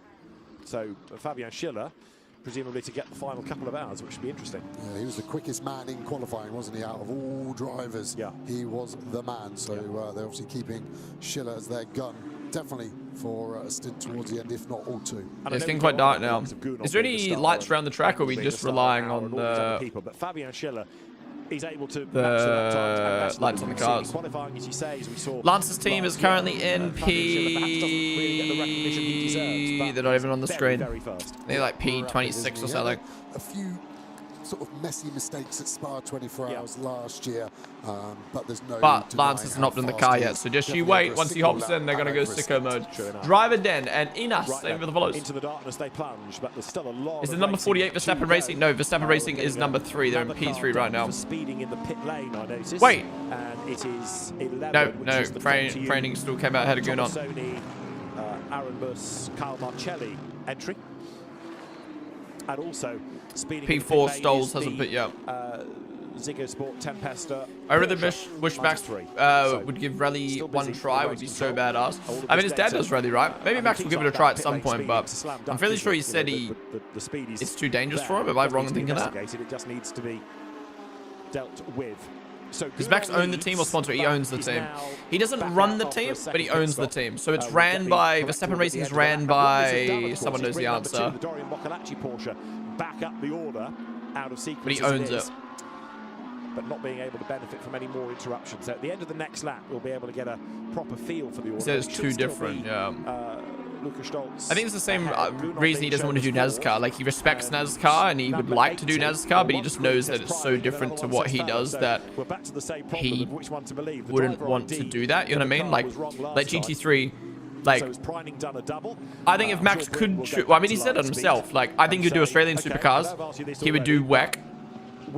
He would do, you know, GT3 race, other GT3 racing series. But he wouldn't do IndyCar because that requires having to do ovals. He wouldn't do NASCAR because it requires doing ovals. And he wouldn't do rally because it's just too different. Oh, dude, imagine Max, Daniel Ricciardo and Liam Lawson, Bathurst, Supercars, indeed, special entry. Inside, so through he goes. Last time he was only imagine an Aussie, a Kiwi, in and GT3 merchant doing a Supercars Bathurst special entry. I mean, not gonna lie, Daniel would bring that team down. Isn't it? You know, it's not going to the bottom. It's Daniel would bring that team down. I'm sorry. To the teams after each stint is done. Yeah, and the drivers have to sort of dig deep because it does sometimes feel like you're just driving around pointlessly. There's no chance or a result, but they've got to try and cross their Why is the team in 19th based off of country? Oh, it's gone down. Interruption, full course yellow safety car. You've got to stay in it, and you've just got to. No, okay, genuinely though, right? So often from the Mercedes coming into view now, the light dropping fast. Let's take Brock Feeney, right? Supercars, top driver in supercars, right? Still goes back to lap 13. Let's say Brock Feeney's 100%, right? Like he's 100% level driver for supercars. What would you rate in percentage Max, Daniel, and Liam pressing on? You see the car having a little squirm as he Brock? set it up coming So like, let's say the fastest lap gets set. Okay, fuck off, Brock. The fastest lap in supercars, right, gets set. How close, like percentage-wise, do you think Max could get to that lap? Liam and Daniel could get to that lap efficiently as possible, and I think it's the Ferrari then of Lili Walu as well to potentially have to get past in the next. Like I feel like actually in the Mark VDS boots and. I feel like Max could hop on a supercars is so hard though. Sequential gear shifting with clutch. Goes with the lines of the car, doesn't it? And Dorian Boccolacci, we know, is a very so much driver. He power on the rear. His career had stalled into Porsche racing. He was Carrera Cup France champion a couple of years ago and has made a real name for himself. I would say I reckon I'd say Max is like 90%. Now I think he's like 90% the level of other experienced GT3 drivers. I think NLS showed like he's not he's not perfect. He's not like the same level in GT3 racing as he is F1, but he's really close to it. And with more experience, I think he'll get there. But I really think if he went to Australian supercars, I really don't think he would have as good of a time. I think it'd be like 60%. I think Liam would be maybe like 50, 45. I think Daniel would be like 30. Before you even know you need it half the time. Benji Goethe has got back into 58. I just cannot see Daniel doing well at a supercars. I don't know why. I don't think like Daniel's really shown that he can adapt to teams. Like he went to McLaren, was mid or bad. He went to VCAR and was mid, and now he's not driven in so long. Mercedes last time quicker was the Porsche. So still Liam's obviously done DTM. Is edging he did amazing at that little rally thing that he did. You would say all 3 drivers now have been able to do that as well. He's adapted quickly to all his junior series. Interestingly, Max obviously loves GT3 racing and understands racing so well. He would do well. In the middle, but they've seemed to have sort of bucked the trend with GT3 could be a good retirement spot. It'd be interesting at the end of the race to see who their quickest driver. Wait, did I ask? I'm fairly sure I asked Daniel Ricciardo this, if he would ever do supercars.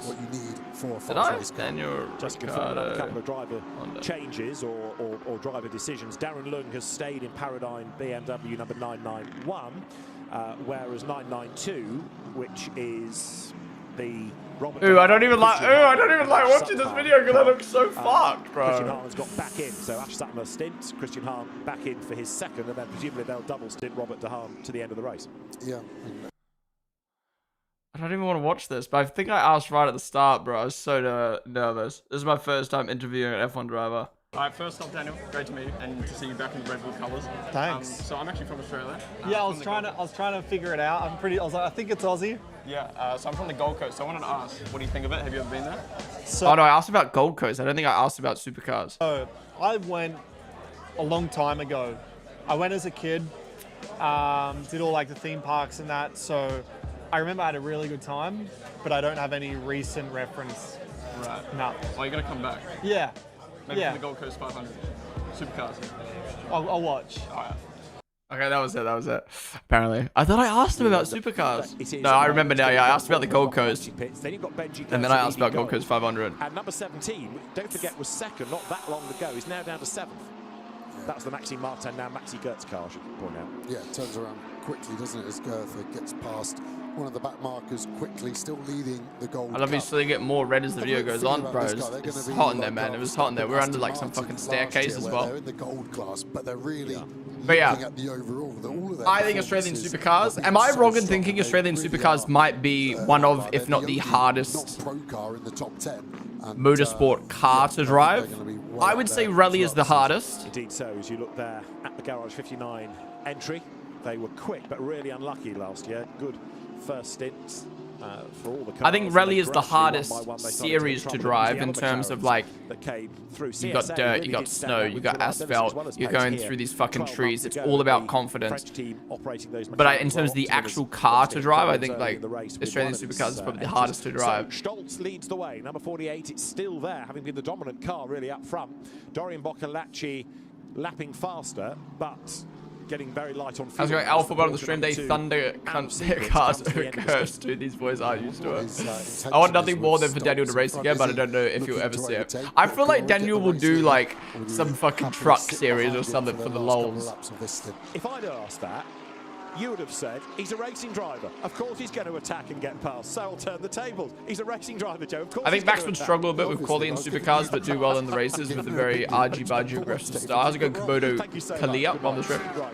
So, Boccolacci, because he's a racing driver and he wants to attack, he's just done a personal best in the middle sector. It's game on. Yeah, Daniel said he doesn't want to do that anymore with his life, focusing on a series and being competitive with it. All the while he's closing on. We'd love to see Shane Van Gisbergen and Max on a NASCAR road course. You know my dream, man. I want Red Bull to have a Ford entry into Le Mans with Max, Shane, and Liam. Staying over to the right, you'll see him come into the foreground, into pit. I think that would bang. I think they would actually do so well as well, them three. Just saw him dive through the shot. So in comes Dorian Boccolacci. Not a bad stint either for him towards the end. And Liam. You guys keep clowning me when I talk about Liam in other motorsport series. He's one of 3 drivers, no, one of 4 drivers on the grid to have done another motorsport series. Keeping the bumper attached to the front wing there. Stops on the mark. Sorry, to do GT3 racing. Max, Alonso, Hulkenberg, Liam. End of list. In that car. Yeah, wait, sorry. Albon specialist. in DTM, but Albon fucking sucks. In just about every series going. Lando back in 2018 doesn't count. Coming onto the back and now Stroll. And now Stroll. Is stationary coming through turn 7. Oh, wait. Okay, there it is. That's the Razzoon Porsche that's had a spin. Okay, no, I thought it was the Merc for a sec. So the smoke was tasked. Sorry, I just talked out my ass. The car has got It's going bigger than again. I It's also thought. got a penalty that's been hovering over Dominic Olbert. We touched on that a moment ago for being involved in a collision. Yeah, Albon did DTM, but he got He's wiped by 87. Liam. Now that's now leading in bronze. I can't remember you short stream. What's up, Thrash Soul? I'm the Twitch dead. Having started the car. You from Gold Coast? I lived in the Gold Coast for a few years, but I'm from Melbourne, technically. And I'm all over the place. It's out of sequence for the moment. At any rate, it is leading the Bronze Cup. Yeah, they're going to box this lap as well, but they can get to the end now on the regulation amount of pit stops. So they're still in this. They're that left field strategy. And do you think Max will race the Bathurst 12 hour? I would love to see Verstappen racing and Max entering the Bathurst 12 hour. That would be so sick. Max says it's one of his favorite tracks in the world. So Salikov in, so double stint. Maybe the GPDA will make F1 GT3 until the batteries. Two quick drivers. That, in the case of yeah, Lando did the Daytona 24 hours back in 2018. I've just recently learned. For one of tomorrow's GT4 races. So he's switching from BMW GT4. Guys, you also did Formula E. Yeah, that's still in open wheel racing. I was more talking like other motorsports, like. I think I'm basically just talking about GT3, really. Because they did that stint reset. Yeah, sorry. I thought we were saying he's done. Wait, did Gazzy do Formula E? He did Super Formula. Did he do Formula E though? But as you say, he did that stint reset. Did he? Yeah, a good job done, and he's brought the car into contention. This is on board in replay. Raikkonen did a one-off in NASCAR race. Jensen Button did as well. End of the lap, Virage Dupont, and 46 then losing out as Alfa Rougier goes by. So that is Valentino Rossi. He's also well, actually, no. Sorry, Jensen Button didn't do a one-off NASCAR race. He drove the NASCAR in the car 58 entry. It's back on strategy, and it's in 11th in the place. Now remember, that was wait, what happened to Rossi? Was that Rossi just stopping? The early spin. Yeah, they're exactly the same as the 7 car, aren't they? They're that real close window to not getting to the end without going over their maximum stint time. But what time is on track? France is an hour ahead of us, so it would be 8:30 p.m. right now. The 7 and the 59. 8:20 p.m. At turn 2. That's right. Yeah. So the race has 3 hours and 38 minutes still to go. And right now, Rinat Salikov, as we saw in the pit lane, Garage 56. That's going to give the bronze lead to 42. I was close. Garage 58. Sagrera. I was close. I was close. Thrash Soul, Domus, and up front, Enos, Driverden. Thank you guys for the follows. 11.4 seconds. Last KBS was a solid drive in 2012. We need Baldwin in this. What is Baldwin doing right now? He just announced that he's doing a series, right? He announced that he's joined, was it Mercedes as an ambassador or something? 10-second gap, aren't we? Is that going Mercedes to F1, the next few Sim laps? Racing. Last lap trend Wait. say yes, and this We got car it. is going to have to He announced start something to recently. look in its mirrors ever so slightly more than it has done so far. Having a look there at the pace judge over the last 5 laps against the average in the class, where that 48 Mercedes stacks up, and on the whole looks pretty good, doesn't it, as Lukas Stoltz continues to, as he's fresh into the car, putting good lap times and try to build that lead. He's just done 70 laps at the end of 2 hours and 22 minutes of racing. Ricardo Feller will go through in second place, 11.6 seconds back. The gap's just starting to creep up. Oh, he announced that he became a Mercedes simulator driver. That's sick. Is Dean McDonald and then Benji Gerther. So 2 Garage 59s, the quickest of this stint so far. Then Nicky Team, then Feller in the Oh, okay, yeah. So he's a simulator driver for Mercedes F1 team. It looks like it's going that way. But he's a so he had 2 announcements this year. The tipping point is not yet come. It's kind of similar to what we were talking about before. So he's a simulator driver for Mercedes F1, but he's a sim racer for Verstappen sim racing.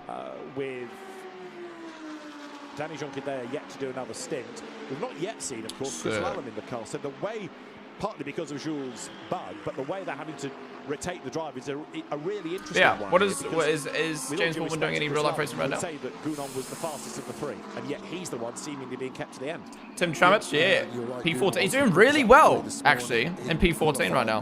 Lallam was actually the second quickest. Wait, he was only a 10th quicker than he started P18? Like he has done since we've seen him in GT World Challenge. I swear he started like he was like P28 after the first lap, was he not? Yeah, I think again. Has he managed to recover? That's good. But if what's up, GT3? They would definitely have had him in the final stint. Who took pole? Still what the team was hoping for. The team in P1 right now, Stolz. No. Tim Tramnitz's BMW was getting place. Dots? Wait, no. What team took pole? Yeah, Stolz. Well, no, not Stolz himself, but that team. Zerzek, what is up, dude? In his case, for that clock to tick. Question, do you want to down, standing, or do you want to get move out of the somewhere car else in the and future? Go and take on liquid once more, but it's been a tough stint as the Red Bull backed Verstappen Racing entry comes. I don't know. The lap, and now If I had unlimited money, comes Jules Gounon. I would probably move around a bit It's not for the race lead because I love like experiencing new cities and blah blah blah blah blah. But like for F1 content and like motorsport content, like London's probably the best place for me to live. But at the same time, like I wouldn't want to like, I don't know. It's hard to feel how quick these cars are going. I think the question is yes, but would I probably know? But yeah, much quicker than you would go on a highway, freeway, motorway. I'd probably move back to Australia one day. Demonstration of how quick these cars really are. So that's Gounon with. How's it going to Arjun above the stream? Which always helps. Just haven't been giving people an opportunity yet, so sick. Yet, I know he was doing British GT comms last year and did a GoFundMe to help with a seat somewhere. Last he did it, I think, was last year's Spa 24 hour. Right, okay. 8-month breaks all the time. True. That question is asked in the AMA video. There you go. AMA video coming soon to the second channel. Have you started editing the viewer setup yet? Yeah, it just, that's not like a, have you done it yet? It's more like a curiosity. How fast was that drone, by the way? Because I was going to ask how the timing is looking for that. Stroll's team is car number 18 right now. Yeah. So Gounon out of scene. They're way down. Le Beausset, that long right. Nicky team behind. Have you seen there is one rumor linking Lawson to Haas next year to replace Ocon? So don't tell me the Really? doesn't work, eh? Yeah, that gap's staying pretty Liam breaking free from the Red Bull family would be very interesting. So let's feel positive, slightly older tires. I haven't because I don't have any parts to put it into. Well, don't worry about that. Just edit the, like I said over message, like just edit the video, and then after the whole video is edited, then we can split it into parts afterwards. So like if it comes to an hour, we'll split it into 3 20-minutes. If it comes to 40 minutes, we'll keep it as one 40-minute video. If it comes to 3 hours, we'll, you know what I mean? But again, doesn't seem I can't really decide what I'm going to split into until I know how long it is. That's why it can stay so strong and metronomic. Because if I say right now, you'll split into 20-minute parts, and then it ends up being 3 hours long, then it's going to be like 9 vids. So Lukas Stoltz, the leader. Where's the Leclerc brothers team? They just had an issue, so they are down in... So that brings the car closer to the pace. Why is it moving so quick, bro? Calm down, buddy. Calm down. It's not done yet aboard number 59. They're not in the top 25 right now. McDonald, who shares the car with Josie Float and Marvin Kirchhoff. Who Oh, is it with Ducks? Is that them? Ready for the last car double. 50. This is Gounon's view once more. Considering we've been talking about why do I feel like there was a different name in that car before? We've seen the car for a couple of laps. Now anyways, I'm busted a wee. I'll be back in a sec, guys. Got 3.5 hours left for this race. Oh my, I forgot my dinner was in the microwave. Different cut-throughs. And about 2/3 of the way up here, he will go past the now famous Gounon curb. Yeah, it'd be interesting to go and have a look at that tomorrow morning, wouldn't it? See the size of the gouge that's been taken out of it. But yeah, you're right with the traffic. Should be 97 meters of space per car on the math there, but he's got a nice amount. You can see the delta time there is just 3/10 off the fastest lap this car has done so far. And he's got his stint time, I think, below it as well. He'll be trying to do that thing where you're not looking at it, because every time you look at it, it hasn't moved. It'll feel, if you're ill, it feels very slow moving. But yeah, you can see the lap that was done earlier in the fast. You know, just losing kind of a 10th a corner. Gets a good X out there though, and that's what's talking about. Mercedes so good on its tyres and on heavy fuel is able just to do the same lap time, lap after lap. Hard on the brakes, down from second gear, in some cases to first, and then accelerate out the other side. Being a little bit more gentle with the car now. Potentially, yeah, he might be looking after it as he comes across the line, and 56.1, so a couple of tenths slower than the previous lap. You know, be maybe just starting to see Nicky team 5 seconds behind him, who was a 10th quicker than Jules on the last lap. We'll just be starting to see where he is in the full chain. So Jules Gounon you're riding with, down towards turn 3. Drop down through the gears at 4. There is Ricardo Feller in the meantime, 10 seconds away from Stoltz. He is gaining as he heads down to the Virage du Camp. Another first gear corner, then 6. This is 7 onto the Mistral. Speed building, so working through the traffic. it's perhaps less relevant now because many of the bronze drivers have done their work, but there is, when the bronze driver is in a bronze entry, a light on the back. So when a quicker car is catching up, that driver knows, okay, it's a bronze ahead, I might just need to hang on a little second more, just give him a little bit more breathing space, which you wouldn't necessarily do to a gold or a platinum graded driver. Yeah, exactly. I think I saw one of those purple flashing lights, in fact, just in front of Feller, who, yes, 10 seconds apart, like you said, David, but 6 cars of traffic in between him. So 10 seconds plus 6 cars of traffic, that's probably more realistic, like a 13 to 14 second gap once he's cleared those 6. But by the time he's cleared those 6, there'll be some more that, of course, Stolz has got past in the meantime. Yeah, so the elasticated gap, courtesy of the traffic.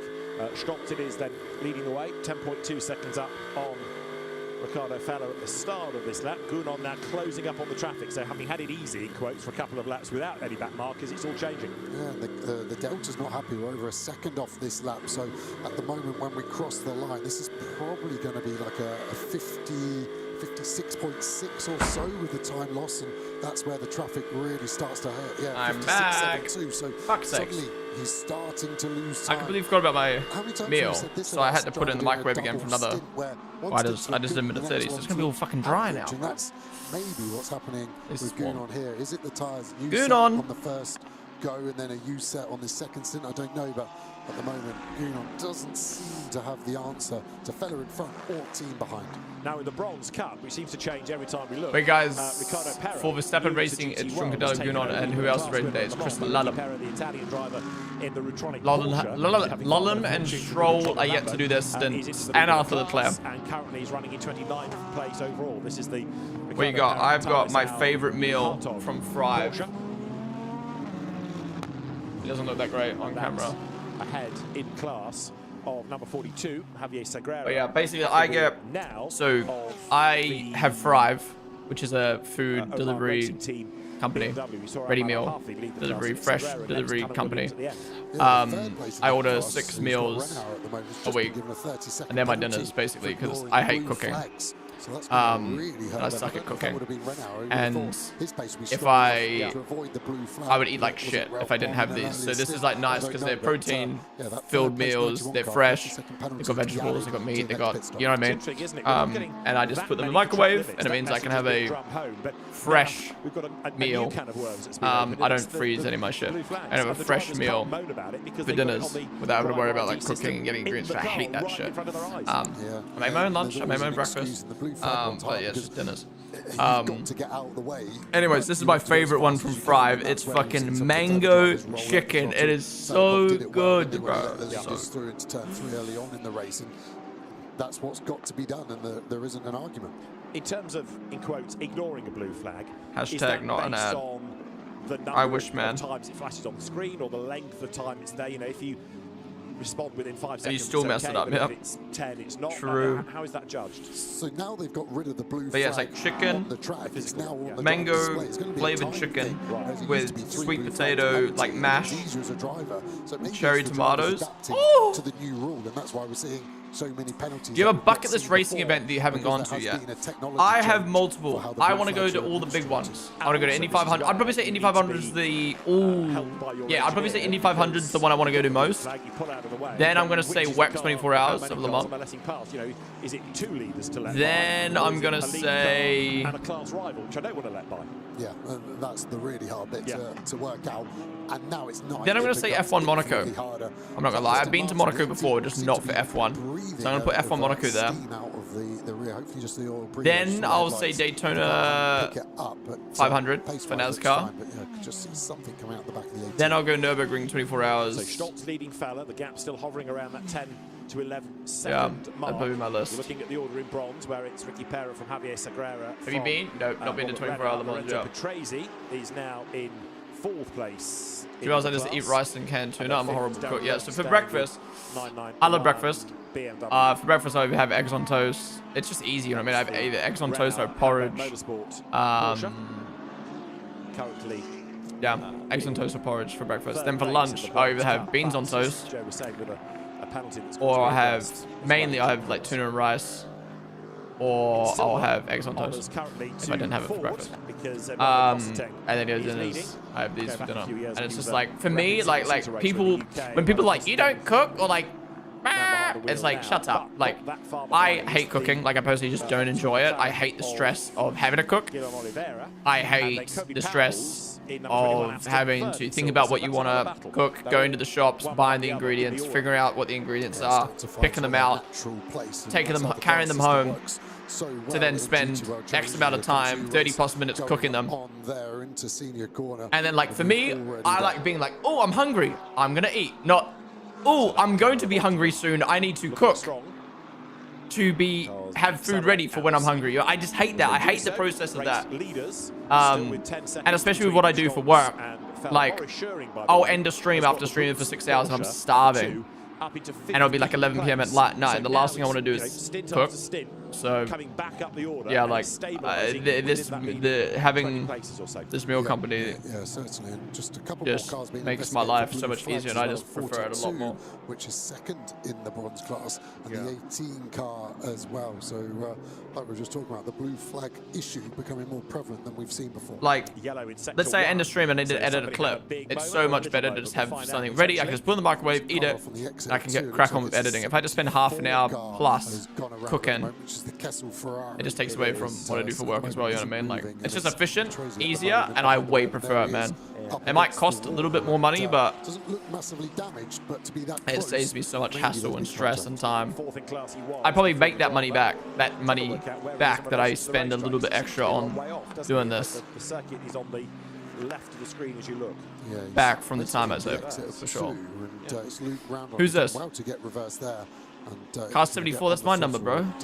Whopper or Big Mac? Oh, Whopper for sure. McDonald's better than Burger King, but Whopper better than the Big Mac.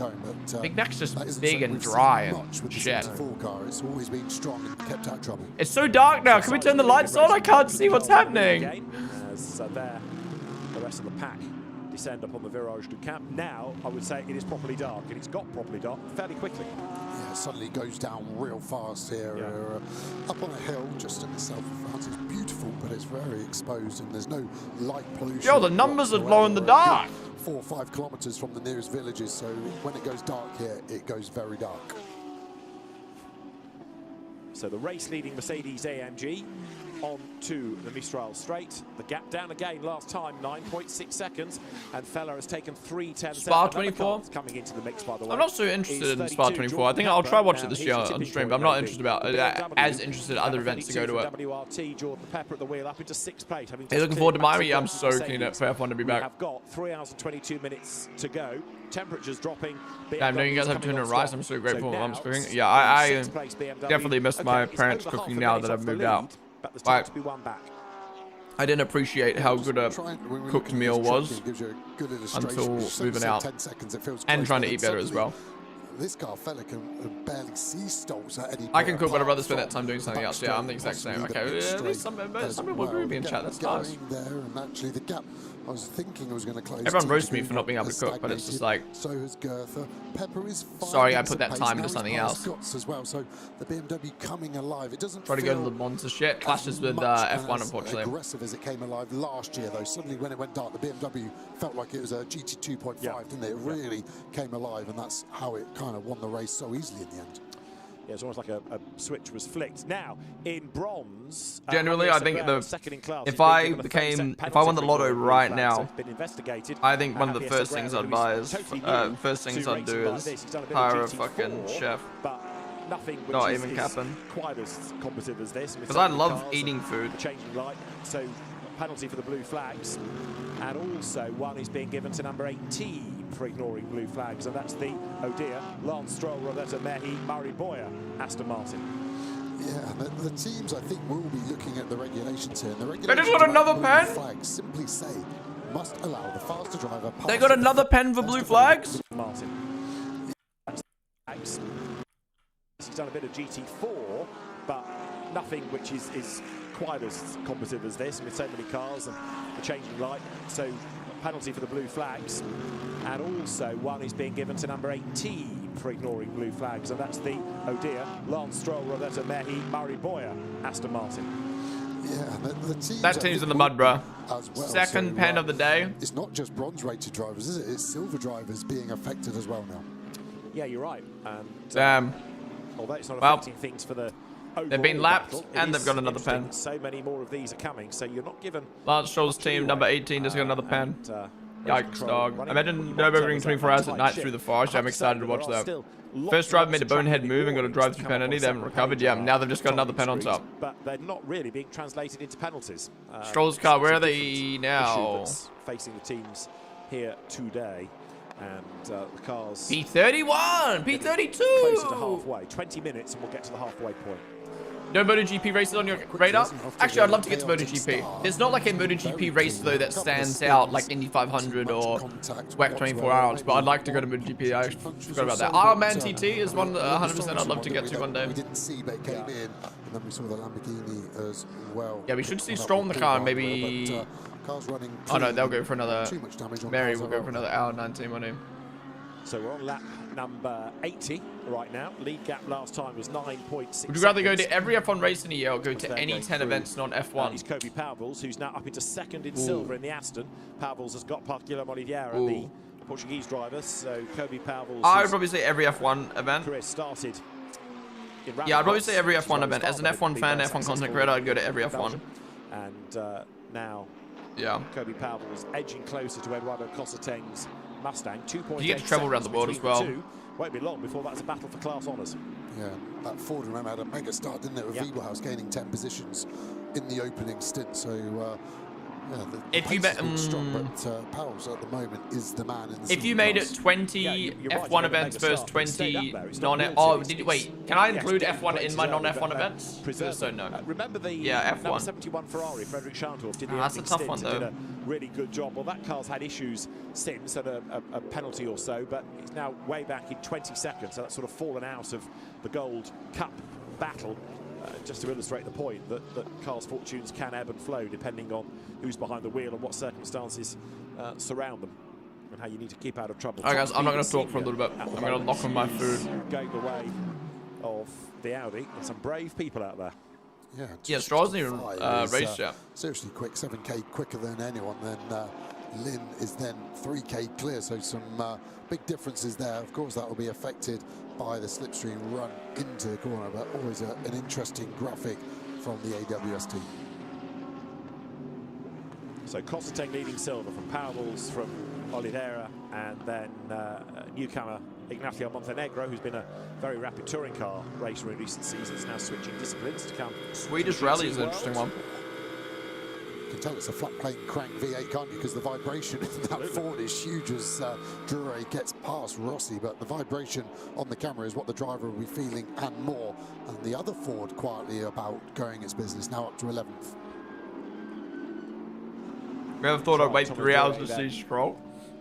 Moving Oh, you'd have to wait another hour. Valentino Rossi going the wrong way in terms of what he wants out of this race. Still struggling. He said to Bryn after the first stint they needed to have a think and Rossi pace and work out what to do, but that BMW not looking strong yet. Such a big gap between the Porsche and Gunon now. It's kind of at the same pace as it was in the daylight, so whatever they had a look at, they weren't able to affect as we go back on board. The Porsches really closed the gap on P1. Only 9 seconds behind now. I love the detail on this car. I love that the gear shift indicator is the Ford oval with the number placed in it. But yeah, those vibrations must wreak havoc with the car. All the bolts were trying to undo themselves against the nuts, and yeah, the Evo has definitely helped the car, but I'm surprised how bad the vibration is. Can't be much fun driving it for a long time either. No, in Formula 1, Aston Martin complaining about theirs. I've driven cars with it, and your fingers go numb, and you take your gloves off after the stint, and they're completely white. All the blood has been shaken out of your extremities, and I never quite was brave enough to Google the symptoms, but I'm pretty sure it can't be good for you.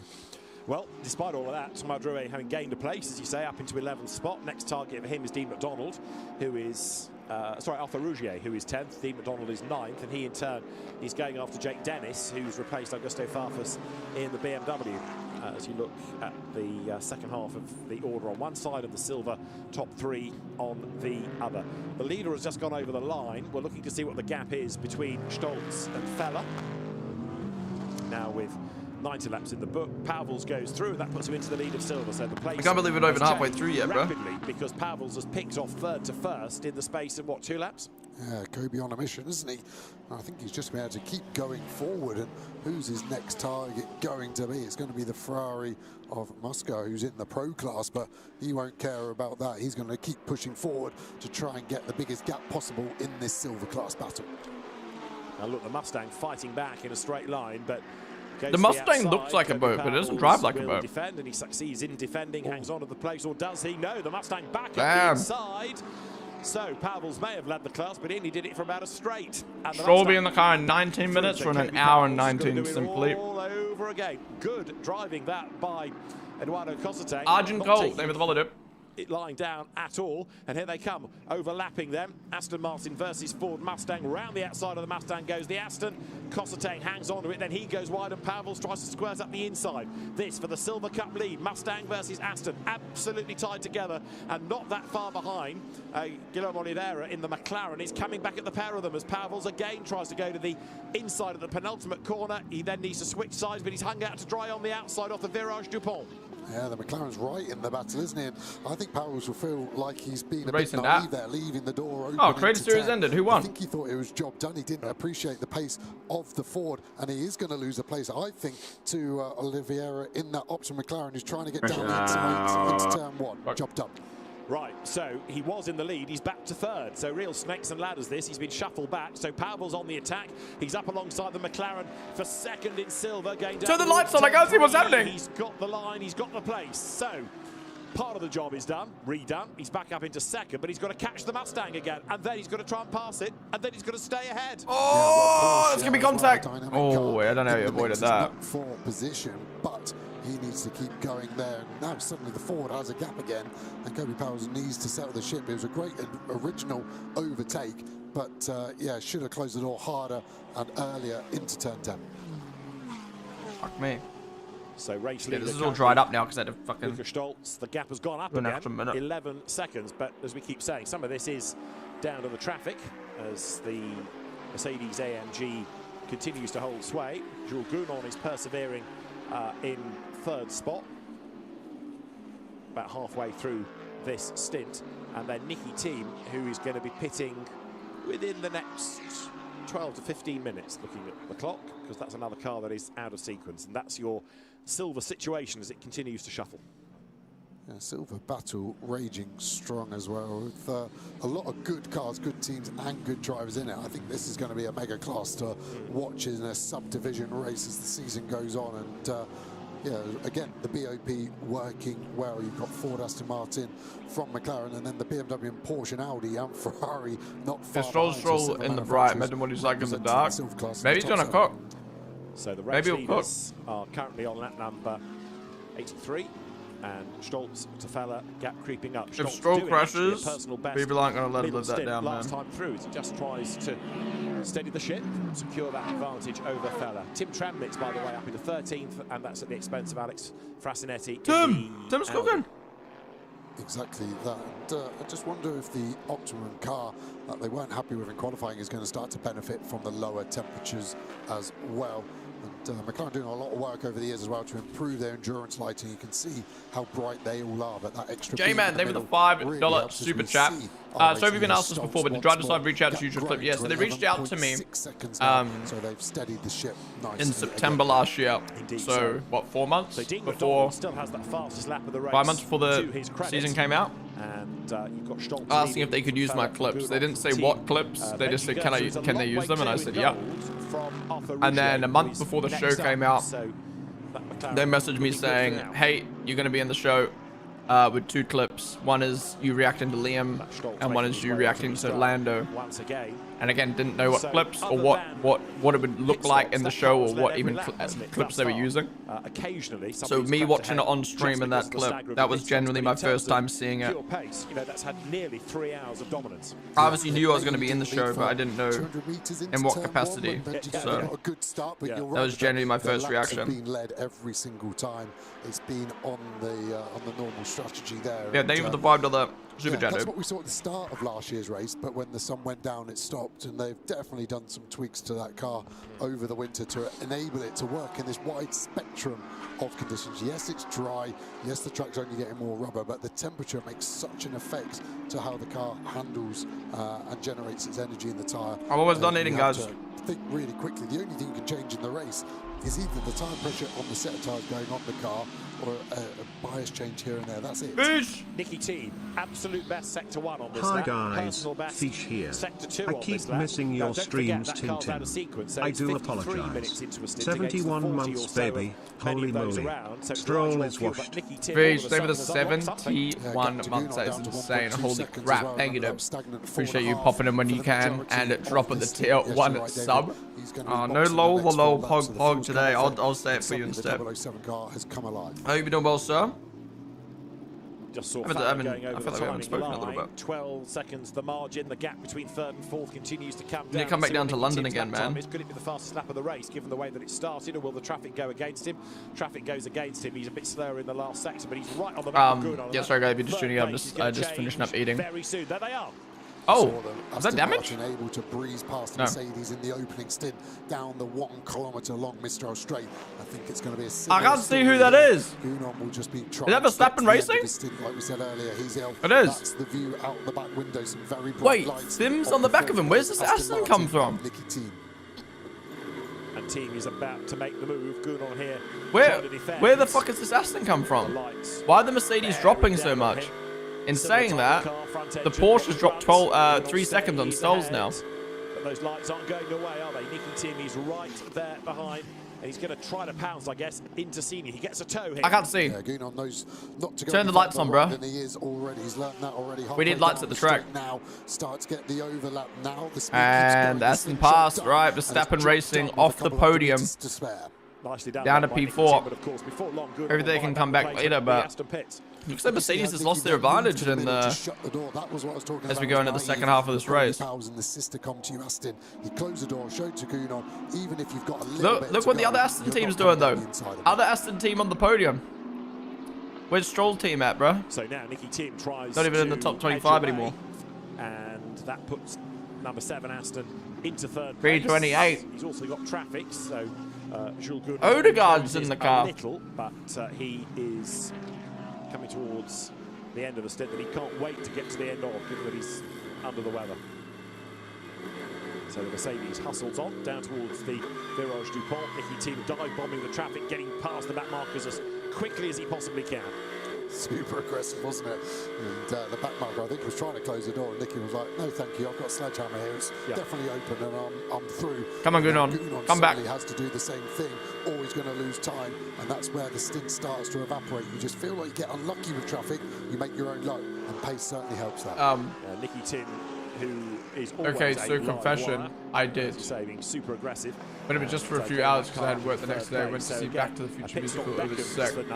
You came down to London, you didn't tell me. I'm disappointed. Stoltz leads Fella. That gap is creeping up. Now, I'm is joking, that of course. traffic against the Porsche? Or How is was the Back to the Ricardo Future Fella's musical? pace Did they ebbing not away? do He's like? lapping a little bit Does slower the musical now not than come? Stoltz. Traffic's the obvious Or like, answer. does the show not come to Manchester? Like, surely that like they do like London and Manchester. He's just got the 50 Ferrari. Like they go around the country, surely. Or do they just do like just the theaters in London? The next couple of laps we'll get another indication. Was it traffic, or is that where the pace is at? Meanwhile, Gunnar I have a story time to send you later too. Jewel down in 4th. Voice note me right now. Clear for the moment, Benji Goethe. I'll play it on stream. So he doesn't have to worry about losing another place. He's got the best part of 16.5 seconds in hand over the McLaren behind. So got Gunnar here through Senior up towards Le Beausset. Oh, has to fight the car there. Snap of oversteer. Where did that suddenly come from? Yeah, after a car that looked so docile and placid earlier, has suddenly come very lively at the wrong point of the corner, and you're just trying to carry the speed through that part of the Beausset, but unable to, so he's having to overslow the car, almost like what we saw when he was following Maxime. You gotta adapt your eyes to the dark for NLS. Is it harder than this? Would you say it's hard? Nah. Isn't there lights around the track at Nürburgring? Or am I tripping?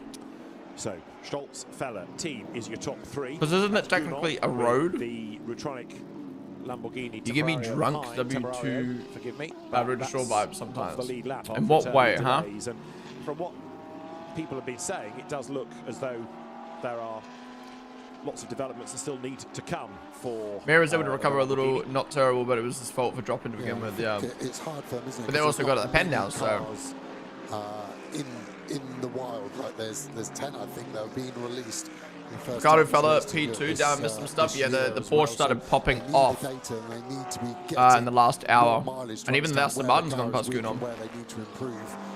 Pretty sure it's just London because it's US one originally. It was very good though, like impressively good. Wow, the DeLorean literally flew over the audience. Wait, what the fuck? Unfortunately, I haven't been able to transition. You eat so slow. Yeah, I'm a slow eater. But I'm also eating in between stream and I'm like trying not to just like chow it down. So Stoltz leads the way. Fella in second spot. Team in third. It's way harder. Wait, not every track has floodlights like Bahrain and Qatar. Well, they should, man. Get the money up. Oh, here we go. Who's this? Oh, it's a passing it back, man. So Luca Stoltz is currently 48 minutes into the stint, and as he works now, lap 87. You got to watch the lives from last year's Nürburgring 24 hours. Wait, let me have a look. Again, to use Joe's phrase about steadying ships, Stoltz has definitely done that, and so he's edged away a little bit more from Ricardo Fella. 24 hours. Interesting now, finally Fella has some space on the next lap, so he's about to finish a lap where he's had to overtake the 50 car. He was just a passenger from that point on. Yeah. Pace back down. Flag and the power outage might be quite simply the heat, which is causing problems with all those systems. I don't believe it. Taking a bit of while we mentioned. Careful not to overspeed in the code 6. Back, Kobe Powers. This is our 8th place. The lead of Engelhardt and on descent. Entry and this blue car currently running second. What negotiate, shall we say? Nah, this is easier. I can see way better on here. Don't believe any hands were thrown in the situation, but to be fair, certain language of an angle. We are almost at the halfway point. To be fair, ADAC get to the halfway point of the race. Nord's Live Series, whatever the fuck you want to call it. But in terms of have way more onboards. I swear I've barely seen onboards on this broadcast. Couple of changes over the most. Well, I thought the race was tomorrow. Is it today? Yes, it's today, Vochi. Qualifying and the race on the same day. I learned that yesterday as well. Thus far, isn't it? Is that car still owing us a penalty from the contact? Either 7 minutes or 7 minutes or an hour and 7 minutes. Yeah, so Stroll's team should be pitting soon, or most teams are going to be pitting soon as we come into the pit window, and then they'll either do a driver swap or it'll be that driver will continue and Stroll will do the last 2 hours in the car. I assume he's going to do the last 2 hours though. 1 minute 57. That obviously shows us that's the 30-second penalty. Imagine Stroll doesn't drive us all promotional slop. That would suck. The contact, all this very common. Would you big old glass of milk? I actually need a drink. I chowed down my drink before there we go, got some bit stops there. I chowed down all my drink before my food even arrived. Right, they're going to do another driver swap. Yep, Rossi, quick swap. And is it going to be Hessel? It looks a bit more like Dan Harper's helmet getting aboard. So this is Dan Harper getting replacing Rossi. First stint of the race. So he's got 2 more to go in the final 3, and Hessel just 1 more. Rossi. Okay, it's interesting. Rossi's team chose to swap every single pit stop, whereas other teams doing double stints. Yeah, it's been a tough day at the office for. Would you stream this if Stroll wasn't driving? Both in terms of qualifying pace and race pace, and actually, from what we've been hearing. With there being no F1 this weekend, maybe I would have with Verstappen racing in it. If Verstappen racing wasn't in it, no. That okay, I think has sort of. I need to have something that I want to watch it for. You know what I mean? That car has never looked the fastest of the BMWs. But yeah. At the same time, like I probably will watch more stuff that Verstappen Racing races in. Maybe I would have not done the full 6 hours, maybe just the first 2 or something. There he is. But I do enjoy just like chilling, watching something while we chat, you know. I also think Rossi looked quite tired when he got out of the car. You see the new Michael Schumacher movie trailer? No? When did that drop? A belt over the top and did the window net. Harper was trying to do it. He realised is that Stroll? Who's that? The lap belt hadn't been done, and Rossi had already closed the door. So that's P3. Alright, so Gunon moves back up to P3 as Sim pits. Let's see if Gunon can do a overcut. Doubt it. You can see the fuel man there nodding happy, drops straight away. Ryan Gosling stars in my computer. Are you guys trolling me? Fires up very quickly and efficiently, doesn't it? We're used to the Mercedes being one of the slower cars to restart. The big V8 having to do a full cycle before the never heard about this. realizes what position it's in and then fires. But the car now, Michael Julia aboard, is Schumacher heading out. movie. So they've cycled through all 3 drivers. You're literally trolling me. Why are you trolling me, bro? The beauty of which is to keep them fresh, isn't it? So an hour, or give or take, stint for each of them. So number 7, don't forget, it's slightly out of sequence with everybody else because of that early puncture that they've had to combat. They could do with a safety car to really bring them back into the mix. Dean McDonald, by the way, has just pitted from 9th place, having done the fastest lap of the race. Dean McDonald. But just that one early safety car to have interrupted the race. And of course, now lots of shuffling because of these pit stops. Dan Harper rejoins then. Slow down, boys! This is not sports car racing anymore. Wait, is this a real film trailer? I'm so confused. It's a cinematic short film that tells untold story of Michael Schumacher's rise from his breakthrough debut in 1991 to the defining moments that shaped the shot with the bold cinematic approach and driven proof of concept for a feature film. The Cassia blends real historical events with immersive storytelling.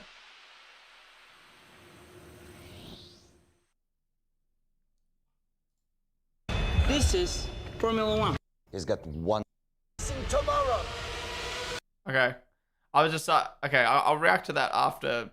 In the battle, and then at the end of today's stream. Well in its silver class battle, so because I want to turn that into a clip for socials. Up through the order now, so that would have meant he's lapped everyone up to 20th place.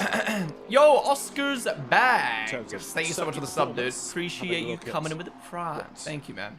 The go is in the different sectors in which the strong cars really do appreciate you subbing for the first time, dude. For Aston Martin sector 2, interestingly for the Audi. It's gone so bad to the point where they need to include no IOS. That's so dumb. Pace around the racetrack. It's not like a Rush Hour movie that will production. Right, okay. I'll react to that. Actually, I'll probably react to that tomorrow. Yeah, can you link that in Discord? It's about to happen, but I've had it a few times. Whoa! Over the years as a driver, it really does sometimes catch you in the corner of your eye. No, that's a very extravagant yellow flag, and then starts. Wait, so they do fireworks at the halfway point? Why? It's a nice distraction. You don't get told on the driver ID then. It doesn't suddenly have fireworks that go off to let you know about this. Katy Perry starts playing in the background to work out what's going on. It's all left to you. Bro was cooking that one. He was like, when the fireworks come, I'm going to drop that line. That will also be off the racing line. And why is that important? Well, as you start to overtake these traffic cars, you have to go on the dirty part of the circuit. And then you're compromised, and that's really a random amount of how many corners it might be. Might be 2 or 3 if you're able to load the car up and you can scrub the front axle, maybe a bit of wheel spin out of a corner to clean the rear as well. But you pick up the rubber and you get a big vibration, and it suddenly starts to really, you feel the car is braking underneath you, but also unable to deliver a lap time because the car isn't suddenly in its performance window. And yeah, and then you might have to go offline again just as you're getting rid of it, and it really starts to hurt your performance. So you'll start to see drivers potentially waiting for a corner or a cleaner part, and the straights stay cleaner, of course, because the cars going through the straight aren't under load, so they don't shed the marbles as much as, say, a high load corner senior being the worst at turn number 10, but Labuse as well. So lots of things for drivers to start. Yo! Sorry, you called me on my phone. Vic! Thank you for the raid. Welcome to the stream of Vic's stream. How are you all doing? I was just on my phone for a second. We are 3 hours into the GT World Challenge. GT World Challenge Europe race. We're kind of watching Lance Stroll, although he's not been in the car yet, and his team sucks. They're down in 33rd, 34th, Maybe we are now starting to see 35th. Yeah, I'll give you guys a full rundown of the race in a second. But welcome to everyone, big streamer. You guys are doing well. It's been fun to see you guys doing Le Mans Ultimate. I've not touched Le Mans Ultimate yet. Is it good? Is it good? As a newbie touching the game for the first time, how is it? Everyone's been telling me you should get on Le Mans Ultimate. Boss Baller, they were the follow. Once again. Where's Stroll Pops? Do you think Lawrence Stroll's there today? No, I doubt it, Wait, Ponden, did you see the Petite Le Mans Cadillac headlight failure at night? Link it. What's up, Pat Mike? What's up, Unc4J? How we all doing? I think How's Stroll doing? Okay, so to give you guys a rundown of the race. In this race, we've got Lance Stroll and his teammate Mari Boya, who is an F2 driver. And then Mary, who's an ex-F1 driver. They are in P33 right now.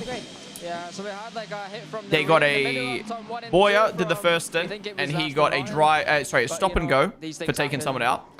And Mary's hopped in the car and got another penalty for ignoring blue flags. Stroll's not in the car yet. He is going to be in 50 minutes. 50 minutes, he will hop in and he'll do the last 2 hours. So stick around for that.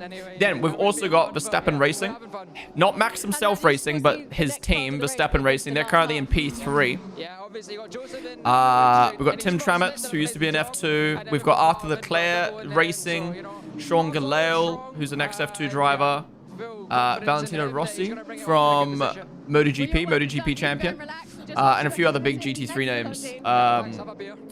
All competing. So yeah, it's my first time watching GT World Challenge. I'm kind of giving it a go because it's obviously free to watch and because Stroll's racing in it. But yeah, it's been nice to just kind of like chill and watch like there's been some good racing, but now it's really mellowing out and I'm finding it hard to follow what's happening because it's nighttime and they just got fireworks going off for no reason. But yeah, it's nighttime, so I'm finding it really hard to follow actually. Normally the fiery Scotsman was very blasted there with it. Yo, Jay, thank you so much for the gifted sub to Vic. I appreciate that. Thank you so much for gifted a sub for the first time, dude. Hell yeah. Just for that extra place. You need to see where I read that. Maybe finally see Stroll. Yeah, I don't think we'll see Stroll for another 50 minutes. It's so good. I wish I'd listened earlier. Okay. What do you like about it? Is it the ranking system? Is it the handling? And we were hearing this last year. Is the community? Didn't Boya? Yeah, so Boya, Lance Stroll's teammate, killed Sean Galale. Not actually killed. Talking about who's Arthur Leclerc's teammate. So a GT World Challenge event as we have today. The Stroll name haunting the Leclerc name, even in GT racing. Here's a 38-second one, so it doesn't interrupt your stream, so you can view it. Efficiently thus far in the race, they'll be hoping to do the same. All right, Carl wanted me to watch this. Driver loses his lights while racing. I remember this. I saw this somewhere. But also legally, you gotta have one headlight running at all Bro, times. that must be so scary. Just to imagine what he's seen, if anything.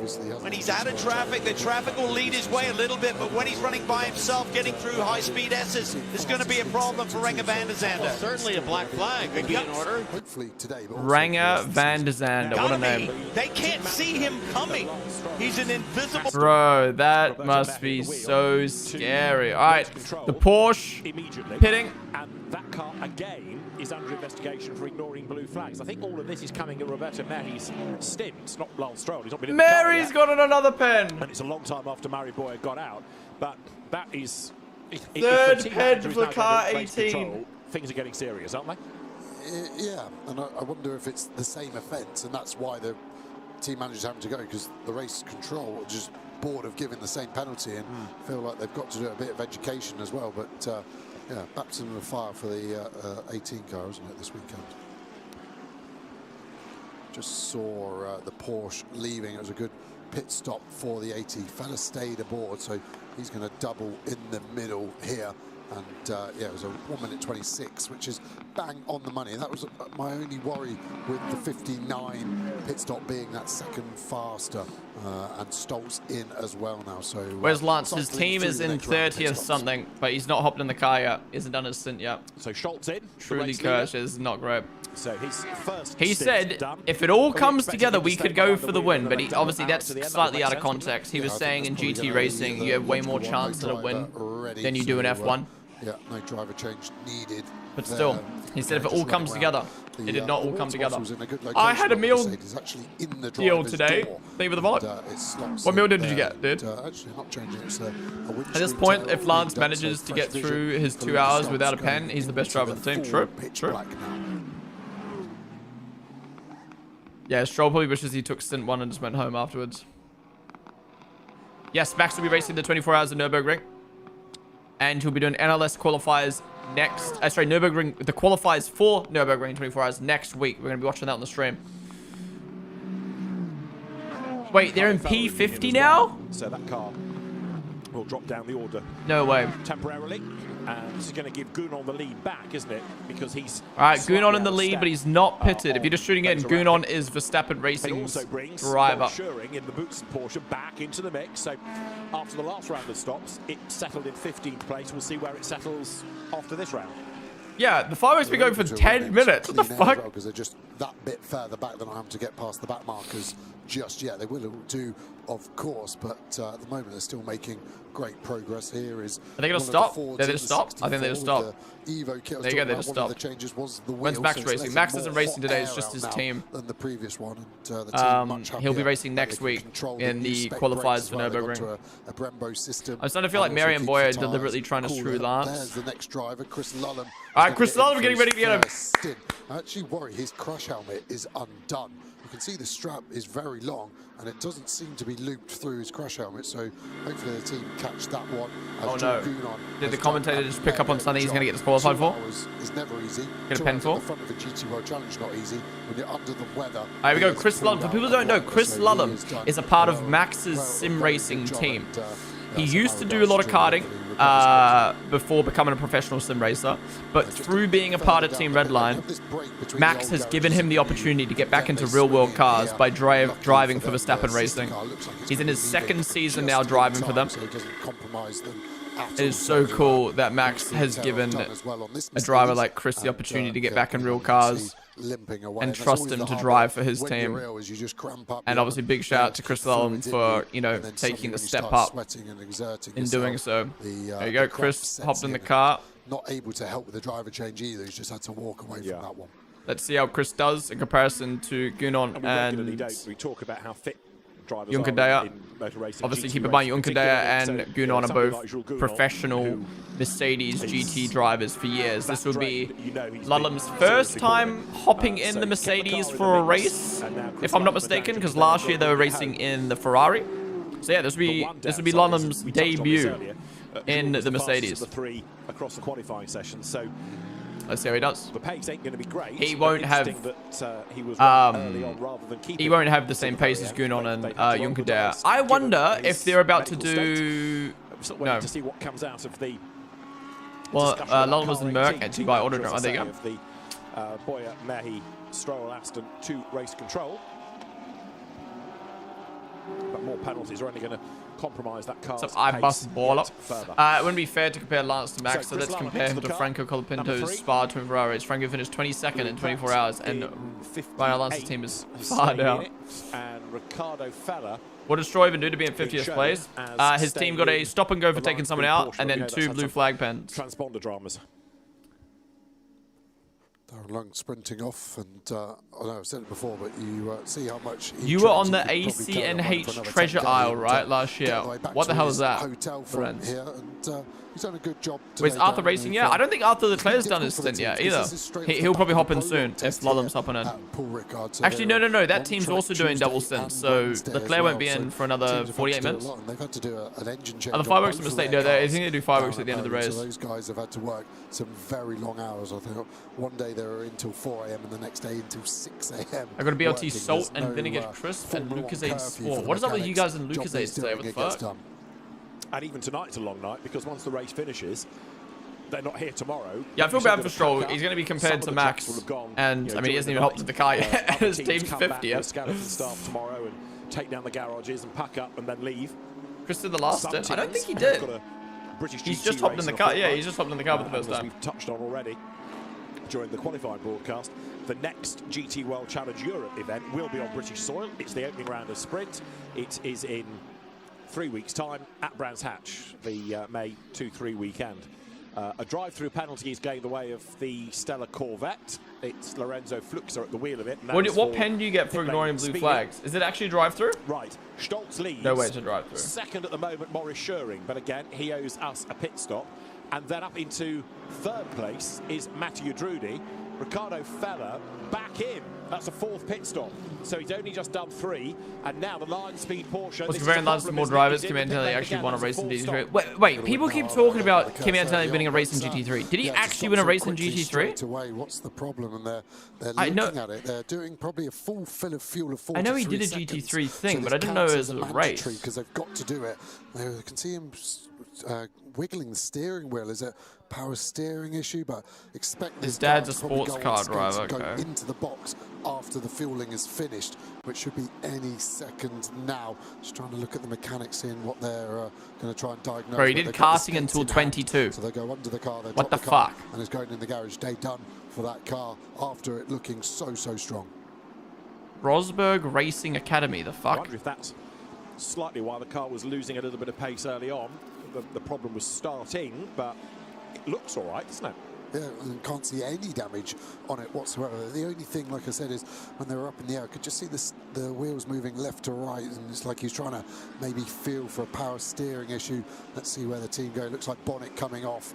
Maybe checking maybe the levels of the reservoirs, just making sure there's no loose switches, but doesn't look massively obvious. They're not plugging in with the laptop, so they're obviously able to try and diagnose the problem. What the fuck? Over the telemetry, I could see a man Bryn there ready to pounce in, so he might be able to tell us where that car is going. But I do think that's a sigh of relief for the 48 car. That was its main competitor, and now it's gone. Yes, Schuring is there. I've never heard of this. 2023 Italian GT Championship. Is that Drudy car, he won at Misano. Still touch and go whether it can get to the end.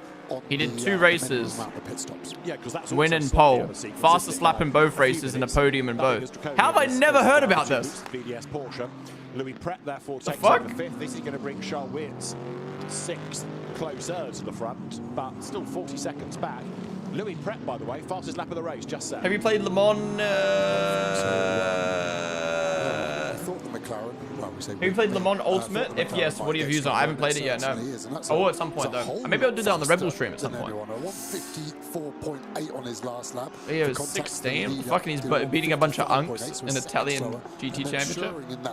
How's that even possible? 2 seconds slower than that. So our Gold Cup leader is flying along, and like we said, like I said earlier, I don't think they're worried about the Gold Cup. I think their overall position is where their focus is. Quite a few. Did his team carry him? I mean, he still got the win, but did his team carry him, or did he actually do really good? In the dark, so there's learning about GT3 cars. Do you ever happen to have any news why he's attempting in the new racing series? I think it's just Stroll likes racing cars, and you know he had the opportunity to race in an Aston Martin. You can do everything you want. So he thought, why not fill in his time while there's no F1 on? At night, but suddenly you just use different references that you can't see as easily at night, that you have to then just start to work out. Right, Kimmy's got talent. He's leading the F1 World Driver Tournament at 19. Yeah. No, I know how good Kimmy is. I just didn't realize he had a GT3 experience. Sorry, actual race under his belt, because I know he did GT3. Yeah, these headlights are so bright. Positive racing, because you've got great vision. Negative when you're in a ball of cars. And there's our 2nd place car in the Gold Cup. Or like he drove a GT3 car. I didn't realize he was in a race, in a proper championship, and won it. Alright guys, we are over halfway through this race now. We've still got halfway to go. I am going to take a quick break. I will be back in a moment. For someone behind yeah, Kell's car still in the top 10.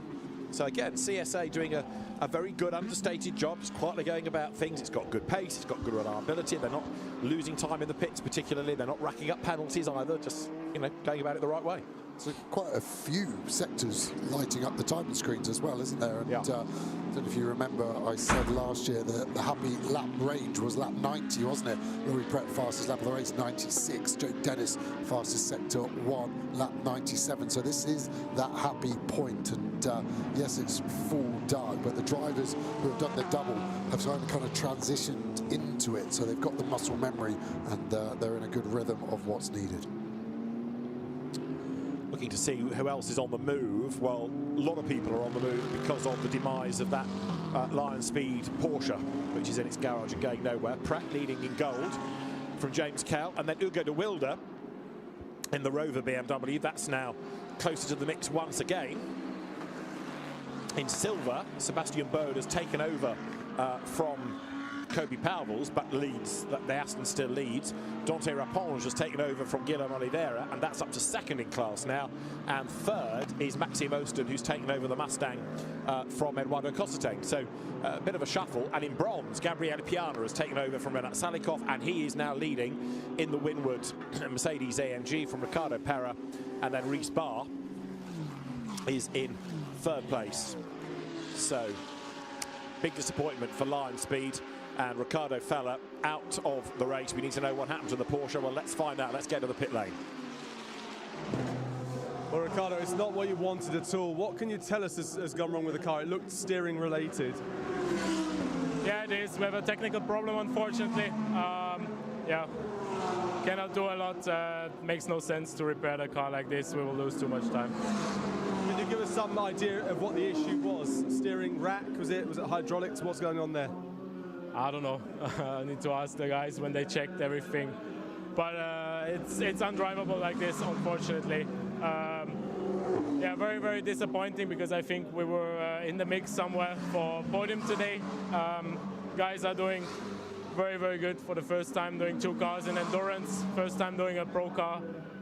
Very, very proud of the team, and then yeah, to end the weekend like this, a long week like this is disappointing, but we will come back stronger in Monza. It's been a tough one for you. Go and relax now, but it's been a tough one for the team. Well done.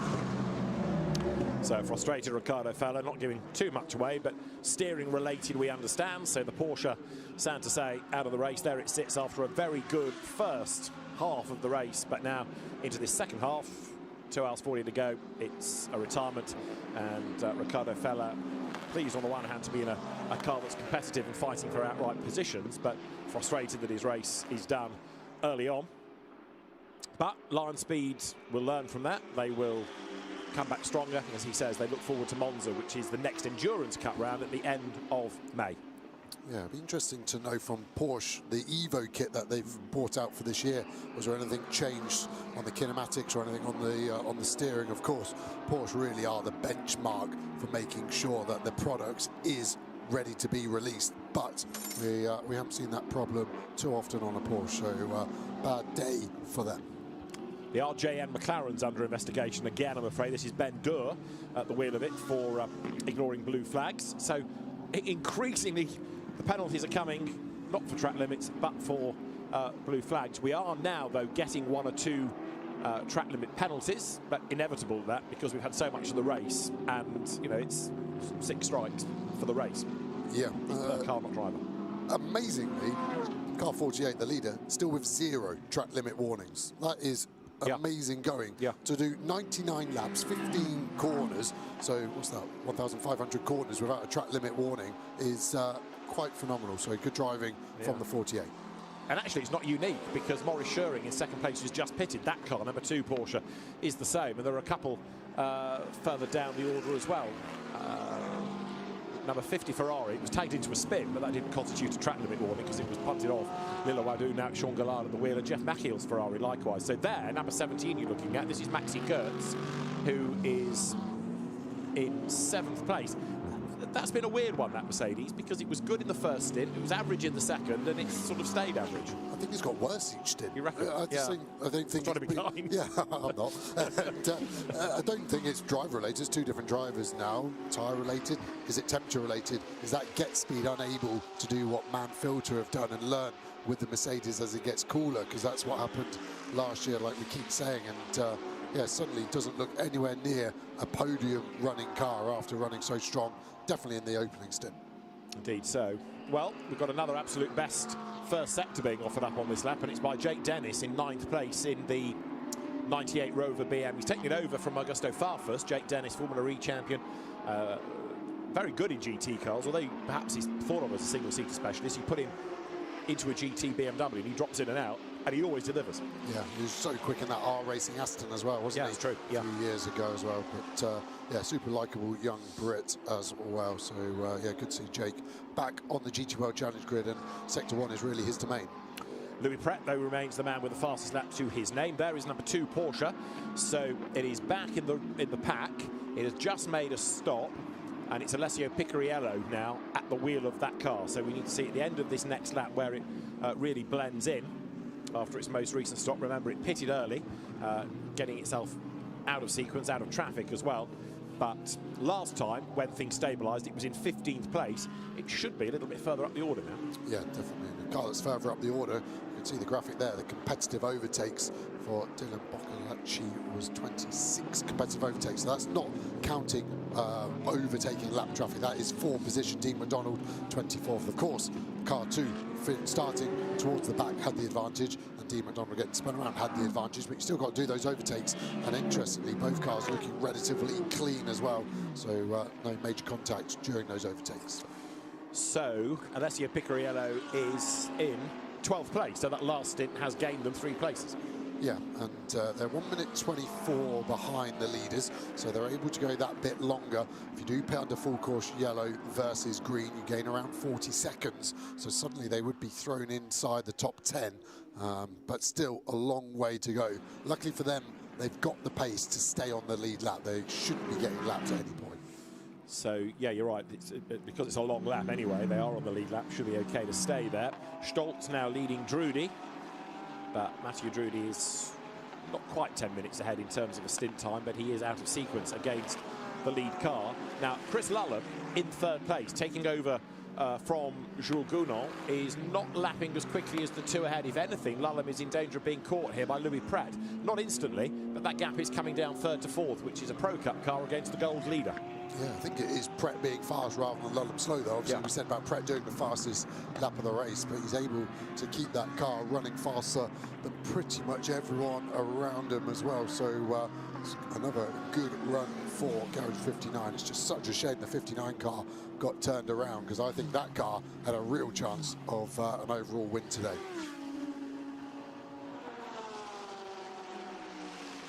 So after Picariello's number 2 Porsche's most recent pit stop, Picariello fresh into the car, that brings James Cal up to 9th, Hugo de Wilde to 10th. Silver is still Sebastian Bode.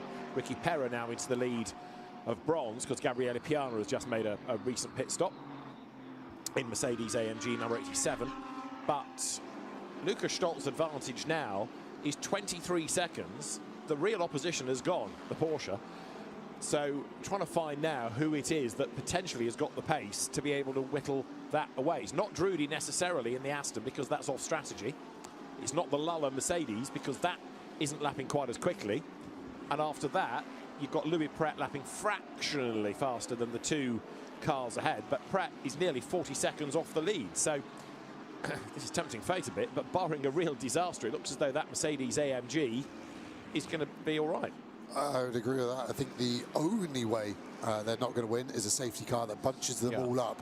And at the moment, a Nicky Team final stint in the 7 car after a safety car potentially could be that. Maybe Fleming, we saw how quick he was in qualifying. If he gets aboard the 58, we know it's not going to be Gounon getting back in, so it's either a Lullum final stint or a Juncadella. But at the moment, Lullum is struggling ever so slightly with the pace. And there you can see the total pit stop times of the leading cars. They've all done 4 pit stops, and you can see who has had more or less time in the pits, and another reason why that Manfield Mercedes is looking so strong up front. Yeah, exactly. They're all 4:19, aren't they? So it's from when they cross the entry line to the exit. They come to you on 10 seconds slower. We know that because of the puncher they had on that first stop. The Garage 59 one, we never found out, but that was their first pit stop that was just slow. And I can only imagine it was a driver change issue there. So, yeah, interesting to see how tight all the cars are. Right, let us for a moment just turn away from what's on the track and have a word with Murray Boyer, who has had an interesting debut in GT World with, well, a dramatic first couple of stints. It's been a challenge, I guess, yeah?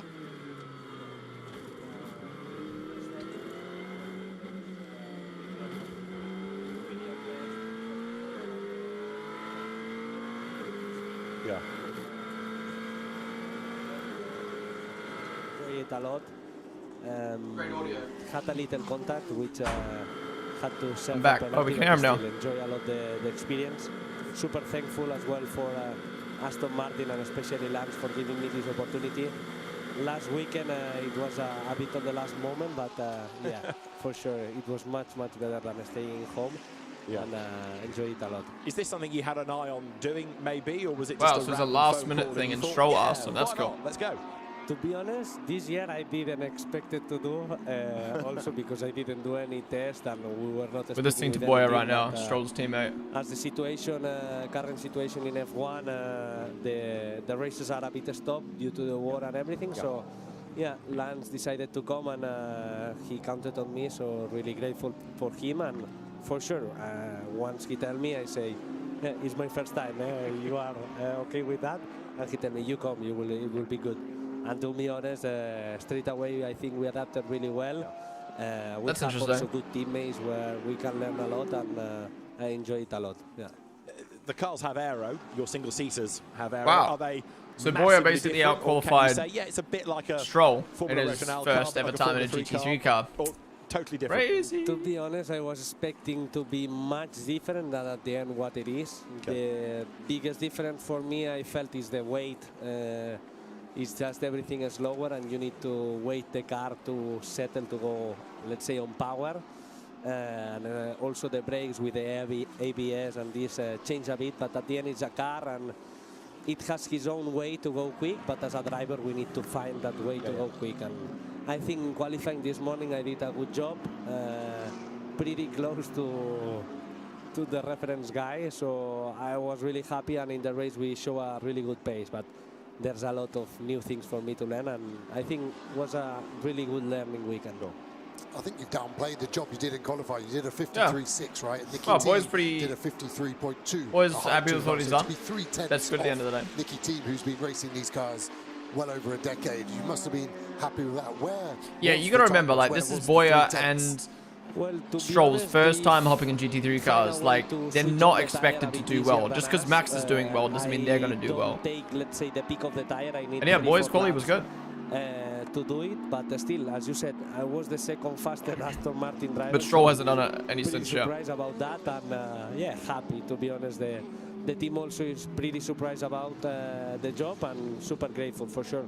They helped me a lot to have this pace, and yeah. Did you get any chance to drive in the dark, and what's it like, and how different is it? It's something crazy, to be honest.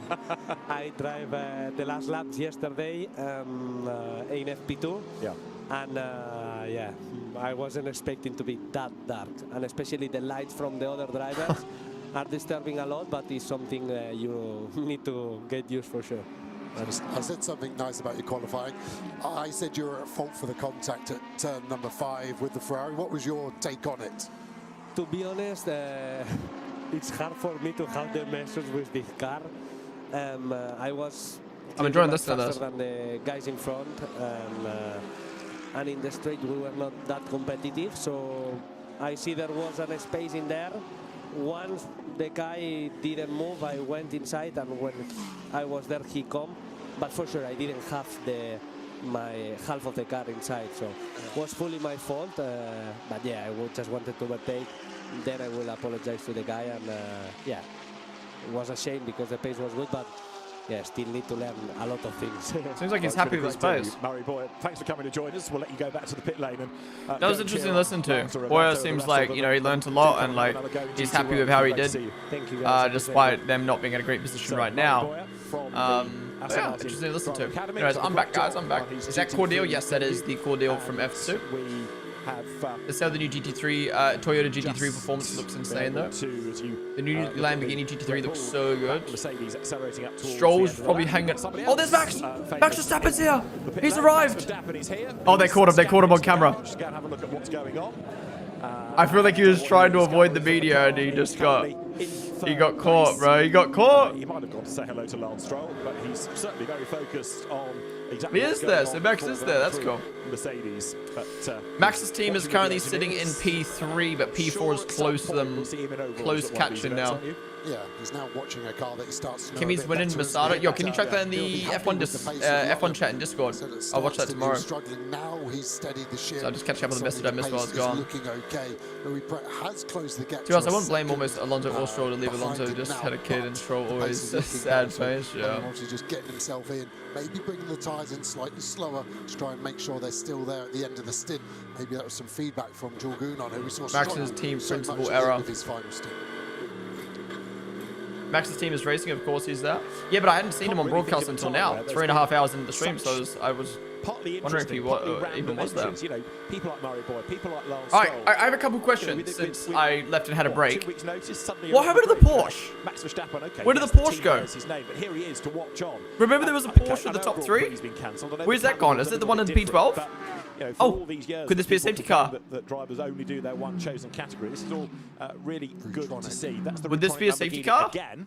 What would this mean in GT racing? It retired. Oh, really? Damn, that's a shame. Well, that opens up a spot for... Oh, no, it's not going again. That's opened up a spot then for Verstappen Racing to get back into the mix. Sorry, into the podium. Oh, yellow sector, okay. I don't know why it takes up the whole screen. That pisses me off. But I was about to say, where the fuck did the McLaren go? Remember there was a McLaren early on in the race? There it is. Pret or Pretty. Pret? I'm assuming it's Pret. P4 caught up to Lullum now. The commentators were saying Lullum's pace does not look good, and he just got overtaken. There you go. It's quite a nice way to hide, isn't it? Yeah, the commentators were saying Lullum's pace does not look good. Is that maybe because the lack of experience in that car? Or is it just the Mercedes is dropping more and more as this race goes on? Either way, Verstappen Racing dropped off the podium again now that McLaren gets ahead. Let's see. We've still got 2.5 hours left of this race, so anything could happen. When will it? Is it going to be this year? Is it going to have to be a long winter? Terrible place to stop at the yeah, true. Be interesting to know. Alright, we should see Stroll in the car in the next 20 minutes. And even what his weaknesses. What's your thoughts on Jake Dennis? He's doing quite well for a Formula E driver. Yeah, where is it? Where's his team? From the road car sister. But at the moment, Jake Dennis is the other one I forgot to name before when we're talking about like drivers from different series and stuff. That driver 6 hours is excused. When is Max's 24-hour race? In a few weeks, I think like a month from now. Basically, it's not quite phrased as sacrifice a season, but conscious that it wouldn't 2 weeks after Miami, because we're all developing cars given to different teams and all that data comes back. So you can imagine the impatience of drivers, yes, but well, I have a question. If they put max upgrades on Lewis Hamilton's F1 car, do you think he will win that 8th title? It's gonna be hard to beat Leclerc. It's possible, but it would be hard to beat. It would be hard to beat Leclerc. Where's Lolly? He is P4. He just got overtaken by McLaren, literally just now. His pace isn't looking great, but to be honest, all the Mercedes' pace is kind of dropping off a little bit. But also, you know, he kind of lacks a little bit of experience in that car compared to the other guys. He's lost a second already. Long race, long race. Let's see if he can keep his distance to Works in P5. Jake Dennis is P8, solid runner. Yeah, that's very good. Where's my boy Tim Tramett's gone?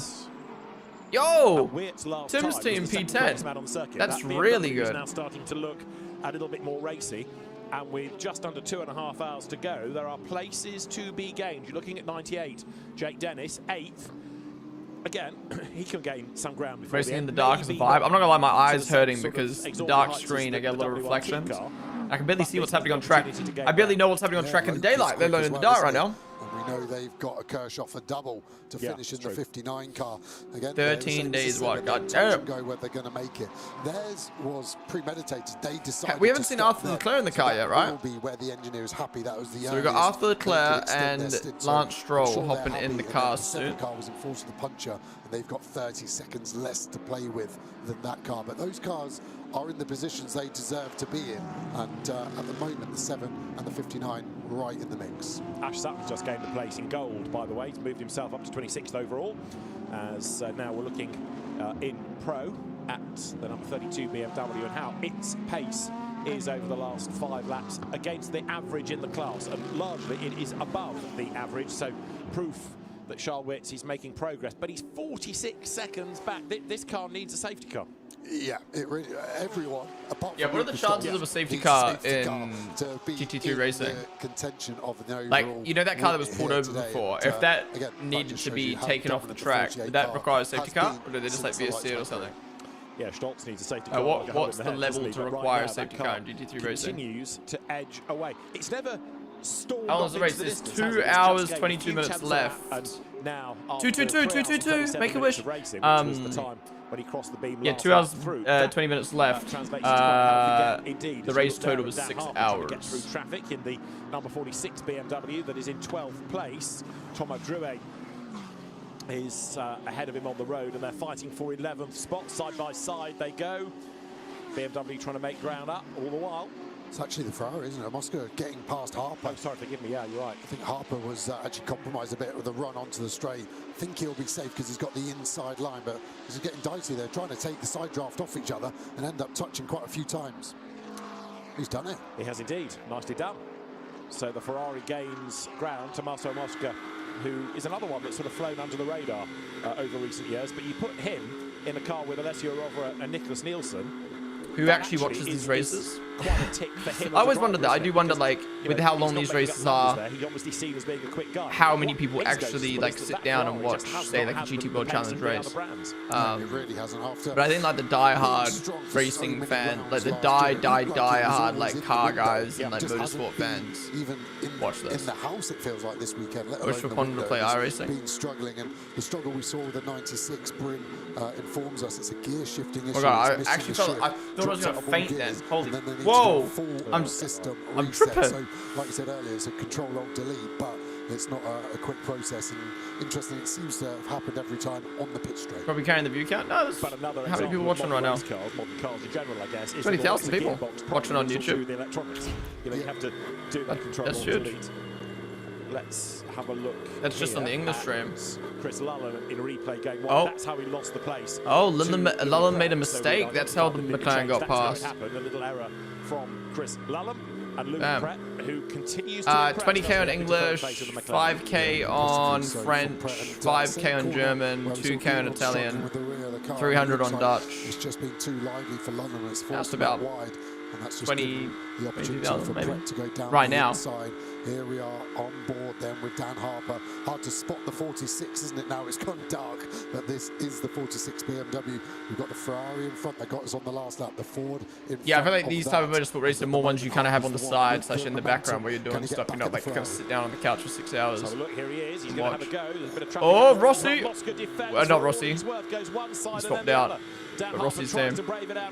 Harper. Back marker up the road, or a car up the road. So you need to be mindful of that. They're bearing down. One day I'd like to see Oscar Piastri drive in 12-hour bed for this. That would be sick. I think he would like to do that as well. At the end of Mistral straight. Now, if the Ferrari, which clambers up the curb, gets boxed in a little bit here, then that might just give Dan Harper a chance to have a go. Let's see. There is the BMW. These long races have good work, good for background stuff when doing work. Yeah. The Virage de la Tour, they go. Chris is live? No way. I feel like endurance races to watch in the background tend to not fully pay attention. Yeah.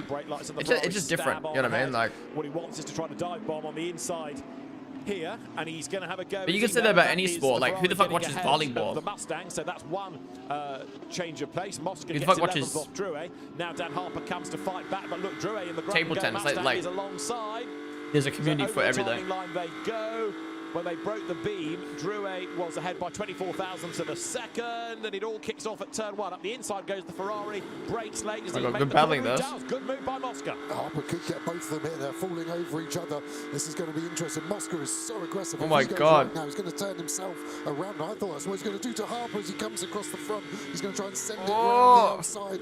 This is not he's round. Contact is made. Ferrari spins. Harper avoids it. Oh my God. Off the road. Wait, he should be able to keep going. Oh, he just fully cut the corner. There, look, number 2 Porsche has gone through. That is Harper's moved through. The Porsche has gone through. So Dan Harper actually has been delayed out of all of that because he had to go wide. Dude, that was a sick battle until that ever. Big brain move. What's up with them actually making like an actual season though? How far wait, this is wait, you're saying this series? This is an actual season. So you're right, he's lost time. It's a whole championship. He has to roll out of the way. For me, Mosca's asking for this. It's now been a lap of driving too aggressively, and the Ford has just gone. Yeah, he's gone too deep. Me to go and is understeered into him. Mosca will say, "Well, I'm there." Wait, is the commentator blaming the Ferrari? No way. I just think it'd be interesting to see from the Ford's point of view what he could have done on board with Harper then. So he's getting squeezed inside. Mosca swings, nearly takes Harper out. He went too deep. The Mustang's on the apex. That's my first reaction. Am I dumb? Like, yeah, it was hard racing, but like the Ford went too deep. Yellow safety car, safety car. Yo, safety car would spice this race up so much. Come on. I wouldn't dream of it. Yellow flag in sector 2, oh. and it's that Lamborghini again, isn't it? Lamborghini. Another reset. Lamborghini. Yeah, Bitch, you know you see me. To the team. Is Red Bull sponsored? That might have been a moment rather than makes me want to hop on LMU. Stop. Oh, he's got no lights. 5 minutes lights, bro. tail lights are on, but no headlights. Just needs to pop it in reverse then. Oh, Yeah, quite, yeah. As long as he spins, What's happened to his lights? where he is. So that, I'm afraid, looks Stroll's as though team he's is not in long for the race now P44. the headlights aren't working. Stroll hasn't hopped in the car yet, though. Back on now, but if it's an intermittent thing like this, yeah, tough day. And yes, they're trying to get mileage and learn, but there's a tipping point where you're not learning. It's embarrassing and dangerous. Yeah. That's when I think we're saying the car. Yeah, obviously today's stream, especially now, it's way more chill. You know, just kind of chilling, watching the race as it goes on, chatting. Like it's not like something you intentively watch. You know what I mean? Right. Meanwhile, Lukas Stolz is your race leader. Matthew Drudy is second. 10 minutes off strategy because he's 10 minutes further into a spin. Truck. They pronounce it. They've followed it. Jake Dennis in 8th place overall. I wonder if Canadians have a positive or negative opinion on Stroll. Ask Lemons. And he's almost with him. Gert just they've had it pretty rough. Jake Dennis said that's going to be another change and another place lost, isn't it, for the Get Speed Mercedes that I think is more had speed, really, because what it had at the start of the race ain't there anymore. Yeah, gone speed has come to the floor, hasn't it? It's every stint has lost a position effectively now, hasn't it? And it hasn't been able to buck that trend, whereas the 98 Rover car, after a feisty start, best driver, he's captain, bro. has continued the Can't wait to watch the Bahrain race tomorrow. Yes, we'll be watching that on stream. I'm excited to watch that. 12. Obviously watch the highlights, but watching a full race from 2021. The gap nearly 25 seconds. Louis Pret still comparable pace to the leaders, and Wirtz is catching Lullen for 4. I'm not gonna lie, these last 2 hours are gonna be tough to continue watching. Part of me is like, do I just end the stream there? But like, I do want to watch the end of the race. I want to see how this race ends up. We've committed 4 hours. Up there before much longer. My eyes are starting to hurt. Same with my back. In gold, it remains a dominant Louis Pret. In silver, it's still Sebastian Bode. I support him in the sense that he's from Canada.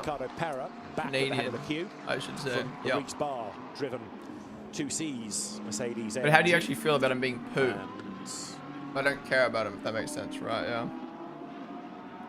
There you've got. What an interesting name. Come to you racing. So Stolz, the race leader, to as ever thus it feels. Number 5, McLaren, second in silver, Dante Raponge, and he's getting himself up again with Sebastian Bode, a 10th of a second last time, so this is game on. The two leaders in silver, and Sebastian Bode taking over from Kobe Powells, who was up and down the order, wasn't he, within a few laps, but that McLaren has always been a constant factor. To watch at night, the lights are blinding. Yeah, my eyes aren't. Maybe I'll turn this light off. We have lost out will that help me? Maxi Mostyn in the earlier class. Maybe that will help me a little bit. Still in the race, still in the hunt, but he's lost quite a lot of places. Now I'm in the dark though. And it looks so strong, didn't it? But its qualifying was lower down than its race position alluded. We said it was doing well to stay up there. Stay up. Oh my God, that was so close to contact. Avoid contact there as the gap was firmly closed and has now lost momentum. Oh, they dropped P44. They got 3 pens, 3 penalties, 1 stop and go, and then 2. What do you get for a blue flag infringement? Dante Raponge in the McLaren against Sebastian Bode in the CompuU car. But now there's another CompuU car in between the McLaren and Sebastian Bode. So he's going to have to start. Stroll going to take them from P44 to a DNF DSQ people flag. My dad. This is where the Ford that you were talking about. Stroll on the car in 40 minutes, you reckon? Now with Houston behind. I reckon 30 minutes. Please be a crash. Safety car, please. And I think it's the 96 car again, stopped somewhere on the pit straight. So yeah, there we go. That won't be a safety car. It's going to be a quick restart and go. And, yeah, have you seen that Ocon and Bamman are doing a meet and greet on Wednesday? In London, right? Yeah. Should I go there and IRL stream it? Lol. That's a good move from Raponge to get back. Yo, Ocon, what's up, bro? Dude, if I went, how long do you think the line would be? Inside once more and thinks better of it. Visuals, save the ball. Get into this second apex. How long do you think the line would be? Part of me is like, that would be something cool to like IRL stream. Actually now Drudy in front. So am I missing where Sebastian Bode has gone right now? I can't seem to see him on, would recognize me, you reckon? On the track. No, at the moment, maybe, to me, that looks like the Optimum McLaren has retaken the silver lead as it. You saw the Gasly and Hadja watching the FIFA game? At speed. Is that new? Or are you talking about the one the other day? Did it go super early to be on the front of the queue? Yeah. So I mean, I wonder how, like, that's the problem with stuff like that, right? Is you don't know how many people they're gonna go.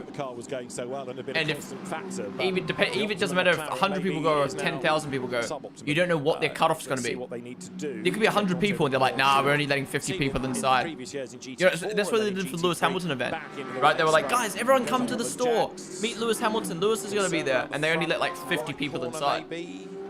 Tire change. I think this is you know what I strategy. mean? I think they're just. So it's like you could have expected there to be a lot of people for Lewis. You didn't expect that they're only going to let a certain amount of people inside. So it's always a risk with events like that, not knowing how they're going to do it. Do shorter stints on their tires in that mid part to get onto these new fresh tires to get to the end. Is that Sean Gallo on 25th? I didn't know he still raced. That is him. We'll find out in 2 hours and 11 minutes if it paid off.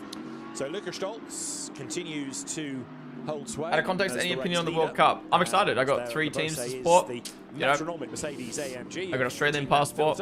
I got a British passport, and I got. I grew up in New Zealand, so I got 3 teams to support in the World Cup. There is your pace judge. Only one will actually make it far. Australia's group is fucked.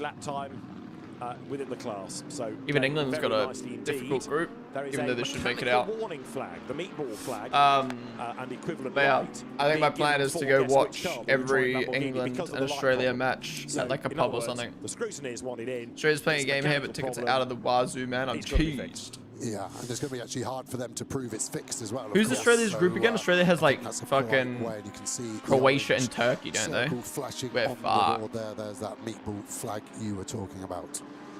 So it's been a very tough day for Rutronic. New Zealand also has that. Wait, what are the, wait, let me actually look at the World Cup groups real quick. Before the end of the season, we'll be talking about the Lamborghinis being Lamborghini again, and of course World Cup cars running in different championships around the globe as well. Mexico, South Africa, South Korea, Czechia. What the fuck? Dead group. Yeah, of course, Mexico's in it. Still good in sector 2, BMW in sector 1. Canada, Bosnia, Qatar, Switzerland. What are these groups, bruh? Home favorite are groups. Brazil, Morocco, Haiti, Scotland. All right, that's a big group. Poor Haiti and Scotland about to get absolutely fucked on. USA, USA, Paraguay, Australia, Turkey. That is a fucked group. USA, solid team. Paraguay, solid. Australia, solid. Turkey, solid. Who do you think makes it through out of these 4? That's fucking tough, bro. Honestly, I think any 4 could make it through. USA are going to be strong because obviously home advantage. They're going to be locked in. But so that means that the car ahead, you'll see that. Well, USA, I mean, like they're all like decent teams. Like they're not Haiti level or Qatar level or Bosnia level. You know what I mean? Like these four are all decent. Got that Butson car now looking. Anyway, Germany, Curacao. Who the fuck is that? Who is a former Ivory Coast, Drogba. Ecuador. Okay, Germany easy. Netherlands, Japan. Oh, that's a fucked group too, bro. What is that? That's 4 very solid teams. But he has lost 12 seconds to the leader during this stint. Belgium, Egypt, Iran. Fuck. Why do we get Belgium and Egypt, bro? But they're in the mix. Honestly, just surrender against Belgium and go all in on Egypt and Iran. Spain, Cape Verde, Saudi Arabia, Uruguay. How did Cape Verde qualify and not Italy? Spain, that's a pretty decent group. If Saudi pop off again. France, Senegal, Iraq. No, wait, that's a solid group as well. What the fuck? Argentina, Algeria, Austria, Jordan, Portugal, DR Congo. Dr. Congo. Who's Dr. Congo, bro? Uzbekistan, Colombia. Okay, Portugal, easy. And then England, Croatia, Ghana, Panama. Bruh! GB champion, but very much part of the BM family these days. Quicker out of senior. Bicariello has to defend. Could we not be put in an easy group? Massive use of curb, just avoids the Porsche. How close was that? It's a bit like the Ferrari. Picarello wants to get hit. There's closing the door, and then there's closing the door and making the car back out of a move. Could Australia, New Zealand, or England got in an easy group? What is this shit? America could actually get knocked out in the group stage, and then no one's going to watch. Poor USA, man. Once They should have the got careless Mexico's tries group. to Mexico's got an happy easy fucking third group. time is enemy action or something Our like that. geography? So, Okay, that's where bro. Dan Harper finds himself. Just because I didn't know Behind Caracal, bro. Harper is Dylan Pereira in the Audi. So not only is Harper trying to get past the Porsche, he's trying to keep Dylan Pereira at bay. Pereira used to be a very, very good Porsche driver. Indeed, he's a Porsche Yeah, how champion, is there more but, teams, which means above less the Attento dense Audi, groups, which and is in the Australia mix. still Remember the get good effort of Alex Arca fucking earlier on. So it's quite an USA, interesting squad, this, Paraguay, 11th, 12th, 13th, and 14th whoever the places, fuck the other team was. all delivering. With Are you kidding me? Pereira in the Gold Cup as well, trying to get up the class opposition. So that's Picariello. To reiterate the point we've already made, that livery does work on a 911. Really does look good, that. Yeah, is it a lion? The animal on the side really goes well over the rear arch and that very wide, bulbous rear. Chris has a North Island of Colombia, right? Yes, not to be confused with Lions. Democratic Republic of Congo, I see. America haven't progressed along in ages, so it'll be no different. I reckon their GOAT Pulisic will pop off. Now, there is a drive-through penalty. USA is not strong though. They lost their last 2 friendlies big time. To be the fair, all my contact with judgments Tommaso Mosca. So were drilling, done we're off of the talking about Euros Davis and the Locker's last World 11th Cup race 4 years he's ago. So deemed to be the guilty party. if USA haven't been looking good in the Mosca's gone to friendlies, get then hit. The stewards hell yeah, reckon that easy group he for Australia then. The innocent party and Drew cops the lot. It was a hard call, like I said at the time. I just joined. Is this the wrong stream? What the hell am I watching? Oh, sorry, Obar. We took a quick 2-minute break to talk about football. I'm so sorry, man. He could have done differently to avoid the contact. Really apologize for that. So sorry you got lost. To the corner, and where can the contact not happen then? But race control have spoken, and we respect that one, of course. We're hearing the 5-car. My spring break is almost finished. I felt like it was just yesterday.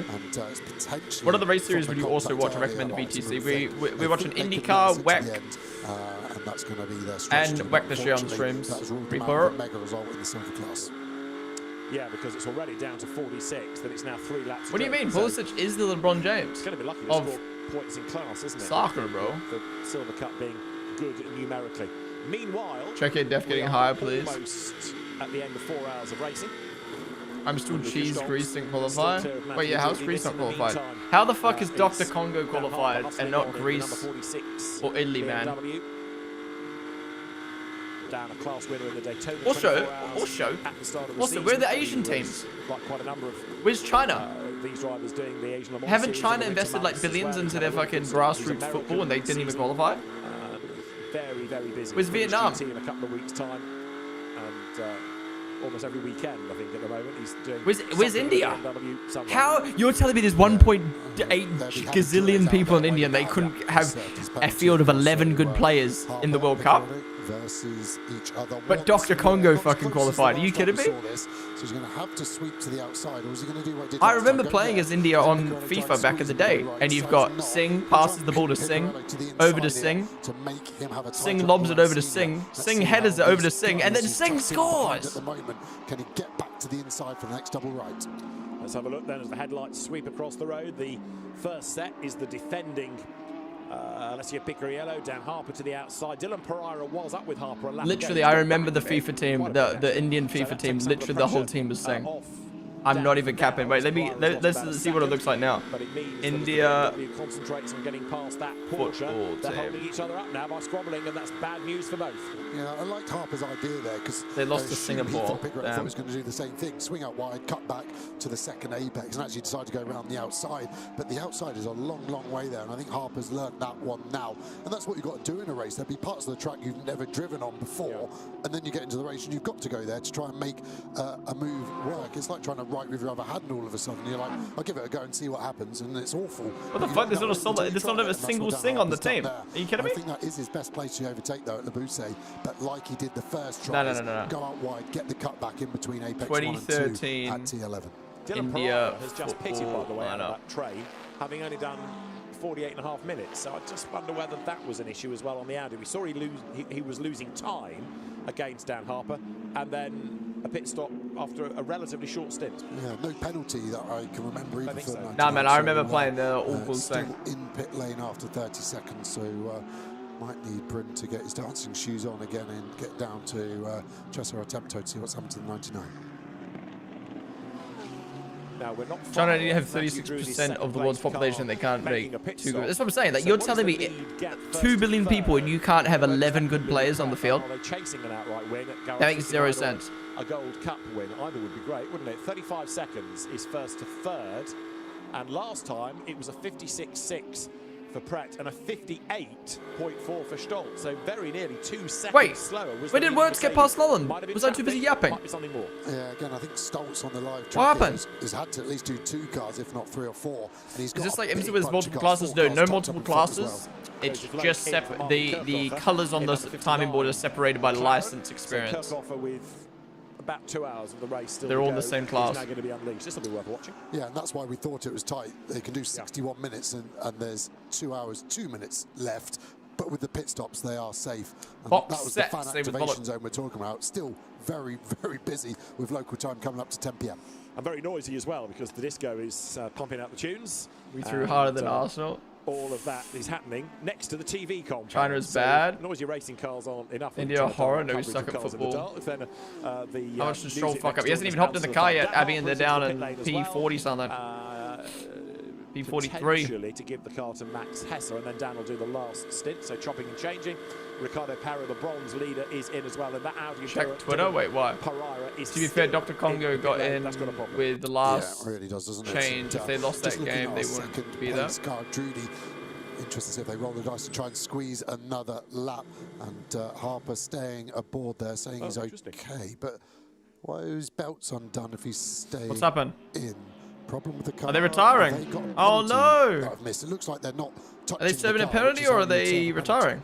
Wait, what? I don't remember it having a penalty, but you're right. It does have that impression, doesn't it? What's happening? Definitely from the car controller's stance, that car is most That's probably Valentino Rossi's team. What are they doing? So that's going to really knock them down the order, isn't it? So Dan Harper catches his breath, but yeah, frustration. And now, oh, they must have had a pen. So yeah, there must have been a penalty. Oh, well, that's for. And they're doing a driver swap now. Who's back in? To do the last stint, but if they were. All right, Stroll should be in the car soon. Stroll should be in the car soon. I wasn't really paying attention. What's happened? When did Lolland get passed by Wirtz? Did I miss that? When you're driving, you're looking for a good lap. 3/10 is like, wow. Hey, Stroll! Here he is! Here he is! Ready to make his GT3 racing debut. P43, his teammates have given him a tough task. They did qualify P18, which was kind of decent. How much I wonder for their skill level. There has been down to Lance or down to the team. But his teammates have given him the GT3 race, a stop-and-go penalty and 2 blue flag penalties. Down in P43. Let's see how he does. To do a double stint in the darkness. Is this like how's it going by the SH Bob on the track? Yeah, potentially you haven't even got a very good poker and you're still going all in. Stroll said you could win GT3 but an F1. He was saying like you can win GT, whereas you can never hop in an F1 team and think about winning. For fun, which is slightly out of context. No racing driver ever be here just Maybe for should have fun. worded it better. And there's going to be the competitive element. So it'd be good to see him back for more and maybe other China drivers invest in AI, bro. True. Yeah, because he will head to the next Grand Prix and talk about it, as will Max Verstappen, who's been looking at it with from the a right different time, huh? perspective. Perfect timing. A team any of these drivers better than Stroll? Never heard of any of these other drivers. Well, Stroll's obviously in the pinnacle motorsport of Formula 1, but I'd say a lot of these drivers are probably better than Stroll, specifically in the GT3 looking at other options. Nico Hülkenberg's a Le Mans winner as well. Category of motorsport. Grand Prix grid currently. So I mean, even his F2 teammate did better than him in quali in GT3 cars. So it depends what you're asking. Is there anyone here who's better than Stroll in an F1 car? Probably not. Are there any drivers here who would be better than Stroll in an F1 car if they both had the same amount of experience? Definitely. Well, Stroll interview. Drivers this weekend, including yourself, Lance. It's great to see you making an appearance here in the GT3 paddock with us. How are you enjoying GT3 racing? Yeah, it's been an experience for sure. Yeah, we had a bit of a eventful evening, a few issues out there, but yeah, it's been nice. We had a bit of time off for the Formula 1 schedule this month, and got together with some friends, and we put a car together and have some fun this weekend, so it's been cool. It's nice to see you enjoying yourself as well. Into the car in the night, how are you feeling? Yeah, good. Excited to get out there, do some laps. We're pretty far back, so I think we can only make up ground at this point. So try and do some overtaking, put in some good laps, and enjoy driving the car. How tricky is it overtaking out there, especially in the nighttime? I'm going to find out. It doesn't look easy. It doesn't look like you can see much. We had some issues yesterday in FP2, so we didn't really do much running at night. So I'm going to find out the hard way. Enjoy it. Thanks a lot for talking to us. Come on, Stroll. Time to cook. Give me some of the clip. Big smart. I totally probably found the paddock experience completely different because everybody's allowed in. It's not. Yeah, like to answer your question, like, you have to have a are any of these drivers better in an F1 car right now? No. Would any of these drivers be better in an F1 car if given time to get up to speed? Probably. Are there drivers better than Lance Stroll overall? Absolutely. There's a lot of great drivers on this field. Wasn't it about his move on the Friday? Did think it was clean? He was like, I thought it was. There we go. Is he in? Is that him? Is that him? Did we miss it because we were watching the interview? Form of motorsport we're witnessing. So I think hopping over curbs for 2 hours in the dark is I think he just hopped more in. enjoyable than super clipping around 130R. Yeah, Mario Boy, a really refreshing character. Oh, even the so close to GT World Challenge commentators shitting on F1. His teammate on the final restart, and because there was then another caution period that took him to the end of the race, he couldn't fight back. But he really did deserve to win in Macau last year. And if you can be good around there, you're good. The Stroll in? Has always been a fascinating. I don't know what happened because we were on the interview. Leads Louis Pret here by over half a minute. The last pit stop for number 7 has dropped Matthew. I think he just hopped in the car, but I'm waiting for the timings to switch.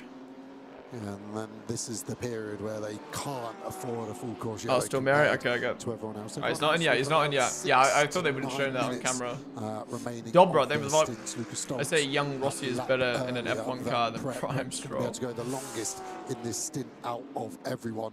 And, yeah, give me some of the clip, bro. Where there's no one answering these questions. Yeah, he's like staring at the TV. Can't even give it eye contact. So Stoltz leads Pret. Charles Wirtz 3rd. Chris Lallam is 4th. Maxi Goetz is now 5th. Jake Dennis is up to 6th ahead of James Kelly. You're watching IPL this year. Why do we keep getting asked about cricket, bro? Do I look like a cricket enjoyer? Picariello is 10th. Tommaso Mosca after his population of Curacao is 185,000, by the way, and they qualified. Is 12th. But to be fair, am I correct in thinking teams like Curacao and Dr. Congo like qualify because they don't have any good teams to play against? Like they just have like an easier route to the World Cup. So it's not technically the best 36 teams at the World Cup. It's just the best 36 teams from certain regions. And he's been really quite quick. Is that stuff going to interview as well since he was in the garage? Pace is not being good as an average, over a second. I'd like that. It'd be good to have from Max, but you know he's not there to be on camera really. He's just there to support the boys. So you might say no. That's been a difficult stint when you think he was battling with Louis Pret towards the start of this stint, and now is a long way behind that car. But I know we've talked about the number 17 Mercedes, and you know, gone speed, had speed, whatever, not get speed. Lallam's lost 3 seconds on Wirtz, and Gotts has caught up to him. Quite clicked for different reasons. Okay, Juncker was saying it took him a long time to turn on the tyres. Well, okay, but yeah, I wonder what's happening with Verstappen racing. Juncker took a long time to get up to speed at the start of the race. Gunon had a really good pace, and then yeah, Lallam's not been looking too great. Lallam clearly is struggling. Now again, is that because of the tyres, and is that therefore how that? Why do most drivers, F1 drivers, look happy when they're doing other motorsport series? I guess at the moment they're just not enjoying the F1 cars, but I'd probably say it's just because it's more of a chill environment. Like in F1, you've got so much media, you're doing so much, it's very draining, whereas you know in a GT3 series the paddock's way more calm, there's less media commitments as well, so when you do see them on camera they're a bit more like chirpy. From last year going into the night where they lost this race because they couldn't keep the pace they had in the daytime. I feel like they've just got a setup on that car that's keeping it in a very good window, and they've just been able to stay out of trouble and keep this gap at 30 seconds. Fleming has got a double coming up in the 58. He was seriously fast. Can he do 30 seconds? I think not. No. But again, come on, Lallam. Let's lock in. Safety car. This game on, and let's not count out Charles Wirtz at all now, who's kind of snuck in to a podium position. And doing a double now with the temperatures being a little bit cooler is fractionally easier, but also now with the darkness, harder to judge, as we've seen. You know, since we had that Drouet versus Mosca moment, if we are going to get more safety cars, more full course yellows, this is the time they might be coming. Yeah, definitely. And the adrenaline goes up at night because of the risk. You naturally produce more, you're more on edge.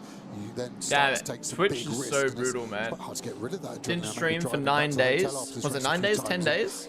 And kicked out of the recommendation section. So whack. To get to bed, and then you can't sleep because you got too much adrenaline. Lolum just lost the car there a little bit. Gotts is right on the back of him now. Under fire here from Maxi Gertz. And I think this is going Well, to be a today's position stream's gone pretty well considering Interesting, isn't it? being Because again, on just to the go back to what I recommended was just saying, we've been section talking about at all 17 today. losing ground per stint. Well, here it's It's about so annoying, getting man. the place back. I knew it was So, going to happen. is Well, that suggesting that I thought it was Gertz going may be able to, manage usually it's like whatever the 14 dramas are in days. that But, car, or that yeah. Lallem is really struggling, or a bit of both? What you do at 2Cs, you Wow, make considering, Lallem do a double. yeah, today so and yesterday's streams were actually pretty decent considering no recommendations. Lallem in the race, or do you get Lallem out to try and reset him, give him some data and video to make him quicker in that final stint? I think either way, it's a bit of a compromise because what they wanted to do was keep Goon on to the end, but he was having none of it because he's not very well. So they're going into this with not quite one arm tied. Oh, Goonon's not feeling the best. But Interesting. without being able to use the drivers in the Alright, God should probably get Lolland down the straight here. Aren't we? About 2 cars that are running inside the top 4 of a 59 car field, of course. But yeah, I think we both feel at a point these cars could have won the race if everything had gone their way. They lack nothing in terms of the driver lineup. Charles Witz, by the way, has just pitted, as has Jake Dennis. So those two BMWs, You one pronounce it WRTs, Witz, okay. one Rover Racings, are both into the pit lane. And Lucas Stoltz Hopefully Lolland can hold on to this. The leader is in, and that will be the end of Stoltz, won't it? So Lucas. Here we go. Here's Stroll. Here's Stroll getting in. 2 hours. Wait, is it Stroll? Just under. Lance Stroll aboard. It's Stroll. Number 18. Stroll getting in. Roberto Mehi seems to be picking up penalties in that car like hotcakes. So here we go. Stroll about to make his GT3 racing debut. Being summoned to race control to say, you know, either there's another big penalty coming, or you need to tell Mehi. And the leader coming in as well. Stolz. Race leader in. They're doing a driver swap. Diminutive Lucas Hour, ready to take Hour over hopping the in. very tall Hour, Lucas who Stoltz. is going to be Max Verstappen's teammate in the NLS qualifiers Gets next into the car. week. It'll be fuel, it'll be tyres, driver change, the full service here, and we'll see also whether it's Now hopping in the tail car off for the screen or leading whether car, it's so we just know a- he's a good. wipe Well, with actually, we haven't the, seen his pace yet. cleaning fluid. Tear off, I think. Right, door closes. Make sure it's closed. Lucas Stoltz has gone through pit stops so many times. Bro, that's in the his career. He knows third exactly time today what ads to have do. ran at like the worst Lucas time. Hour, Sorry, relative if I had seen it, I newcomer would have skipped to them for you. Multi-driver GT racing. Of course, he was a Formula 3 race winner. He went to drive in the DTM single driver format, but then has come into I'm still confused why Borden was signed off so far they give him nothing. He's a simulator driver for the F1 team, not for... I don't think he's got anything to do with the GT3 team. Double in the middle. At the moment, at least. Double at the start. And for me, like I said at the start... Has Stroll come out yet? The optimal strategy if the drivers... Stroll's out. Stroll's out on track. The 48 car. Do you think that Stroll wants to drive it, or is this only a marketing thing? Yeah, I think Stroll wants to drive. So we've got now, according to Mari Boyer, Stroll reached out to Boyer and was like, yo, you want to drive? Still to go. How's Lolland doing? His pace is a bit rough at the moment, but he's chilling P2, but obviously they haven't pitted yet. Dude, a 6 car would be so nice right now. He's unable to really do anything about that. It will free up because they're on that. Stroll get a podium on his debut. Nope. His average lap time they're down in 40th. Like Lulham's. He's in the 57s. I wish F1 would come back to Paul Ricard. I actually really think Paul Ricard's a great traffic really affecting the 59 cars progress. layout for Formula 1. It just sucked with the cars that ran on it at that time, and also it sucks because there's no runoff.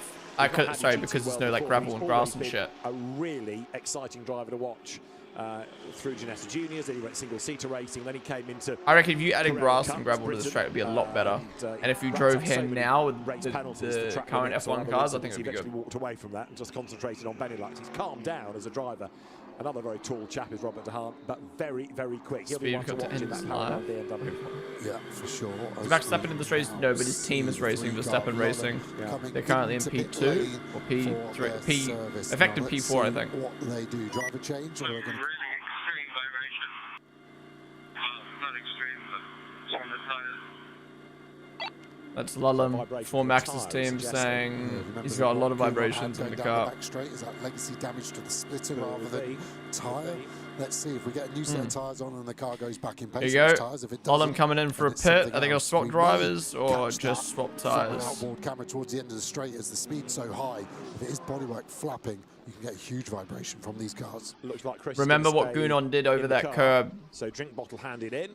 clean the screen, no tear off, All just right. give it a good wash Lolum and wipe, staying in. and that means that Danny Junkidea will bookend the race. He did the first stint, he'll do the last, so he's had quite a long wait in the middle. Yeah, the team aren't looking for any damage. Why the racing so late? This race they do from daylight into nighttime. There's Max. Watching Lolum get in the car. Watching his car go to work, and his young protege as well, Chris Lolum. And that's what I love about this whole Verstappen project, is that he's taken on Chris Lolum from the sim. They got on together in their simulator team, and now he's given him the chance to operate at the highest level in GT racing. And Harry King, when he drove for the team in Endurance Cup last year, was saying, I played COD against this man. You'd be surprised just how invested Max is, how much He actually gave me his class setup. Wanting to know about the team, talking to drivers, coming to sim sessions, you know, encouraging people. Max watched the pit stop and was like, peace out. I'm still convinced that it won't be long before we see him on a grid here in What's happening cities. I'm a big fanboy. I think he's the greatest of all time personally, and this only cements it, in my opinion, is just pure love of motorsport, and that's something that shouldn't be overlooked. And right from the early days when he came into the FIA Formula 3, Max was a star, and I agree. I think he is an outstanding driver. And Pick with the lads. With the fans in the garage before he goes back to look at the data. So Chris Lolum stays in the car. Tom Fleming now's taken over 58 McLaren, and that is currently shown as being ahead of both Lolum and ours. So it's going to be interesting to see where when we did the Team Redline versus Red Bull Sim Racing match, he was absolutely owning me with this sniper. So I was like, Chris, what sniper? And then this is it here. Essex Model 07 with a Willis 3X muzzle brake, CHF barrel.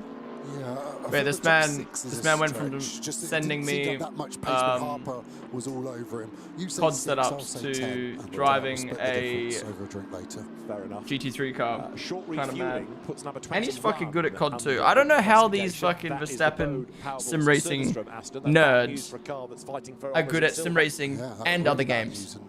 Like, can you just be good at one thing? How are you good at multiple things? And FIFA. They're good at shooter games, they're good at FIFA, and they're good at sim racing.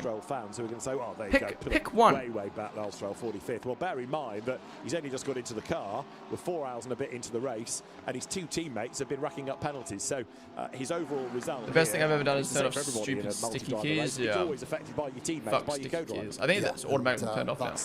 Ship was already should have got Crimsix to help you. True. True. So he's trying to bail the water out as quick COD as fell off Tri-Siege.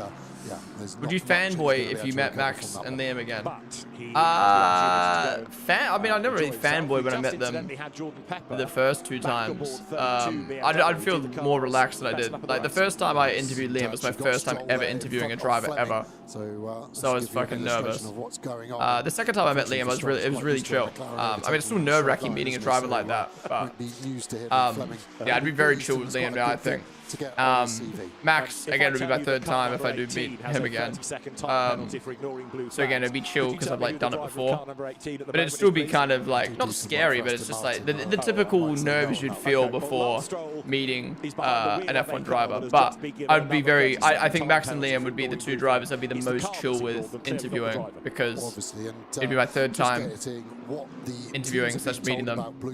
Plus, like, you know, like, they're both aware of me as a, you know what I mean, like the content, you know what I mean, like you know what I mean, that will attract an like, let's say I interviewed, so you get the blue flag, you got 2 I don't know, to react. well, like Checo. Like, Checo doesn't know who I am. He's just like, oh, this is just some random guy I'm doing an interview with. Whereas at least Max and Liam know, like, oh, he's a content creator for the sim racing team. Like, Liam knows who I am. You know what I mean? Like, it's just like, it's less nerve-wracking when you know that they know what we're doing here. You know what I mean? Yeah, it's quite a hard one to defend for these drivers, but the rules are there. And a lot haven't done it, so maybe there needs to be a re-education on exactly what is needed on this. Their game is low. I watched him play FC26. Only Crane is good. Only Crane is good. No. Yeah, true. No. Crane is good. I do think the main Max, factors, like you said earlier, at night is... Actually, I don't remember who was best. All I remember was Max had his fucking Thierry Henry looking ass character. You have to do it. And every time he got the ball, just long shots and they were going in. As it sounds written down on a piece of paper. Matthew Drudy back up into second place. And Whichever F1 races do you think will get cancelled? It would only be Abu Dhabi and Qatar if this continues on later on in the year. So the number 7 Aston still kind of there or thereabouts. Hey, just started watching which car is Verstappen's team is number 3. So they've dropped down to P7 now, but I think a few of them, yeah, Piracella, Picarello, sorry, hasn't pit yet. Damn, Rollins lost a lot of time here. Tom Fleming is 4th and leading gold. Jordan Would be nice to interview. Yeah, I'd love to interview Albert again. But too far back. You know, Tom Sargent. Name sounds familiar. Is that just because it's Sargent? Equally, Last the name. Mercedes hasn't gone off the boil in the way that we feared it might have done. Which Mercedes? Sorry, the lead. Max is like Div 7. They want all the team. Mercedes. Is that good? Exactly. And actually, Lucas Auer's pace has been phenomenal. So for anyone that doesn't like the 48, who do you like to interview next? Unfortunately, what, like a new driver? To lose this race on the lack of pace. Someone that I haven't interviewed. Of being quicker on average than Drudy, or just anyone. And Pepper behind. Kirchhofer now in some better air. Is finding some time. I think the person I'd love to, like from a not thinking about content, just like the person I just personally would like to interview. I think would be Gabby. Sector 3 is already 7 tenths faster than previous stints. Let's focus on laterally loading the car. Laterally loading, not longitudinal. We keep the pitch to a minimum.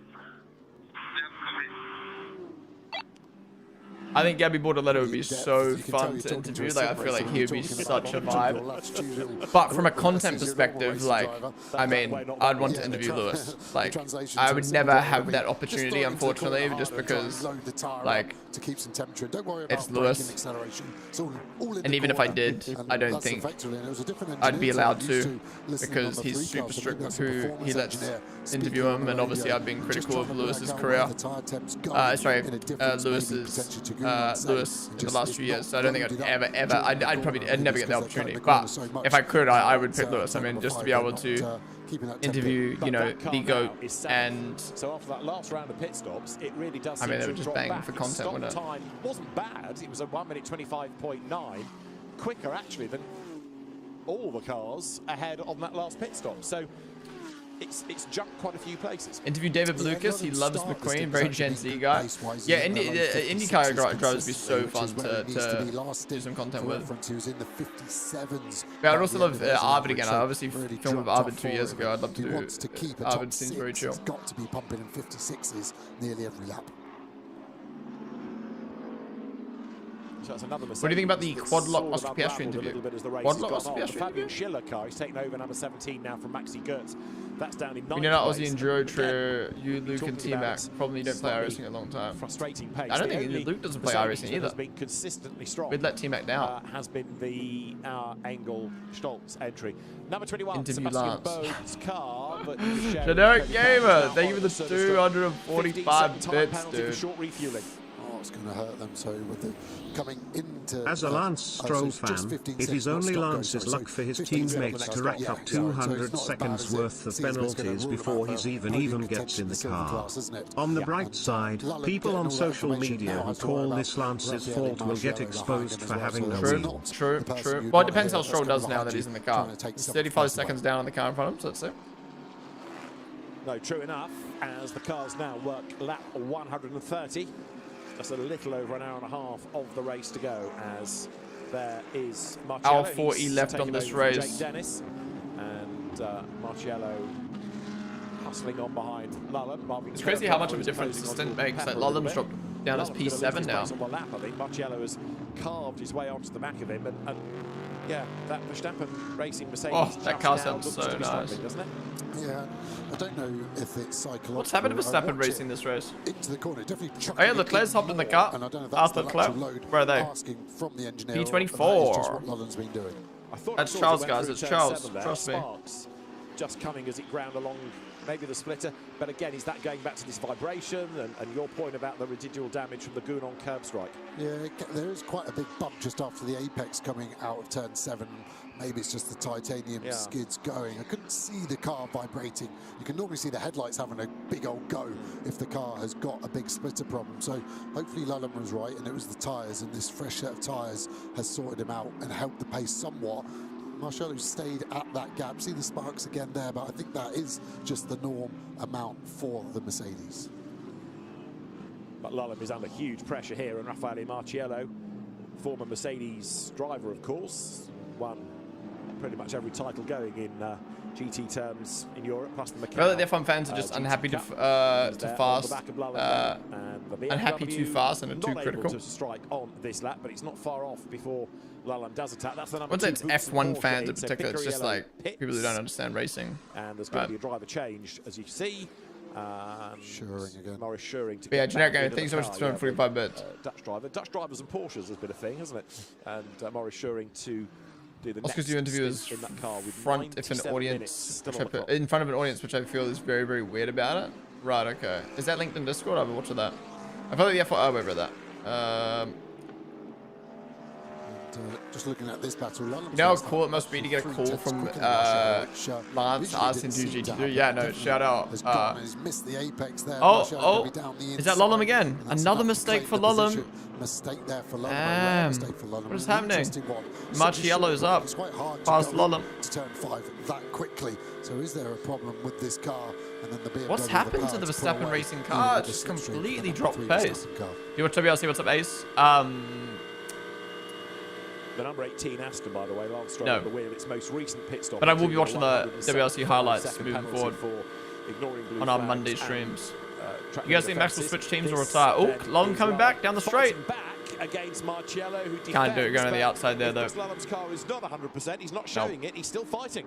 Yeah, from the onboard, I don't think Max will switch teams. I think he'll retire or take a break from the sport. Marciello having to pump up the brake pad. You saw the lights flash.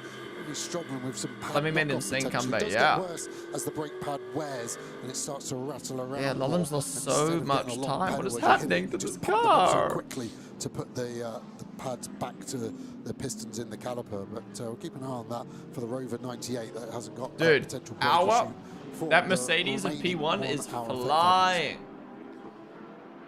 And now Lance Stroll is under investigation for ignoring blue flags. Stroll under investigation for blue flags. Coming up on the timing screen yet again. Tim Heinemann with his Ferrari is that's the JMW car, isn't it? So leaders go through. Is 17 seconds ahead of Alonso bit on Max and the Le Mans. Strategy, I think, so after good. the puncture for the Aston Martin, its advantage to the Mercedes. Fabian Schiller up to 8th. Yeah, Morris Schuring's Porsche dropping towards the bottom end of the top 10 thank you for the 6-month resub with Tier 1, dude. Really do appreciate that. Thank you so much for supporting him for 6 months, man. But again, that Mercedes AMG slightly off kilter. Ponden wave. Yeah. Dude, my eyes are dying, bro. The gap. Is able just to pull away from Julius Fleming. He'll continue this, and next year we'll say goodbye with GP, come back for the V8, V10 biofuel. Yeah, I think Max will come back. If the cars are good, that is. I think the ultimate GT3 team for F1 drivers only is Max, Kimi, and then Lawson. Kimi Raikkonen or Kimi Antonelli? Other teams I'd be worried about the championship already. You left out Alonso last year, and it was really only this race where they felt like they let it slip through their fingers. Yeah. And they were strong everywhere else. I hope Max wins in Miami. Well, Helmut Marko came out today and said he reckons Red Bull is going to be really good endurance race here where the second half of the season. So dominant. I mean, it has led, barring the different strategy lap, so a lap or Max so being F1 Abu Dhabi this year. Are you saying like is he going to retire before the last race of the season? It has utterly dominated. There's nothing else that's really been up there threatening and has then fallen away. It's always been ahead. Max Lukey hoping more races get cancelled. The other Mercedes teams as well. Yeah. Because 2Cs and Get Speed, they've got the same product, but they haven't got it in the same window. And so when you're talking about balanced performance, I don't realize he has freedom of speech after leaving. Bro, he had freedom of speech when he was at the team. He would say anything and everything. It's not us, it's you. And that's why the team got so much hate. Drawing board sometimes, and because he would just talk shit all the time. Maybe needed from their engineering departments to make that. Man, I'm literally in a motorsport craving while watching motorsport. For the endurance lots of Formula Drift. I do want to do a stream where we like learn about Formula Drift, so we'll do that at some point. I mean, the other aspect to all of this, you could argue, is that Chris Lullen is new to a Mercedes, so he's still learning a little bit about that car. But Auer and Engel have driven together for a good few seasons now. Luca Stolz joins that squad. But he's all right, before we get into the next pit stops and into the last hour and a bit of this race, I'm quickly going to take a break. I'll be back in a minute, guys. Although I'm kind of struggling now, I'm not going to lie. Drivers in Mercedes who haven't been able to But I want to stay live to watch this last hour. We are where we are, and it is Auer currently dominant by 17 seconds over Mathieu Drudy. Quick look back, Tom Fleming third, and that car is lapping on a very similar pace to Drudy, but he's got to make up about 17 seconds, and then you've got Jordan Pepper fractionally quicker again, but he is 10 seconds back. So, yeah, a safety car would help a lot of people other than the leader. Yeah, exactly that. And it's been a clean race, hasn't it? It was a messy start, but kind of understandable, unfortunately, with 59 cars. And since then, we haven't had a single interruption. A couple of spins, a couple of control alt deletes for the Lamborghini, and apart from that, nothing. So it's been a very well-run race from all these drivers. So the field turns through for lap 134. Looking to see who else might be on the move. In silver, it's advantage BMW again. Number 30, the WRT run car, Ignacio Montenegro, who's a very, very good touring car racer. Won the Motorsport Games touring car race a couple of years ago. He is now there, as you can see at the helm of the car, and that is leading. Maxime Osten has got a 65 Mustang back up to second. And then third in class is Max Hoffer in the car that we saw Alex Malikian driving at the very start of the race. So the Mustang, I think, has been the one constant, hasn't it? It had dropped back a little while ago, but it's back there now with dramas and penalties afflicting others. Yeah, I just think Hoffer's got the pace at the moment in the Porsche. They're close to each other, 7/10 split those cars. So I think it might lose second place. And then it's whether Hoffer in that pure racing car can get anywhere near that leading BMW, like you said. He's been pretty consistent so far, and I think he'll be able to keep it where he is at the moment. We've also got Dries Van Voor currently third in bronze. I don't often talk about Dries Van Voor in bronze, but it has happened because he has taken over 991 now, the Darren Lung James Callick car. So that's another one to keep an eye on. See whether he can get it to the podium. His next target is Marvin Dienst. But for some, it's been a difficult race, but that Mercedes AMG in the lead, if I'm not tempting fate, has been metronomic. That Porsche you're just looking at there is number 9. That's the car that now Max Hoffer is behind the wheel of the pure racing entry. And at the start of the lap, he was 11/10 back for the Mustang of Maxime Osten. So silver, as I think we predicted a good 4 and a bit hours ago, very competitive and will deliver to the end. Yeah, and if it wasn't for the penalty for the too short a refueling for the 21 Aston Martin, that would have been well up there as well, wouldn't it? And interestingly, leading bronze Dienst in the car that started from pit lane as well, remember, and they did that split strategy, which will get them to the end okay, but it's been a mega job for them. It's just on the fastest lap of the race for that car as well, Marvin Dienst. Indeed, second in bronze, because Ricky Perra's Retronic Porsche is 16th overall, 25th is where you find Dienst. So, yeah, Perra yo-yoing into and out of the lead, depending on when the 87 Mercedes stops. But even so, it would have been last on the grid. They did the pit lane start. They then pitted early to do a reset. And, yeah, a bit like that Boutsen Porsche, every stop it's gained, hasn't it? It's worked its way closer to the front of the class. Yeah, and so Winwood will be quite happy with that recovery on the 87 and very happy with the 48 car that they run on behalf of Manfilter as well, of course. And flying through shot now is the 87 car we're talking about. And yeah, problem in qualifying, we don't quite know what the issue was, but the front left wheel became detached anyway, and it meant that they had to start from last place. So they've done well. And the car they're chasing is that Rutronic Porsche on your graphic there of our Hartog and Pereira in the car right now.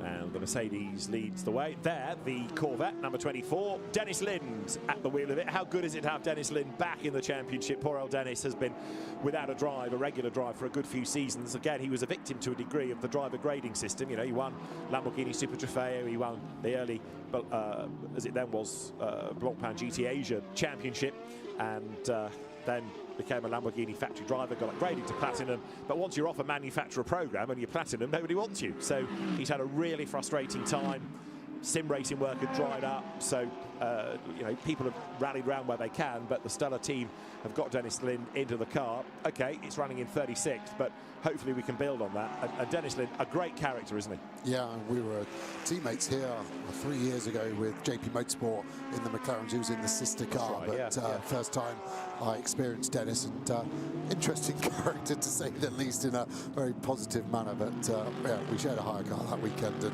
many a fun time was had. Yeah, he was a delighted winner a few years back at the SRO Awards of the Alan Simonson Award, fellow countryman, of course, and he won British GT and got that. And you could tell it meant a great deal to him, to the point that he following year to present it. A good character, Dennis. It's great to have him back. It's a shame in a sense that we don't have him, you know, in a, let's say, Mercedes and fighting for a victory. But that Corvette making progress all the time, and we see that with the cars running in other championships. This is your bronze leader, by the way. This is Riccardo Pera, very quick Italian driver, who again has been embraced by Porsche with good effect. Yeah, or it's Hartog. We've got this discrepancy between our timing screens here. So the official one say Pera, then this one says Hartog, and this one on your TV screen has been the correct one the majority of the time. So I think it would make sense to have Hartog in the car now as well. Yeah, you're right, into the last couple of hours, yes. It's bizarre that we have had the issues with it, but anyway, we should be able to tell, because if the driver's helmet's touching the roof, it'll be Luke Hartog. Very, very tall is Luke, but another really good character, another Porsche specialist, and he and Therese Au have made a very good combination over the last few years, whether it's been in GT World or Asian Le Mans, for example, and Luke Hartog then leading the way as he turns up through Senior.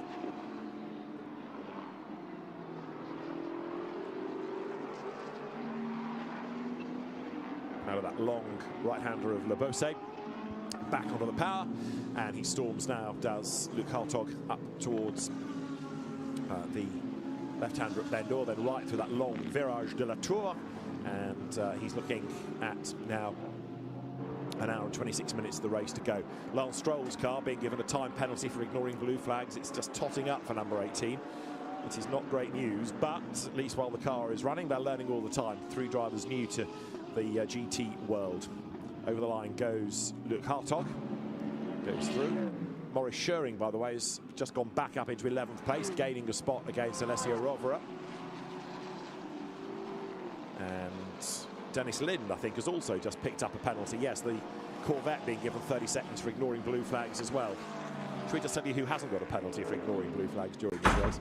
Probably the leader, who's had nothing to worry about. The problem is, as a race, if I was getting the blue flag on my driver display, but I was circulating at a good pace, I'd have a real problem with my ego lifting off the throttle to let someone by that. I didn't feel I was holding up. But the rule being 0.7, it's close enough where you are holding them up, but in your mirror, 0.7 isn't close enough. And if you're faster, just overtake me. That's how you'd feel as a racing driver. And I think if that's Dennis Lind that's got the penalty, he would have never experienced getting a blue flag penalty in his life, and it'll be a new experience to him. I'm not saying the rule is wrong, it's just new, and how it's being used is very, very forceful. And 30 seconds is a penalty and a half, isn't it? I mean, you know, you're not talking about a 5 second. Okay, it's not as bad as a drive through or stop go, but 30 seconds still hurts. What was the penalty for the Ford with the contact with the Ferrari? That was a drive-through, which is longer than the blue flag infringement. Drive-through takes 40 seconds. 30 seconds can be served at the pit stop. And that's what I mean. It's a forceful penalty at the moment. I don't know if it's the first round and we're setting the tone ahead of Spa to make sure that the racing is clean and flowing, which would be brilliant, and that's what we want. But at the moment, like you said, who hasn't had one? It feels like my guess would be we've had 15 to 20 cars attract this penalty so far. Yeah, at least I would go. Yeah. So first day at school and all that, learning about the new rules. And there you've got the lead car, Lucas Auer, just ticking off the laps. He's not really under any pressure. Nearly 18 seconds is that gap over Mattia Druni. It is the Manfilter team's race to lose. Stroll got a 10 second. Dominance of this car throughout the race. So they got 4 penalties now. It turns again. What are we doing, lads? What are we doing? Mercedes AMG accelerates its way down the Mistral straight, and Lucas Auer. The helmet Marco falls over stairs beam was the funniest. Helmet Marco falls over. Wait, what? In silver, who's that? Montenegro leading for BMW, and in bronze, Luke Hartog we put into the car, have we not, in the that was the leader. Porsche. Lapping someone. There'll be some interesting faces across the garage. I thought Adam LZ was just a content creator, not an actual pro drifter. The new Lamborghini. Well, I'm assuming he was a pro drifter who turned into a content creator. It's not often you have your ex-wife and current wife in the same room, is it? And that's, I think, how it will feel down there at Tronic when they. It'd be cool to have cars with different coloured headlights to make them more recognizable. Yeah, that'd be cool. Different lights for different licenses. Lamborghini, and it stayed there. Remember, it got that mechanical warning flag. Well, it has not gone back out, so the Temerario 24-hour Le Mans is out. I won't be live for the full 24-hour Le Mans, unfortunately. It clashes with F1. So we'll probably just cover the start and the end. Ever for a car that the likes of Mirko Bortolotti and Front Pereira and Maximilian Powell have been driving. So, yeah. Nürburgring 24 hours, though, will do the full thing. Stronger, but it's been a tough first outing for the new Lamborghini. But that will be a tough stream. I think it'll be way more exciting to watch and way more popping than this race. Dienst. And Dries, sprint champion, endurance champion, 24-hour race winner. But I'm enjoying this. I'm enjoying this chilling on stream, like just watching some racing in the background, chatting to you guys. But it's obviously way less exciting when it's a 6-hour race and like everything's kind of really spread out. Way back from Luc Hartog leading in bronze. But I don't want people to think like I'm bored. I'm not bored. It's just. So, Dries Vanthel's going to find this, you know what I mean? Like, tough assignment, isn't he? Because this is what endurance racing's like. It's way more like podcast feel of a stream. Position to take another place, never mind a class win, because 15 seconds back. All right, he's got an hour and 22 minutes to go, but he's still got a lot of work to do.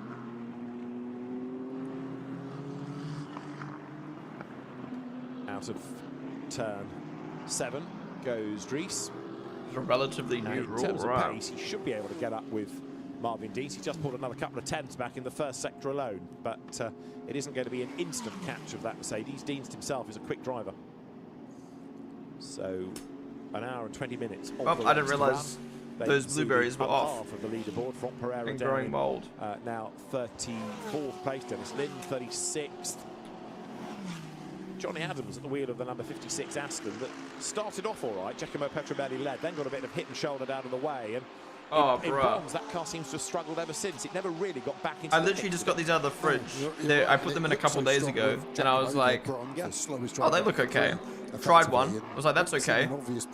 Ate like 10, and then I just ate one, and it was fucking disgusting. And then I look, and I see like 3 of them with mold on them. Scratching there for the Blackthorn team.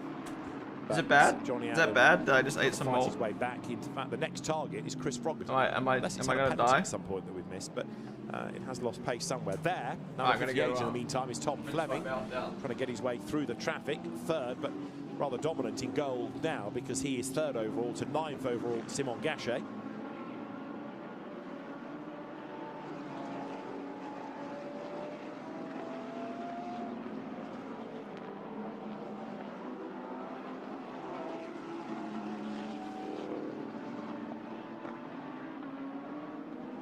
So Tom Fleming up towards the timing line, looking at the Aston there. So Mathieu Drudi in 2nd spot. Other Aston still fighting for class honours. How is Lance Stroll getting on? Lance's last lap was a 56.4 as he crosses the line. It's about 4 tenths off what the leader is doing, but he's actually quicker in terms of a lap time than Tom Fleming. So Lance Stroll's not disgracing himself in terms of pace, is he? No, he's really not. And interesting to see where they can keep going with that car. Just seeing pace across the board. There's some disparity going everywhere really now. And again, as it's getting cooler, maybe some teams have finally got their car into the window. Track temp now sub 20 degrees. It's now 19. Air temp is at 14. The wind's really died off as well. But yeah, Stroll hustling on hard there, bouncing over the curbs quite nicely. Lots of headlights onto the Mistral straight then as the leaders work their way through traffic. Luc Hartog has just got up to 14th overall, continuing to extend the gap over everybody else in bronze. As we have a look at the top speeds on our race vision graphic, Murray Boyer's top speed of 286, matched by Matthias Zagazeta and then Eduardo Cosseteng. So front-engined rocket ships nudging towards 290 on the run up towards senior. That is impressive at the end of the Mistral straight. Massively fast, isn't it? And it gets higher each year as well. And the slipstream effect, of course, helping that. Probably 8, 9 degrees if they are in clear air. They really struggle to get above 277, 278. So maybe double, triple, quadruple. I don't know what's after quadruple in that sense. Quintuple. There you go. Slipstream. That's what I was going to say. All right, we got a fresh punter. We'll be back at the same time. That's fucking disgusting. Am I gonna die, guys? In silver, Ignacio Montenegro. I accidentally ate a blueberry with mold. As the car's thunder Eating one moldy blueberry is lots of unlikely to fans make you sick, as stomach acid often destroys small amounts of mold. The most common issue are an unpleasant taste and potential mild allergic reactions. Moderate symptoms like nausea, vomiting, or diarrhea over the next 24 hours. And consult a doctor. Don't panic. A single bite is generally not harmful, even if you immunocompromised. Inspect the remaining berries for mold. Rinse the remaining uninfected berries thoroughly. Watching all of that happen in double quick time is quite fascinating in its own right. Really is. At Spa, of course, we get the technical pit stop where the brakes have to be changed. I'm usually really good with that stuff. I just chuck shit out, but it looked fine. To change the whole disc, caliper and all, with the new pads inside. Now I'm scared, bro. These are like a fresh one. Under a minute. Literally, I got these yesterday. And yeah, it's work of art, and again, all the hours that the teams put in is phenomenally. I'm back. Phenomenally high, and it's not a job; it's a way of life. But I'm the brand new wind tunnel is coming online later this year for Red Bull Note. Ponden to help to introduce some carbon, much better correlation between the factory. No, yeah, 100%. That's one of the biggest problems in 24 and 25 was the wind tunnel. Nobody makes beer better than Belgians, so it is just the perfect weekend. It's the biggest and best GT3 race in the world. The string calms me so hard down, like all my stress is gone. Hell yeah. Who else eats the moldy? That racing kind of sucks. Feel like I'm watching highway traffic. No, I definitely feel like I'm finding it. Like I don't know who that car is. Oh, that's 98. You know what I mean? It definitely makes it harder to watch, especially at a track like this. Track is never still, is it? At the music festival. Roasted in glory, laps look at thrashed on Twitter. Quite wild. Are you allergic to if you're brave enough, pack a tent, that? and then the party really never stops because you can just roll back for a bit of sleep and then straight back out. And yeah, I've experienced, unfortunately, with an early retirement one year. Mold is healthy, bro. Yeah, I don't think mold is healthy on your fucking fruit, man. You're gone, bro. GG. GG. Yeah, Belgium is still reeling from the effects of Joe embracing its culture, or her culture. Over the line, there is the number 98, Raffaele Marciello. Next week is Wreck Start. We're going to be watching on the stream, bro. He's cleared off, 3.5 seconds to the good. Marciello's next target is Marvin Kirchhofer. Bahrain race tomorrow. Is it 3 p.m.? I thought it said 4 p.m. Last did they change it? Lello did a 56.0. Yeah, another couple of tenths pull back. So 5th place beckons. No, it says 3:55 p.m. for Marciello. There you can see how the gaps have been, how the lap times have been over the last 3 laps. Marciello edging a little bit nearer. Edging. Average 0.2 of a second faster on a lap for the 98 car in this stint over Kirchhofer, who seems to have struggled just ever so slightly more than I anticipated. And the only thing I can think is they're going to save a set of new tyres for him for his last stint, and then he might be able to claw himself slightly higher. But at the moment, he's having to look in his mirrors rather than forwards. And that's not something. Engine's maybe mold. It's an end of or the 59 Cup. True enough. Yeah, Marvin Kirchhoff, who we're expecting great things from. I've got to say, Auer, who's leading, is the driver who'll be driving qualifying alongside Max for Nürburgring 24 hours. You know, Tom Fleming at the wheel of it right now, and that car has looked mighty all the way through. Right, let's have a quick word, if we can,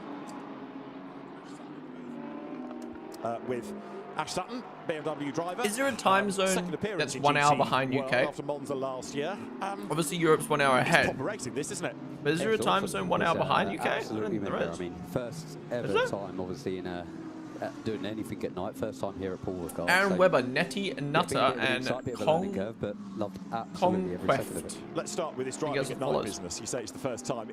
Does it take a lot of getting used to? I mean, when you've not done it before, it's... no, Netherlands, Germany, Paris for an hour and a half. I mean, suddenly the focus levels have to go up a considerable amount. I mean, there's so much more that you need to focus your mind on when it comes to it. Iceland? Is it actually Iceland? Obviously, Joe, you know the score. But yeah, I think the biggest thing for me is actually dealing with the headlights and the rear view camera or the mirrors. It's literally like turn your iPhone torch on, aim it at your face and leave it there, and then crack on. So.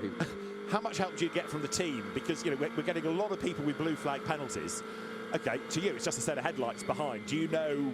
Is the great team time we got blueberries. block that set of headlights, but let this set go? This or race how is does well it and work? truly mellowed out now, though. Blue flags, they're being Specifically really for the simple, lead. in terms of penalties, they're dishing them out. They're not showing them. Oh, look at the gaps. So yeah, we're quite hot on calling that over. The team are hot. I mean, that's the back markers, but even up front, when it cuts back. We've had a couple that we've had to sort of give up to, but yeah, it's Do you like blueberries or it's very blackberries much more? a Probably team blackberries. effort. You need that extra pair of ears and eyes in the background, relaying you that information. To sum up the race thus far, you know, you're in the mix. Are you where you expected to be in Car terms of boxes pace? on the left are the licenses, so this is a same class series, but they're separated by license, so experience. He's doing a fantastic job in the car now. So orange is bronze, blue is silver, it's really good for us as a gold is whole gold, outfit. and white is A platinum. little bit more to go to get to him. He's done a fair few days in this car, though. Right. But yeah, obviously from Christian's point of view as well, he pretty much started the race. I also use the GMT right, so there's no time zone that's an hour behind. It's still early doors for him in the car, and yeah. Or is it the islands you guys are talking talking about? There's a bit more progress that needs to come from it, but I'm sure we'll get there. But this is all a bit different. I know you did Monza last year, but you know, sharing a car, that's something you don't Damn, have to I'm not do gonna lie. in touring car life. Yeah, exactly that. I mean, I have not enjoyed this. I've always kind of wondered whether I'd like. I've enjoyed this way less than I thought I was going to enjoy it, and I think I've realised why.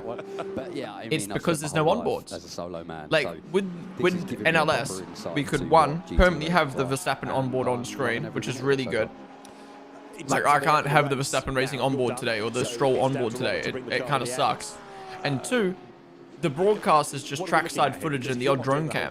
Like they barely go onboards on this broadcast, and I feel like really like less immersed with the racing than NLS. I mean, in terms of what there is an onboard camera, but it's for some random car. Obviously, I want to come back. I want to come and continue with Paradise. It's for the 67 Mercedes, Everyone keeps saying this, so I need which to sit the is. big boss down, don't I, and having a chat with Darren. But yeah, I'd love to come back and do some more. Build Who even knows where the fuck it is? And who knows? Potential move maybe to GT. We'll see. If you only could drive one car going forward, which discipline would you choose? And it's super unfair, and I know you're Get Speed Team answer, Noble. but which one 6, is it? 7. They couldn't be more different, right? From the outside, watching the racecraft, how you'd set a car up. But which one do you just ultimately prefer? In terms of just a direct comparison between GTs, I don't think there's a separate channel. Don't No. know about career, just pure enjoyment. the racing and everything. No, I mean, I've always had a heart with the V8 supercar world. I've had a taste of that as well going out there. That's something for me that I would like to go and do. But I'm getting an itch for GT racing, I won't lie. It's a good political answer, because basically a V8 supercar is both, isn't it? It's a touring car and a GT car, so yeah, I knew you'd do an answer. Right, we're going to let you go and get back to your team and cheer them on to the end. Ash, Oh my God, coming up. the The British Stroll's Touring Car coming. Championship, by the way, starts next week. All right, we're going to get the final yet again pit stops. fighting for, what, 5th? Hang on a minute. Now with a booted Ford Focus. That's the plan. Excellent. You can see it all starting next week. You think ITV. Gunon bouncing on the curb fuck their pace? Maybe. Ash, well done. Good to see That you. combined with Ash Lolland Sutherland, probably just being a little bit BMW slower than the other guys. 2. We'll let him get back to the team, and in a week's time, he'll be on the grid chasing touring car honours. I think we're not too far away from. There's it all possibly having Sunset. Mauro Engel in, Enjoy the doing pub, dude. rounds in different Are you going to a language pub at booths. I 9 think p.m.? he's possibly with France. Or are you in but America? We'll be able to hear from Mauro. I appreciate you chilling with pretty us, shortly man. As well, but yeah, you get the feeling. Yeah, that streams you're like gonna this have and like something quite streams enjoyed like GT the life. Jake Nürburgring Hill, 24 another hours touring and WEC car 24 race, hours will be way more like away chill from the streams where we BTCC kind of just to go like off hang and do, together, watch the a race. different You know, GT championship. when there's something to Yeah, chat about, we yeah, chat about it. still Otherwise, we're future. just kind of Probably chilling. taking to now British GT as well. It's kind of like just watching it together rather than like anything crazy. In saying that, I think Nürburgring 24 hours would be a much more popping stream than this. 10 years now, worked together. Like we have onboard. He was going to be a good guy, but openly refreshing for a four-time We'll actually have British Max racing in touring it. car champion, such a competitive championship. Just to openly go, I'm trying to learn from Dahan, which is not a household name. That's not against Dahan. He is rapid. He's very, very quick. Did But Stroll she's crash just it? No, but here he's to gone in learn the penalty. and to get better But so did his and appreciate teammates. the discipline he's stepping into, and I'm sure he appreciates what a good Now then, and so strong career could be adopted. It's 11 p.m. for you, and you're going to the pub now. Ash is one of the the fuck? best drivers on the BTCC What grid. pub's And here open he is, past quite 1 a.m.? Humbly, as you say, he's able to say, I'm Enjoy that. learning. And it's, you know, that's not the Ash that you see next I guess week it at is a Donington, Saturday night. you know, because he is one of the top 100 dogs plus cars in in that Nürburgring, paddock that here. as well, yeah. I'm not saying he blends into the background, but yeah, you know, he's humble enough, modest enough to accept where he is in the great pantheon of GT drivers. And in GT race, you genuinely can't have an ego because you're always sharing a car. So if you've got an ego and your teammates don't like you because of that, it's not going to work. Is this a comp or like a friendly event? This is a proper competition. This first round of GT World Challenge Europe. The car is all about him. The team's imagine a safety car now. Ooh, that'd be a good way to end. Realize, wow, I need to adapt. I've got 2 other drivers in the car here. They might not want the setup where I want it. They might want to do double. All of Super things, GT he's got the potential to come and James Broadbent won their second NLS race. They're 2 from 2. But then you have to also debate, I guess, whether you they need to move up a class. They're too good, apparently. Results in a class on a 60-car grid, or winning solo driver races in a different championship. Discussed. Raffaele Marciello there is on the attack and working his way up the order. Then the BMW is 6th, fighting with Marvin Kirchhofer in the key. There was the volume. We've been talking to Ash. We've got. Have you had a Red Bull today? Yeah, I had a Red Bull Zero. Hour of the race, and that also is taking us at the start of today's stream. Within probably 10 laps or so. There's only 2 cars in the class, no? Stops, and then those that have been off strategy will finally see really? where they're really going to be. Yeah, exactly. Marciello hasn't really got that gap any closer to Kirchhofer in front. First off, why is there only 2 cars in their class? Second off, still just over a second now, so starting to get to the dirty air. Why are they celebrating that then? Not saying you shouldn't celebrate that, but like, behind the McLaren, one of the worst to and is it like a troll? That's the other thing with all of these manufacturers, 10 different ones. You follow. Like, why don't they race in a class that's got people? Or why is there even a class that exists with 2 cars? Quick look at the classes, because Stroll is in 45th. 14th overall now. Is the bronze leading Luke Hartog, still masquerading on one timing screen. Gets ahead of Mus as Mus put. Doing a great job nonetheless. And silver, Ignacio Montenegro's BMW, who's being caught by Maxime Osten. The gap is now down to 2.6 seconds. So that is still why are there only 2 cars in the class? Still wide open, I reckon. Please explain that to me. Houston's had a mega stint, hasn't he? Just been going through. And that's just like 30 classes with 4 people, most niche classes ever. Well, I think it's like AT2 and Cup 2 class. To be honest, I don't know what the fuck AT2 is. What? A few times today, I feel like cars have gone quick out NLS, was it 3? Yeah, entry list. Early on in the stint, then get the reward towards the end, and maybe to a bigger benefit as well. But I guess also there's that being in a rhythm. You know, if you have a lap or 2 where you've got lots of traffic to worry about, or getting out of the way of some of the quick cars, it really affects you. 15 cars. The road is clear, you can get back into a rhythm. 2 cars, AT1. But you know, same for most people, you've got to adapt with it. 3 cars, SPX. Yes, you are literally just Cup 2, 15 cars. Sometimes I'd rather be punched than isn't this what they're in? I'm happy to oblige, trust me. So Lucas Hour, your race leader, is currently now on lap 147. SP10. 16 seconds is the gap, but Mathieu Drudy is 7 minutes further into a stint, so therefore he's going to be pitting earlier. The question is, when does he pit relative to the checkered flag? Can they do it on one more stop? Should be able to. Yeah, they can. With the length of the pit stops not counting towards, it's gone back in their favour.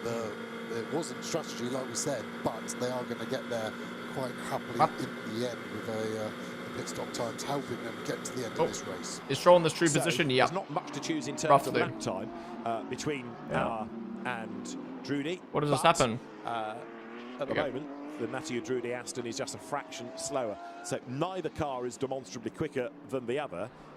The only thing that could really help Drudy, other than a safety what car number are they again? Traffic to get in the leader's way. But then a few laps later, Drudy would encounter it as well. Are we expecting also Nicky Team to do one more stint in that car? Yeah, Brown. we are, aren't we? So that will help. I think Team's been the quickest out of the 3. But I mean, these guys are top drivers, Sorensen and Drudy. Team may find 2 to 3 seconds if he has a mega. I don't get it though. Why is there only 2 people in their class? Is that just because only 2 people entered that week? The next round at Spa, all the classes and penalties there. And it's just as a pro, you just are in a bit of like, will there be more than like say like 3 cars for 24 hours? Max last. Same with the positive. Straights, lefts and rights, but it's just a flow sometimes. And you just. What's the craziest thing you've ever done for fun? Oh, I think, and one's a Mustang and one. What's over there? Oh, that's Mus. It spins around, so it's a 65 Mustang, which is a big problem for that car. It's got going, but bit of damage. Safety car. We need a safety car for that. We need a safety car for that. Oh, he just absolutely obliterated that debris. Car was the other car that was involved. Yeah, Aramis. Anyway, gone green. They've sorted themselves out. What's the craziest thing I've done for fun? Thing we were touching on a little while Depends what you mean by crazy. The moments now in the darkness where you can just misjudge where the headlights are. And Ash Sutton touched on this as well. And depends what you mean by crazy. Actually, that would be something I wouldn't mention on stream if it was pretty well, haven't we? The craziest thing I've done. Yeah, but that, for the Ford, that's lost him a podium in silver. So not jeopardy overall, but suddenly a very strong running car for Houston has certainly lost the podium. It's put that option 21 back in contention for a podium finish. Yeah, because Austin was catching the class-leading Ignacio Montenegro, so that now puts Max Hoffer's Porsche second. He's going to make up 4.5 seconds. Is that damage? No. And he's lapping quicker than Montenegro, who is learning about Doesn't know that's almost the same one That's Raffaele Marcello in the meantime, right. Who's still inching closer to Marvin Kirchhofer. Keep the questions coming, Fruit Possum. AMA 2. Ask me anything, guys. Jumped out of the way of Bro, my eyes are fried. I don't know what's happening to my fucking eyes, bro. That must be getting towards the end of the last tribute class also had only 6 people. The other class that same speed was like 15, right? That'd be legal. I hadn't do anything illegal.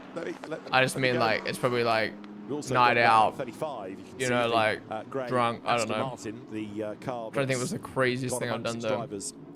With the big debris mess in this and the dark, how like the red flags. Red flags, I don't think wouldn't be that common. But 29th place, just gained a place. In fact, yeah, I want to see what brings out a safety car. I feel there's been like barely any incidents today. Up into 5th place. What's your king? Okay, bro. Yeah, we got an onboard. That stint 58 minutes. Which is Claire's racing. Arthur Claire. Yeah, they're just judging Claire's brother. the end. It's going to be tight though, 61 minutes. I guess with the extra, they can be 61 and 59. They are safe. And, Claire's brother, I should say. To the stop, going up, double for Kirchhofer, incoming. Yeah, I don't know why they're not showing many onboards. Bad TV direction, bro. Quality tyres. But they've got a slight matte sheen to them. I think this could be a new set. Pretty sure I saw a sticker as well. So new set for Kirchhofer. This could be a car I think does the fastest lap of the race towards the start of this next stint, just because it's going to have that brand new set of tyres, just depending on where the traffic is when he filters in, because that was a big problem at the start of this stint for him. He was just stuck in a huge group of cars. And we know that McLarens are quick because the fastest lap currently is Louis Pret, and Dean McDonald has already had Charlotte Leclerc. No, that's Arthur Leclerc. That's Charlotte Leclerc's brother racing right now. So good pace all the way through the race. All right, we're getting into the final hour now. Come on. Start the engine. Pit stops. Let's pick up. Let's get some good racing here to end. Off he goes. Was the car just a little bit hesitant away there? A little bit. Again, it's just it takes the time. Can you explain how you use VPN for F1 TV, please? It's very complicated. You can see Kirchhoff actually having the jack start ready, so basically as soon as the car fills there's like a Reddit that explains how to do it though. A Reddit page. If you could switch lives with any celebrity for a day, who would you be? Getaway, and he's actually in a great bit of space as well, so he's got some time here to try and get away from Marcello. Effectively, he's on the overcut on Marcello. This is true. We've got the silver battle still to resolve. Who would have a really cool life? The Lutronic Porsche, Luke Hartog, mixing it with the pros, never mind with the bronzes. He's cleared off into the distance. And that team, Atare Sau, then Ricardo Parrott, now Luke Hartog, they have done an absolutely stunning job because they are whose life would I like to experience the opposition. It's really been mighty impressive. Looking to see what else might be happening lower down. Dries Van Thor is still inching who's up got a onto the cool back of job? Deeds, but he's not really hammering home any sort of advantage. Lucas Auer, meanwhile, he's on his 8th podcast. You know, he's had a really easy stint here. Team drivers have done the hard has a job. lot of They money built the gap for him. They built the lead, and all Lucas Auer has to do, all in quotes, has a very good looking girlfriend. One more hour. Come of the hour, come of the man, and all that. He's got such a gap, he can actually be steady with the traffic, and that was the 11 Comps U car, wasn't it? An F1 driver in 45th is absurd. Guys, so, his team was already in 45th when he hopped in the car, all right? He's got a chance to get past cleanly, and if that car closes the door, what can he do? Because he stay on the brake out of the way, can he dive to the inside? Yeah, so basically his team got 3 penalties before he even hopped in the car. Go to Mob Deep. Just bring it home. David Beckham. So there is the BMW that was leading silver. Yeah, but he hasn't got a cool job now. He's just unemployed now. To Max Hoffer, as also down the pit lane. Let's 46. go. So we've got Max Hesse back behind the wheel, I think, of that. Dan Harper to do the last hour. Dan.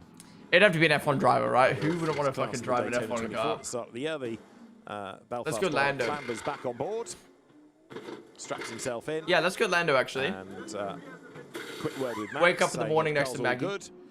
So it's not drive my Porsche to work. Would have liked, I guess, but and then hop in an F1 car. Can they get it into the top 10? That sounds pretty sick day to me. The race. It's not out of the question with another hour to go.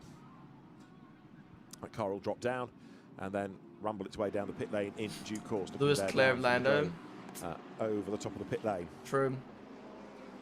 So I'm interested in Kim K though. BMWs because only now really. What game, movie, series would you like to experience for the first time back again? Consistently. Game?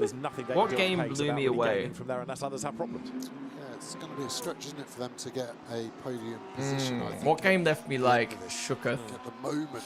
I'd probably say the Telltale, the Walking Dead, the Telltale series. That was an amazing story. I'd love to experience that again. I haven't really played too many video games with like amazing stories. Has to take his movie? Again, I haven't really watched many movies, so like a trophy today. Oh, what would I say for movie? Jordan Pepper is. No, I'll rephrase this. Can Jordan Pepper being out in a BM for the first time? I actually don't have an answer for you because I just don't care for movies. You know, is he still learning about the car, or if you're a GT3 Mega like he is, you can get into anything and adapt straight away? I would go with the latter. I actually don't know. I'm just looking at the stint averages. TV series though. That he's on now is the fastest. Attack on Titan. I mean, today. Yes, different conditions. That story, the amount of shocks I had in this car, so he knows it well. Will he be on the top of his game in a BMW? Of course not. How much are we talking? Experience that again would be so good. It's probably going to be. Would you ever do a photo shoot like Bottas? Hey, maybe if there was money involved, either money for me or money involved for charity, maybe. This will be the first time he's done a race stint at Paul Ricard. I ain't doing that shit for free though. There's a bit there, but he's one of those drivers that seems to be able to drive anything in any conditions. It's like having a Verstappen's team. Yeah, they dropped a fair bit. The pace on Lundholm has lacked a lot, and yeah, it looks like they might have damage on the car. Maybe. Looks like it, doesn't it? Yeah, and actually it was him and Dan Harper that inherited the first NLS win after the Max Verstappen Mercedes was excluded for using too many sets of tyres. So the win was.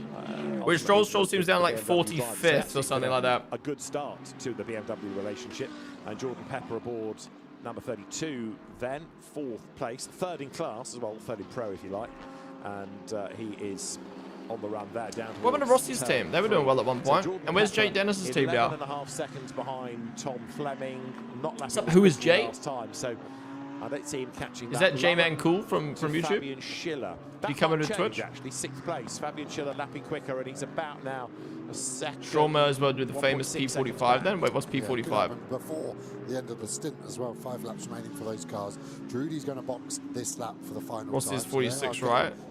Yeah. Oh yeah, P16. They're not doing too bad. But he was up in like P8 at one point. Going to jump in that and see if they can do anything about the lead Mercedes. Actually, there's a lot of people who need a pin in front of him. So into the pits now. Nicky Tim will get on board. Who's this? When you get this shot, you see that's Drudy in P2. That you start to understand the size of the Aston Martin came out of nowhere. Could have been. So there's Nicky who's going to expel Drudy as quickly as possible. If you live in any fictional world, where would it be? So that's out okay. See, that's a complicated question because like a lot of fictional worlds have bad things.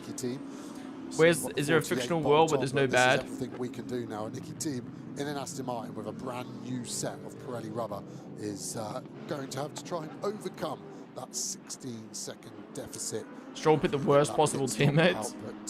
Well, Boy was like, I love learning from Mary. Saw the mechanics weren't ready for it. The puncher Sorensen had at the end of his first stint. 007. They reacted well. They did lose 10 seconds. So when we're talking about the gap to the lead, 10 seconds of that. She's not the cheapest Max X, basically. And they just weren't able to react quickly enough. Understandably so, like I said at the time. Stroll started P47, 46. Damn, he's up 1. He's up 1. Drone cam. The drone shot showing lovely those come to you. Always the easiest illustration to know it's on new tyres is those stickers. Rainbow had penalty paradise. Stroll got into the car just a while back. Yeah, but he also got a penalty himself. He should have kept it clean. He should have kept it clean if he wanted to use his teammates as an excuse. Going down pit lane, we go, how many sets of tyres has this car got? This is the 14th. Is that the real James Bond, you reckon? The old tricks always seem to. Did you watch the 007 game trailer? I did not. I wouldn't say I'm a 007 So fan. number 7 Aston has served its most recent stop. That puts Nicky Tim Some back excellent. behind the wheel. How's it going, Dave? Also drops down the order. Tom Fleming's McLaren for the moment second. And Lucas Art continues to dominate up front. We're into the final hour of the race. And just what's the worst job you've ever had? I've never had a job. Impressive effort. This is the only job I've ever had. Whether it's the team, whether it's the drivers, well, whether it's I did some gardening stuff with my dad for a little bit. I wouldn't say that was like my job, but I guess that would be the worst. Pole position, just because 3 quick drivers, great average, gave them pole position, kept out of trouble at the start, and they just disappeared. But it wasn't like bad. It was just like favourites for Spa, or gardening. It's always been so close. It's a very different circuit. I don't enjoy that. If you had to put your money on it, what's your favourite car, old and modern? Who'd you say Favourite car? You'd be like dream car? You would say on the evidence of this, yes. Let's see what we learn at Monza, which is the next endurance. There's a lot of good drivers in this race. Menno. It's not only that Spa's such a different circuit, it's such a different race, in as much as, okay, yeah, it's 4 times as long, and you've got perhaps a bigger grid, and you don't have the same runoff, and incidents there can punish you more than they can. So how is the licensing decided if there's drivers with different licenses in a team, or can you not have different licenses in a team? Yeah, they're the favourites. Because wouldn't... on the other hand, it's still, oh no, yeah, Stroll would probably be platinum from F1, with right? That being an IGTC round, Intercontinental GT Challenge, there might be 1 or 2 other entries that you wouldn't factor in here. Another loaded question: if the 80 Lion speed car hadn't retired, do you think that could have won today, or do you think the 48 had been just so good? I don't think the pace was ever there, but it might not have been there because it had a problem. But in that stint of fellas, he was never really much below 10 seconds. And just when it dipped there... I'm going to see you can't keep my eyes open. Thanks for the lovely stream. No worries at all. Max everything chilling with us. It looked good. Where's Max Verstappen's team? They're in P5 right now. Whether it lost they haven't too pit much yet. time early on, So we'll see where they come out. Or Ferrari, you can debate. But even when it seemed to be on a charge, it never was quite able to really do anything about the gap. Yeah, I think it's a fair comment. Yeah, my eyes are getting fucked by this light now, but I want to finish it. We've been live for 5 hours. There's no point ending now. We're waiting. We're soldiering through. For him, he's been able to sort of, again, bring some pace back into the car, but yeah, it's just been literally a stint. Look at the gaps, man. 30 seconds, 12 seconds, 21 seconds, 4, 18. I mean, obviously, I know that's normal for endurance racing, but I thought there'd be like some sort of battle on track somewhere. For that get speed car whatsoever. So they'll go back to the drawing board for sure to see what they can do to try and create a bit more performance after what I thought was one of the best laps in qualifying from Schiller. Right, we've been talking for the last 5 hours or so about this dominant number 48 Mercedes. Mauro Engel, that did such a mega job in the first couple of hours, has come to join us. First of all, well done on Bathurst, well done on pole, well done on leading. I've got to say, this hasn't been the most thrilling of races to talk about because you've absolutely blitzed them. Well done, what a start to the season. I would say, what's wrong with that? Can't all the races be like that? Obviously they can't. Well, you come and talk about them, then you might have a different opinion. And it's never as easy as it seems, but yeah, it has been a very, very good day for us so far, and all credits due to the team because dominating the whole race. We weren't so very solid lineup. 3 days of runnings that we had so far, and the team really dug deep last night. Looked into all different details, found a few things which weren't as they were supposed to be, and today the car was just mega. I was going to ask if this is a case of carrying on where you left off last year, or if things are much different. 31 you've got seconds. A different third man in Lucas Stoltz, but are you saying that you have had to do a bit of extra work over the last few days compared to the end of last season? Well, as you guys know, in motorsport, standing still is taking steps backwards. Sure. So we did go through, how was the race last year? What were the topics we're struggling with? We were strong in qualifying. Did I see OnlyFans on the side of that car?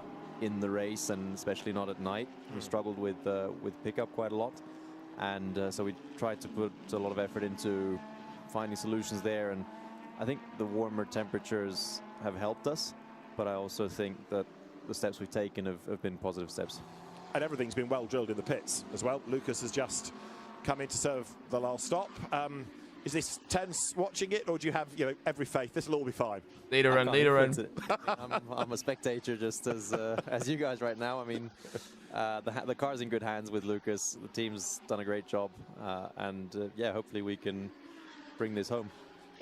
Do you enjoy doing those first 2 hours? Would you rather be in at night, or is it preference? Is it down to the team? How does it all work? Because it's certainly a different challenge driving now with all the headlights and trying to work out who's who. Whereas in the daylight, it might be a bit more straightforward. Oh, the guys are kind to me. I'm the elder, so they said, okay, let the elder finish his work early, and so I don't need to do the late night shift. Is that what it is? Yeah. And going back to the start, I thought the green lights came early, and so there was a bit of chaos behind you. Were you surprised how quickly the McLaren came alongside you? Were you ever worried about losing the lead? I know he's on the outside of one, but just be interesting. Any moment you're like, oh, I don't feel confident right now. So as you know, we get in the briefing notes, we get a point where it says no start before a certain point, and yeah, those lights did come on or did go to green before that point, so it was a surprise. What's up, Tom? Is the GOAT winning? If winning was hopping in the car after his teammates gave him 3 penalties and put the car in P45, then yes. Before that point. Yeah, basically, but, yeah, for people just tuning on in, closer than what I'd wished for. It was a good race down. Stroll's teammate, Mari Boyer, who's an F2, qualified P18, which is pretty decent considering it's his first time in a GT3 car. Then took out Sean Galeo. Oh, safety car, please. Safety car, safety car, safety car, safety car. Please, please, safety car to end. Wow, that's a really good restart as the other way round. What am I looking at? I felt like I got a good jump, and I don't even know what the fuck I'm looking at. And P18, saw that I could immediately and then build the gap to Mari Boyer ended up taking out Arthur Leclerc's team and getting a stop and go pen. And then he got tensed up with your voice because we've got a yellow a blue flag penalty. And then, no, sorry, then Mary, the next driver, got 2 blue flag penalties, which are 10-second pens each. And then Stroll hopped in P45, and he got a 10-second pen. So they're absolutely in the mud right now. But Verstappen Racing is in, well, they're in P2 right now, but they haven't pit yet. Oh, they're in the pit stops now. I think they're running about P7. Valentino Rossi's team is in P14. As mentioned, I can only assume a lot of it is down to the pickup. Max's teammate for the NLS qualifiers next week is in P2. When does Ocon get a 10-second penalty? Tarmac is very kind. Honestly, they actually might beat Ocon's record. There you go. There's Verstappen racing car behind. Kind to the tire. It's always a bit of an issue to switch the tire on in qualifying. Oh, wait, they're doing a driver swap? Not have any pickup Junkadaya or at night? And, yeah, surely they're going to do a driver swap, right? Because Lallam's done 2 hours. It just looks like yeah, Lallam just hopped out. Who's hopping in? Sure, it's going to be Junkadaya, right? Because Gunon's not feeling well, apparently. Gives you the advantage over the others. Is that Arthur Leclerc? Yeah, we got some pretty cool names. We got Lance Stroll, Mari Boyer, Cordial, Tim Trammett, Arthur Leclerc, Valentino Rossi, Jake Dennis, Lance Stroll, obviously. Wait, did I say Lance already? Verstappen Racing. There's a lot of like kind of names from like different, well, from the F1 world, and then you've also got like Calvin Van der Linde, sorry. Somewhat, I think yeah, a lot of big GT3 names. Haas, or how do you pronounce his name? Haas? Yeah, the guy who battled Max in NLS a couple weeks ago. The 58 McLaren's been in pit lane and we were actually leading, but yeah, of course, yeah, Lucas Auer is the one that Max is racing with next week. Not necessarily what you wanted, but full course yellow doesn't have quite the same effect of a safety car, does it? What does that mean? No, but I what's the full course yellow? Safety car, we haven't had a full course is it just VSC basically? Most likely there'll be. You pronounce it as Haas, right? Right now, is it just basically just VSC, right? A few lap cars in between us and P2 to make Lucas's life. We needed a safety car, man. This race has been so spread from the start. There's been some good battles today, but in comparison to NLS, this has been way quieter. And that doesn't look damaged, does it, Joe? But it's not an instant move. Yeah, let's be honest. I mean, you guys, safety car. Probably most people watching, you probably want to race on your hands right now. I'd rather see a few lap cars in between us and the P2 car. But I mean, at the end of the day, we're all here for racing. So, right. I'm just looking at where your car is on the tracker, and you reckon it could be a safety car, maybe? So that's what the commentator was, or the Mercedes Basically, the driver from the leading team is on the commentary right now. He's coming up now. Not as eventful as the Bathurst XL for sure, yeah. The lead car is at turn 1. This has been way I think quieter we have a few than cars between, or whatever the word is. Way worse than I thought it was going to be. Oh, sorry, but I think it's mainly just down to we don't get really many onboards. Oh, there we go. As we fucking come to an onboard. Shrimp D, David the Hollow. This will be fine.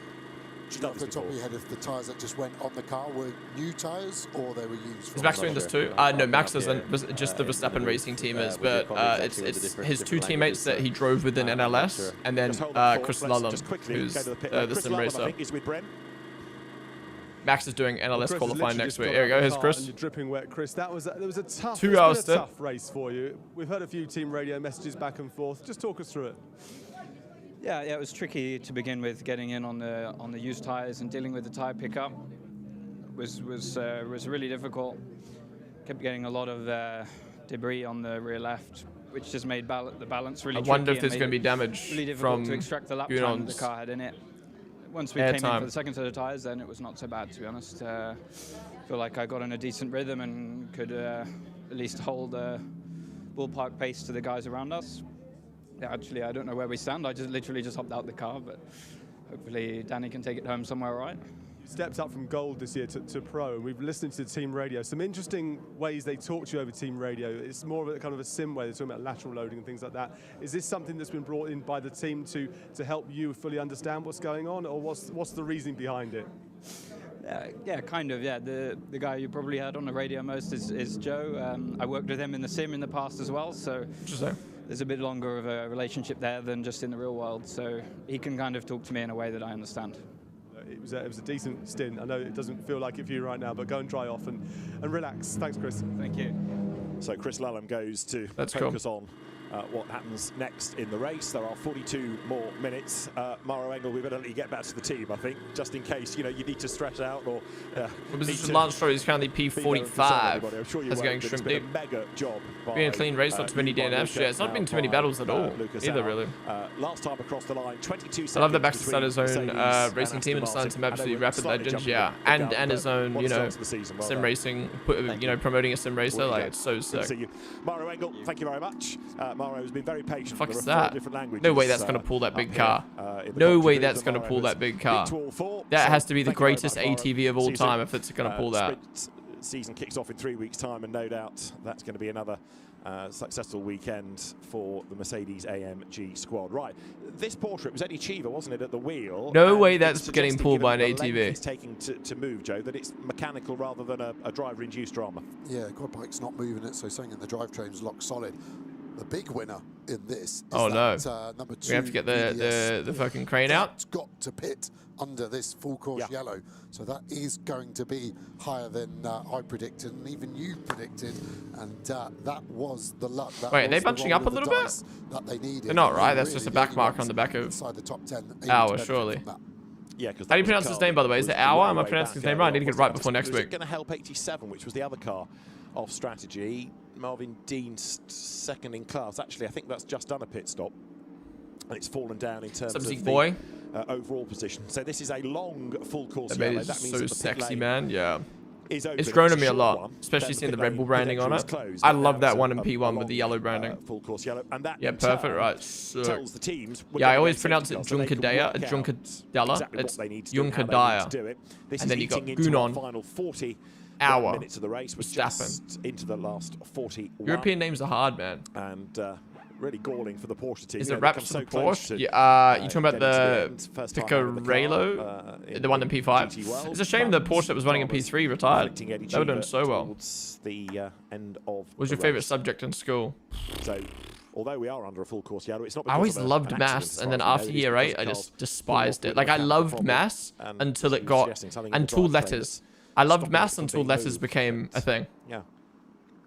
Yeah, I think Mauro did seem genuinely worried, didn't he, about the potential lead to the 7 car. There's 6 cars. I just hated school in general. I hated every subject. By the time Nicky probably media, but that was obviously obvious.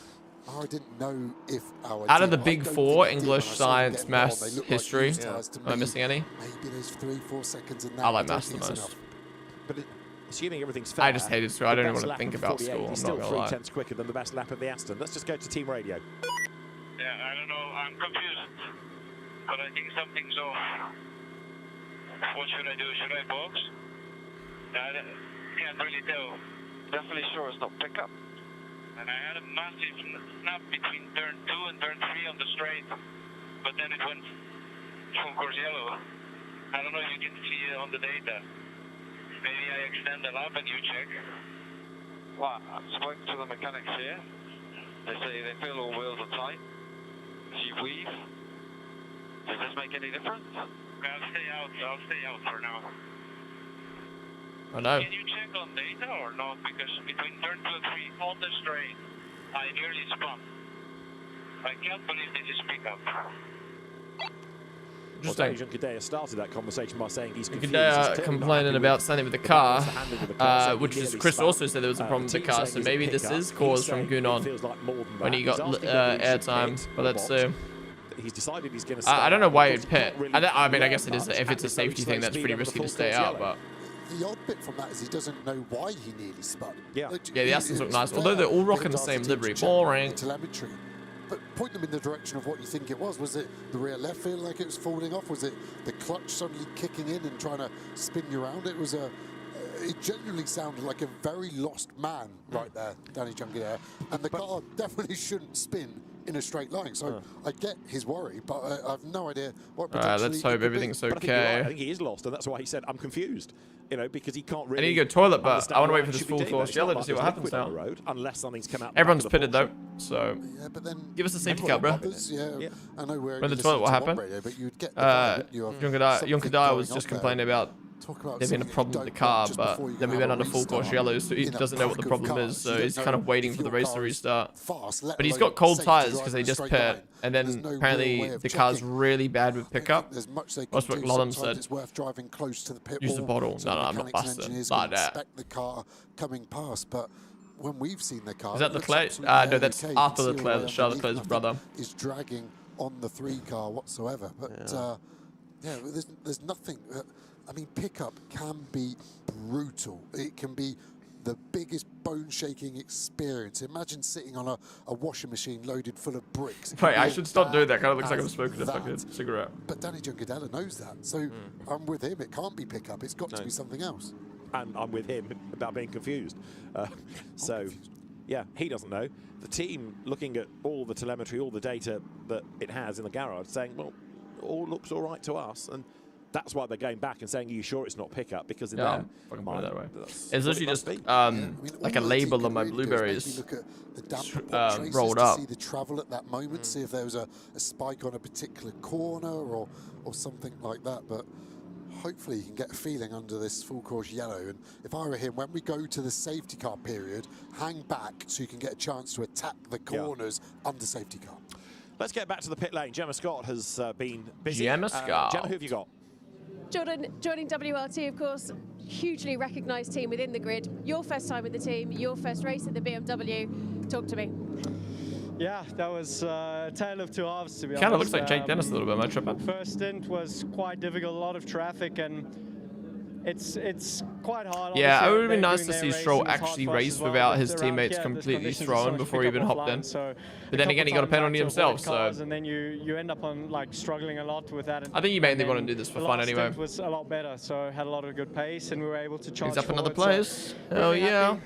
Feel at home here at Team WLT with BMW Motorsport as well. They've Wait, just been so welcoming. they're so actually last of the platinums. Oh no. And yeah, just loving it, and hopefully. What is it, platinums or pro? It's a bit closer, but lol, like last in license. Car, so let's see what we can do. F1 driver finishing last in license. And I have full trust in him to bring it home. Yeah, Kelvin had a pretty mega charge earlier on in his previous stint. How are you settling into the BMW it's taken forever. and finding the car this year? Yeah, obviously it's no secret. It's a lot different to what I'm used to, right?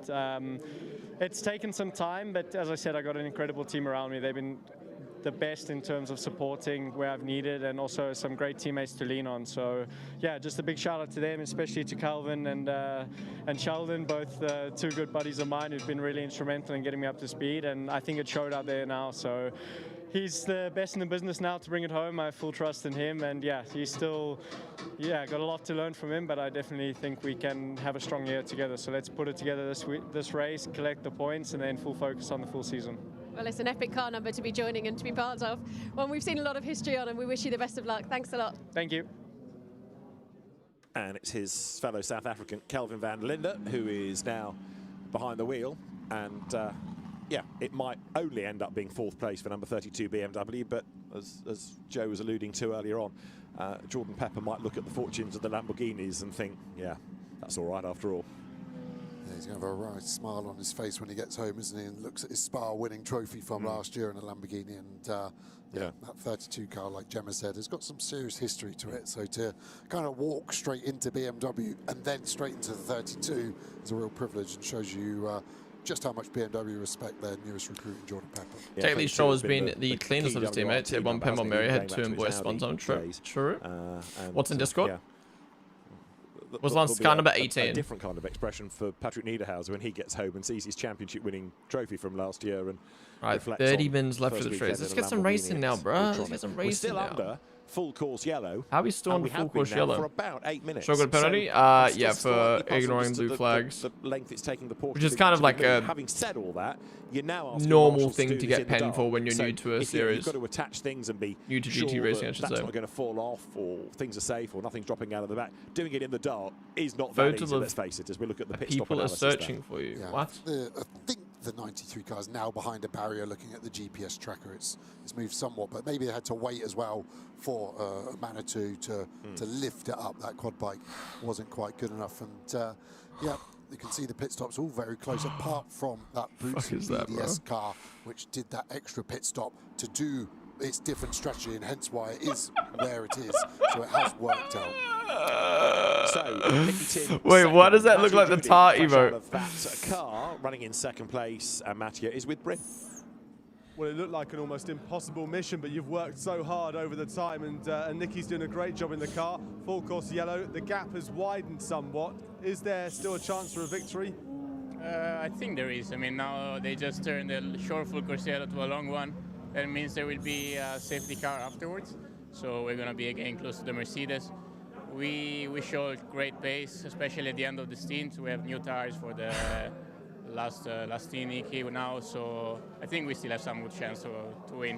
What's been the key to the success? What's the full course yellow for? There's a car way off track, stopped, and apparently like the drive on the car was like locked, so they couldn't move it off track. That's what's taken forever. With the colder temperatures, especially the last couple of stints, we showed that at the end of the stint, we got better and better with the pace. Balance got greater, so I think now that it's going to be even slightly cooler. X2 Lewis, they followed it. We should try to get the Mercedes. So watch this space. Nicky is going to be firing on everything on the restart. I mean, we know Nick is quite crazy, he's quick, and I'm sure he's going to send it. Thank you.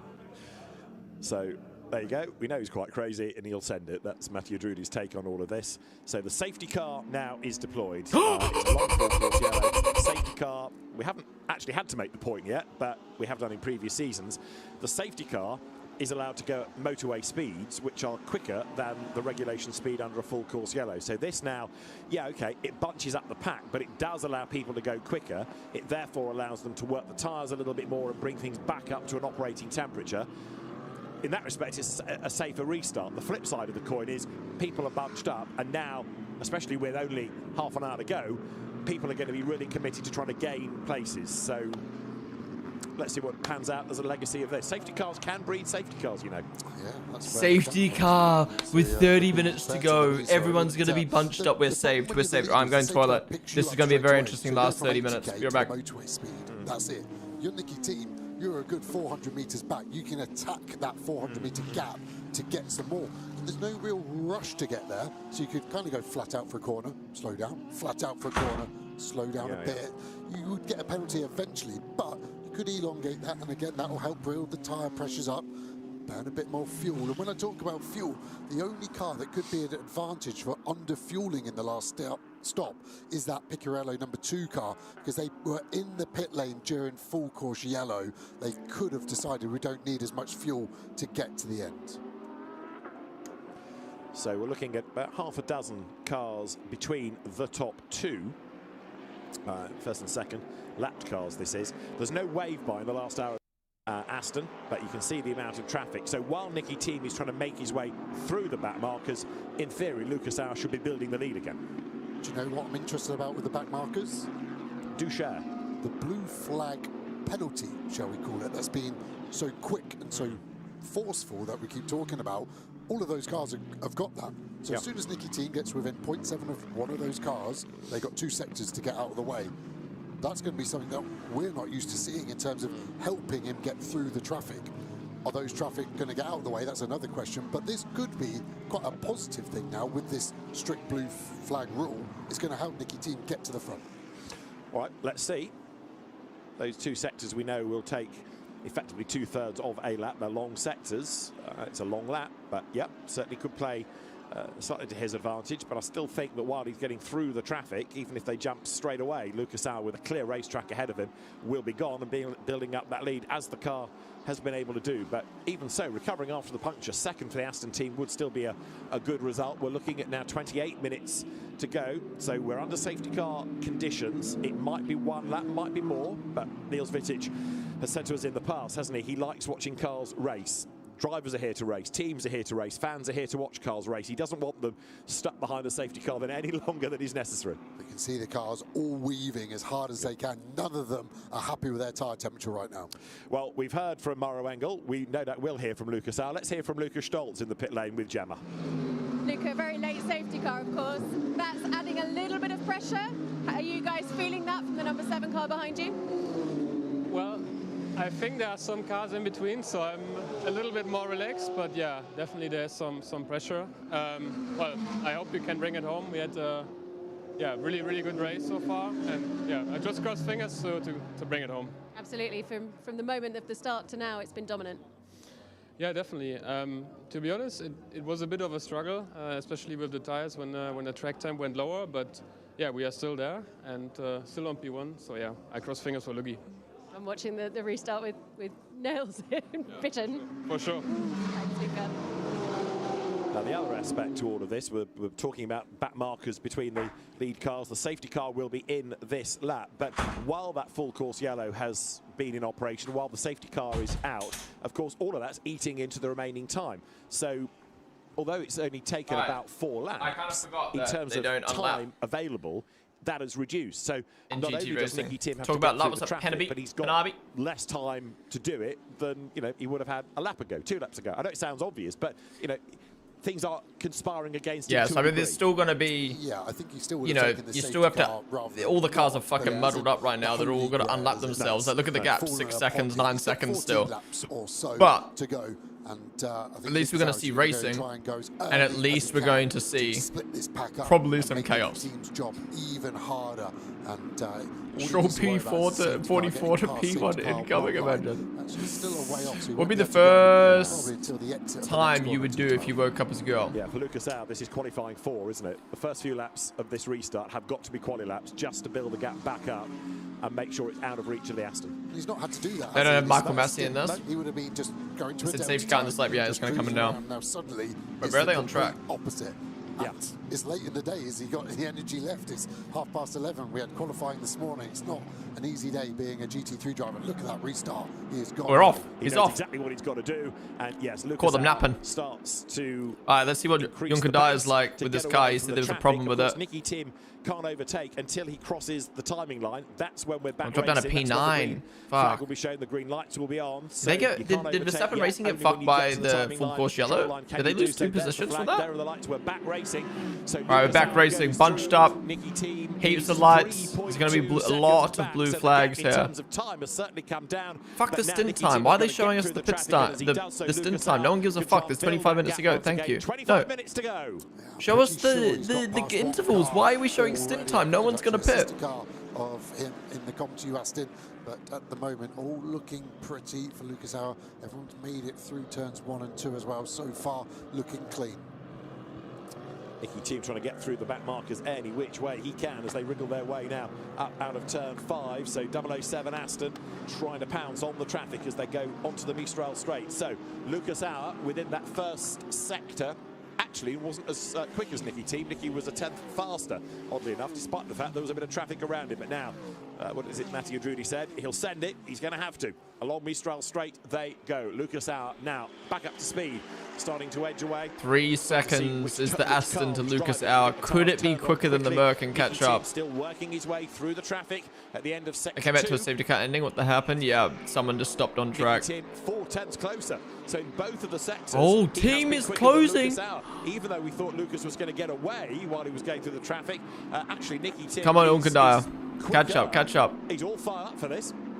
I mean, you've got a big slipstream from the Ferrari down the back straight. That would have helped, but you'd still right to be in clear air. So how struggling to turn the tyre on. We heard Marengo say that seemed to be the problem for the Mercedes last year. 13 days, hell yeah. Other cars, it's now going to get harder, I think, to get past. There's only one answer, you know it, everybody knows it. I think that's the Lamborghinis. Alright, there's a few blue flag. Oh, Lambo coming in pits. What the fuck? And you're asking Lucas Auer to turn the tyres on here with the temperatures dropping. Oh, no way. Auer and the Mercedes were going to be leading by 30 plus seconds. Safety car, and they're going to lose. No way. And the gap is 3.9 seconds. The last lap in the end actually went very much in favour of Stroll's in Lucas Auer. P40 He was something. over a second quicker in the last sector. So the ship has been steadied. Oh, no. Auer's back on it. Auer's back on it. 9 seconds. Yeah, and he's Bro, night racing actually so trippy. It's so hard to know who's who. The next one is the Mustang in 23rd place of Shearer. Then it's the in 12th place car of Harper, I think. So they're going to get these blue flags. They're pro drivers. Almost comes down to how's your relationship with that particular driver. Is he your mate, or is Lucas Auer your mate? Yeah. Engel is politics on wheels at 280 kilometers an hour. Yeah, this is when you know who your friends in the paddock are, isn't it? Right. So we're on lap 164. Got Alfa Romeo lap as along the Mistral straight once more goes Lucas Auer in the first sector, not quite as quick as Nicky Tim. This is where Nicky might get a tow, of course, again, and therefore look quick, but Lucas Auer is still the man with that clear racetrack ahead of him. But while he's trying to build that gap, so Nicky Tim Wait, is just coming getting the pits? himself up through the back markers. Look for 007. Maybe not for 6 Aston hours, Martin, yes, there sir. it is. So still another couple of cars. This last hour's been rough, I'm not gonna lie. Like, I would have ended the stream like an hour ago, but I was like, fuck, we've already streamed for 5 hours, may as well just stay live for the last hour. The driver display, and it's 2 sectors to get past, and also the Mustang. Wait, why did Stroll's team pit? What? 23rd place overall. It's a pro car, so there isn't really much fight for that Mustang to put up to not just breeze out of the way. Why? They come then out. I swear they only just pit. Oh, maybe not. Wait, no, surely they would have just pit under the full course yellow. What? The blue flag, it should do. But depending on how long it takes for that car to move, then so Lucas Auer can press on. He was really good in the last sector of the previous lap. That's where he gained a second or so over Nicky Tim. We'll see what he can do this time. Up towards the timing line they come then. Remember, it's a 6-hour race, and we've now Who's had this? 5 This hours is the battle for and 38 P3? minutes of it done in the last sector. 4/10 lost by Nicky Tim. He's through the traffic. Team's past the traffic now. All right. 3.9 second mark. 3.9 seconds to Auer. Can he close? I doubt it. Auer's been, and that Mercedes has been so quick. Yeah, but I think that's the worst the traffic's going to be. That Mustang had a lot of Dude, dirty Fleming air in coming gold off. class Just is doing watching really well. Nicky couldn't stay anywhere near the back of it. Unkadai's just lost the place to Rugia as well. In the BMW. I thought he played for Chelsea, man. Because the 48's in front. I don't think you should do a sleep stream for the 24 hour. And then Nicky has got some clear air to see what he can do. I'll probably just leave the stream up. Around 10 laps remaining, sorry. The best lap set early on in the race of car 48, 3/10 quicker than the best lap set by the Aston Martin, which in theory should suggest that the Mercedes is the quicker car, but bear in mind the best. Does this track not have lighting and they're choosing to leave it off? No, there's no lighting at Paul Ricard. Just the therefore conditions, temperatures, lights on the cars. what we have now than when the Mercedes. What is the plan when it hits late in the 24 hours? Just gonna say, yeah. So we're just talking about this earlier in the stream. So I think I'll stay live for the 24-hour Nürburgring. That way you guys have a place to like chill and chat. But I will sleep because 1, I don't want to fuck my sleep schedule. And 2, I mean, I wouldn't physically be able to sit there for 24 hours anyway. Like if I was doing a 24-hour stream, that's a different story because you're playing games and you're doing different stuff. And just like sitting there watching something for 24 hours is tough. But I will sleep because I don't want to fuck up my sleep schedule. Yeah. So I'll leave the stream going probably. because then, again, you guys have a place to chill and chat and watch it and stuff like that. And I'll have like mods can come on the stream and like talk to you guys and whatever. Yeah. I didn't see a problem staying live, even though I'm not there, because it's again like it's just another place for you guys to watch the race. Nicky Team with the fastest lap. Oh, he's closing on our. Commentator's really gassing us up right now. It's on, isn't it? It's really on. Uncle's too old to stay up for 24 hours. I mean, I could, but it's like, I would rather have 2 8-hour streams or 2 8-hour portions of the stream where I'm good energy rather than 1 24-hour stream where I'm just dead the whole time. Like, look at me now after in the last hour of today's stream. Like, it's just like hella dead. I'd probably sleep from 10 till 6. Yeah, I'll probably do that. No. With respect to, I wouldn't sleep for 8 hours. I feel like I'm bleeding. We don't Probably think sleep of for him 7. as one of the more demonstrative, spectacular drivers, but you do think of that in terms of Nicky Tim, and he's underlining that by the fact that he's got absolutely nothing to lose here. He's Come on, team. Oh my god, he's 2.6. 2.3. 2.3. No way the Aston's going to win after all this. As someone who has not really watched 24-hour race before, how crazy are they? I imagine there's a lot of good times, but also boring time. Yeah, but it's like, it's one of those things that's like, it's a big story with 24-hour races, and it's fun to tune in and to see the story play out. Like, even this race, this has only been a 6-hour race, and we've watched Verstappen Racing go from P8 to P2 down to P10 now. We've seen the Porsche that was in the top 3 retire. Kelvin Vanderland's in P4 right now. What? For a moment, I've seen a yellow light a little bit further up the road, but I'm not convinced I need to 24-hour Le Mans I will watch, but I won't be doing the full 24 hours as it's on the same weekend as F1. So we'll probably just do the start and the end. He's not within 7/10 of Harper yet, is he? So I don't expect Harper. What's your favorite GT World car? Ooh. I think the Ferrari looks so nice. I'm kind of sad Max went away from the Ferrari, but the Merc looks nice too. 6 tenths better. Serious pace, isn't it? Yeah. The Merc might be my least favorite though. They all look nice. He's pulled another 6 tenths back. I like the Ferrari, like the McLaren, love the Porsche. BMW looks good. It's one thing preserving the lead. The Mercedes is just kind of big. Mustang's from my least favorite because it's so fat looking. I know they all look good. Than 3 or 4 laps. Yeah. Maybe still Stroll's team go from P18 to P46. Man is the only guy in 54s. Yeah. Our in front, the only man in KTM isn't in the series, right? If Alonso and Verstappen do actually do Le Mans scale, what car will they be racing? They could do the Ford. But he still had cars around. But they'd probably pick they could do the Merc. He is not matching the pace of Nicky T. Max would do GT3, right? Or do you think Max would try to do a hypercar? Because he'll know the team is getting closer. Battery. Lucas does not seem to have the late race pace. That safety car could have been the worst thing imaginable. I think we were pretty confident that with the traffic in between and the time left, team is closing. Team is closing. Team storms his way now ever closer to the lead car. Maybe no way, we're actually going to have a battle for a lead here. 5 3/4 hours, the one that gets away from the Mercedes squad. Yeah, no cars in between now. That's all 6 dispatched. Harper doing a good and fair job of rolling out of it, coming into turn number 10. Lucas now can see the car behind is for the win tonight. And is he going to be able to respond with any sort of pace? 3 tenths pull back in the first sector, 2 tenths pull back in the second. So this could be now round about the 1.8, 1.9 mark when they come across the line, looking at the way that Nicky Team is going with still just under 16 minutes to go. And there doesn't seem to be anything that Lucas Auer can do to stretch the margin. It's almost now as though he's prepared for his fate, which is that Nicky Team will catch. And as they come across the line, 2.4 it was, and 1.8 it is. There you go. So that was Nicky Team through on a 154.856. He's getting closer all the time.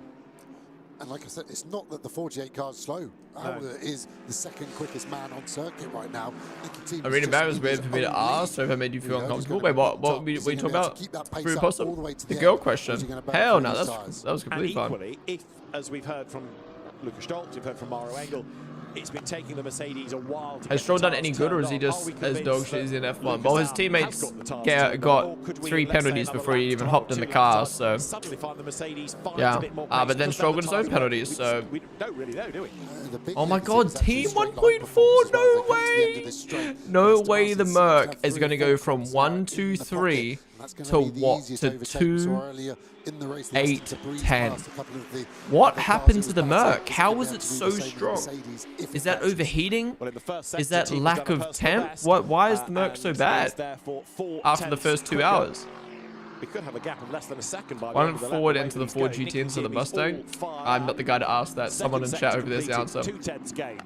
So that's 6 tenths, and the gap was 1.8. If he gains another couple of tenths in the last section, Leclerc's Charles Leclerc's brother? Yeah, it's his brother, Arthur Leclerc. Lucas Auer then, after having been dominant, his Mustang is better. Every lap of the race is on borrowed time now because we've got 14 minutes to go. Toyota would enter the GT World, but they kind of have with full course yellow into safety car Eddie Cheever, with supercars. Now under investigation for not following the instruction of the I mean, I know this not technically GT3, but Team Manfield to the Winwood Racing Squad. Nicky Team clips the curb, gets slightly unsettled.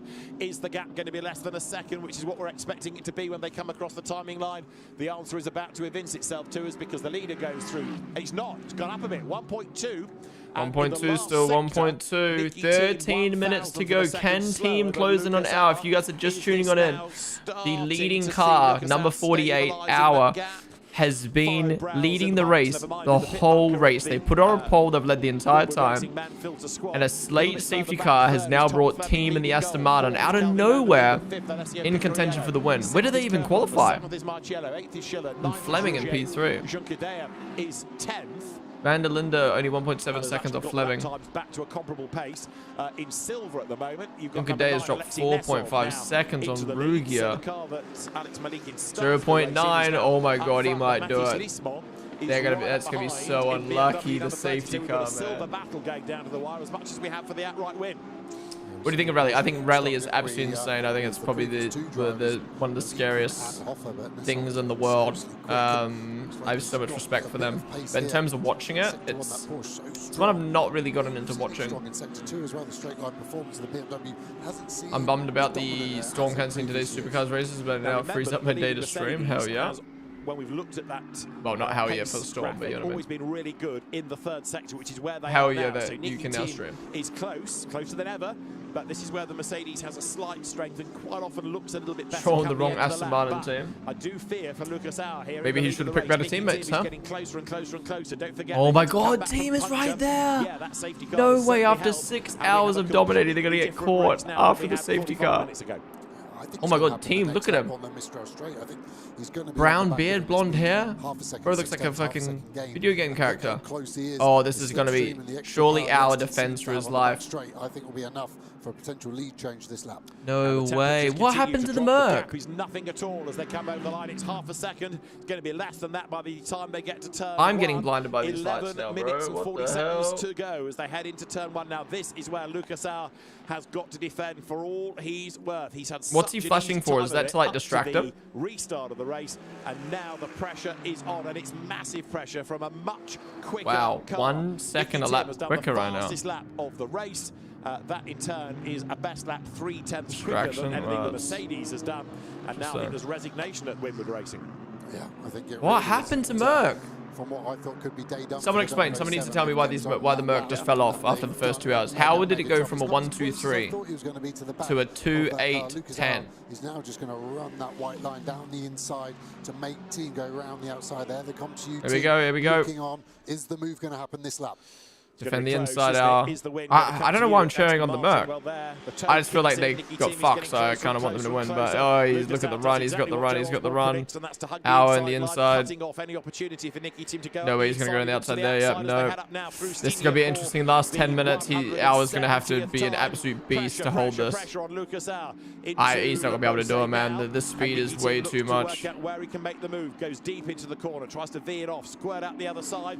Maybe a little bit of oversteer there, but he's crawling all over the back of Lucas Auer. But this is the sector where the Mercedes tends to be stronger. He's gone in real narrow there, Auer. I think he got sold a dummy so hard of how bright the headlights are on that Aston Martin. That centre beam obnoxiously bright in the rear what? I'm sure why is it so strong? Ship, but you'll know Nicky Team will throw one potentially down the why is the Aston Martin light stronger than the Merc? Is that like a fucking tactical thing? Like, what the hell? Stops the rot. He has kept Nicky Team at bay for a lap longer than I thought potentially. Can he keep doing 170 laps in. 48 seconds. Across the line they go then. That's 5 hours, 50 minutes of racing done. Team to the inside. How's a look at Bro, sure that's cheating. through there. But now these are going to be the longest 10 minutes of Lucas Au's life, aren't they? Because Doing he's Bottas under vibes with that hair, pressure, honestly. and to come this close to a win and How's then Merc lose straight it, line speaking out of better pure Aston? lack I don't of know. pace, nothing else would be really galling indeed. And here we all sat 20 minutes Explain ago. to me how the Aston was just nowhere for the first 4 hours, and then just in the last couple stints just came out of nowhere. Down at turn 5. Little bit of a twitch from the Mercedes as the power comes in. That's crazy that an Aston Martin's about to win Absolutely on the tail of that the same weekend that Stroll raced for an Aston Martin. Do you pick up understeer through that corner there? Why are we cutting to him, bro? Looking on roof. Come on now, hang on. Felt this race unravel. We actually got a helicopter cam. I swear I've not seen a helicopter. Why are we cutting? What is this? The Aston picks up the slipstream. Bro, that's worse than F1. Speed on the Mercedes. Lucas Au's going to force him to outside. Come on now, come on now. Hang on, hang on. Then he'll ease him over to stop the cutback. So No, Lucas out you from gave him off the the inside. line. No. Nicky Team trying to go to the inside to make Lucas dart around. Okay. Oh no, he snapped. He's off. He's off. He's off. He's Fuck. off the road. He's way wide. Is that the opportunity Huge for the mistake. Aston Martin? And there you Let's go. see. They dive into the corner. Team. It's gone by. Nicky Tim picks And up the advantage. Aston Delight at Compton. takes the Massive frustration lead. at Winwood. Team forces What a the mistake. fuck, bro? And this race now with 8 minutes. Imagine that was 25 Stroll's seconds to Aston. go is Imagine upside that down. was Stroll's Aston. Well, Well, I think that's it. It's Team P1, our P2. It looks like Fleming should be able to hang on to P3 ahead of Van der Linde. Unless ours damaged his car now. What happened to the Mercs, man? I think that is day done, and that is going to be a race lost after leading every single lap until the last 6.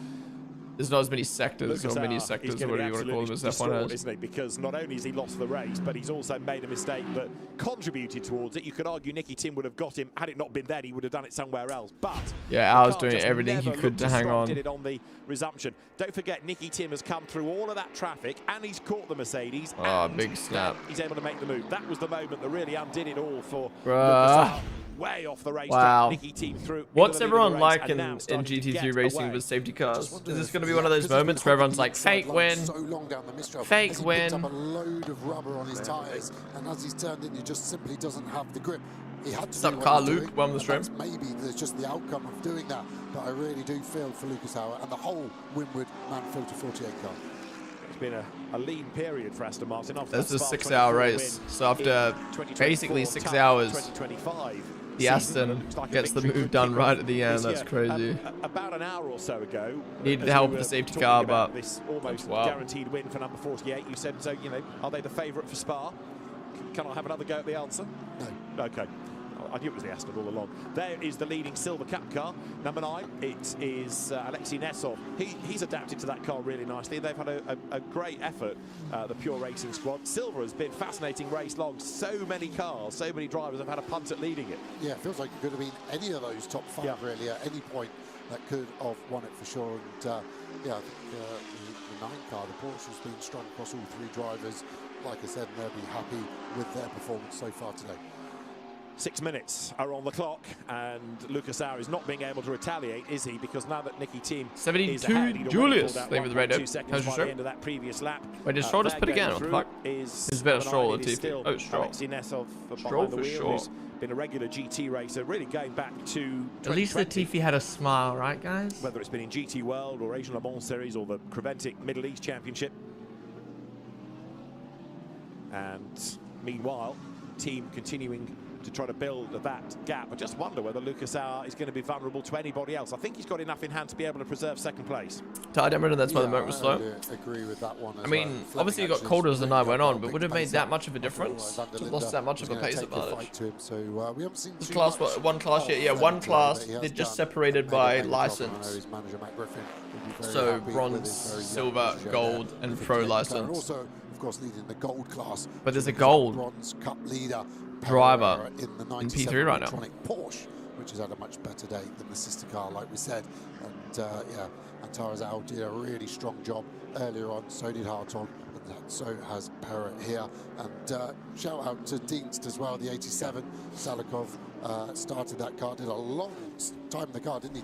nearly 2 hours 20 minutes. To be streamed, glad you enjoyed it, Melly. I mean, it's been the last hour has definitely been quiet, but I definitely enjoyed the first 3 hours for sure. Put you behind any dramas at turn 1, and what dramas at turn 1 they were, so they were able to pick. I saw someone in chat say you're gonna watch the podium. Probably not. I'm low-key dying right now, so I assume there'll be a long kind of process afterwards. We watch the video now, tomorrow.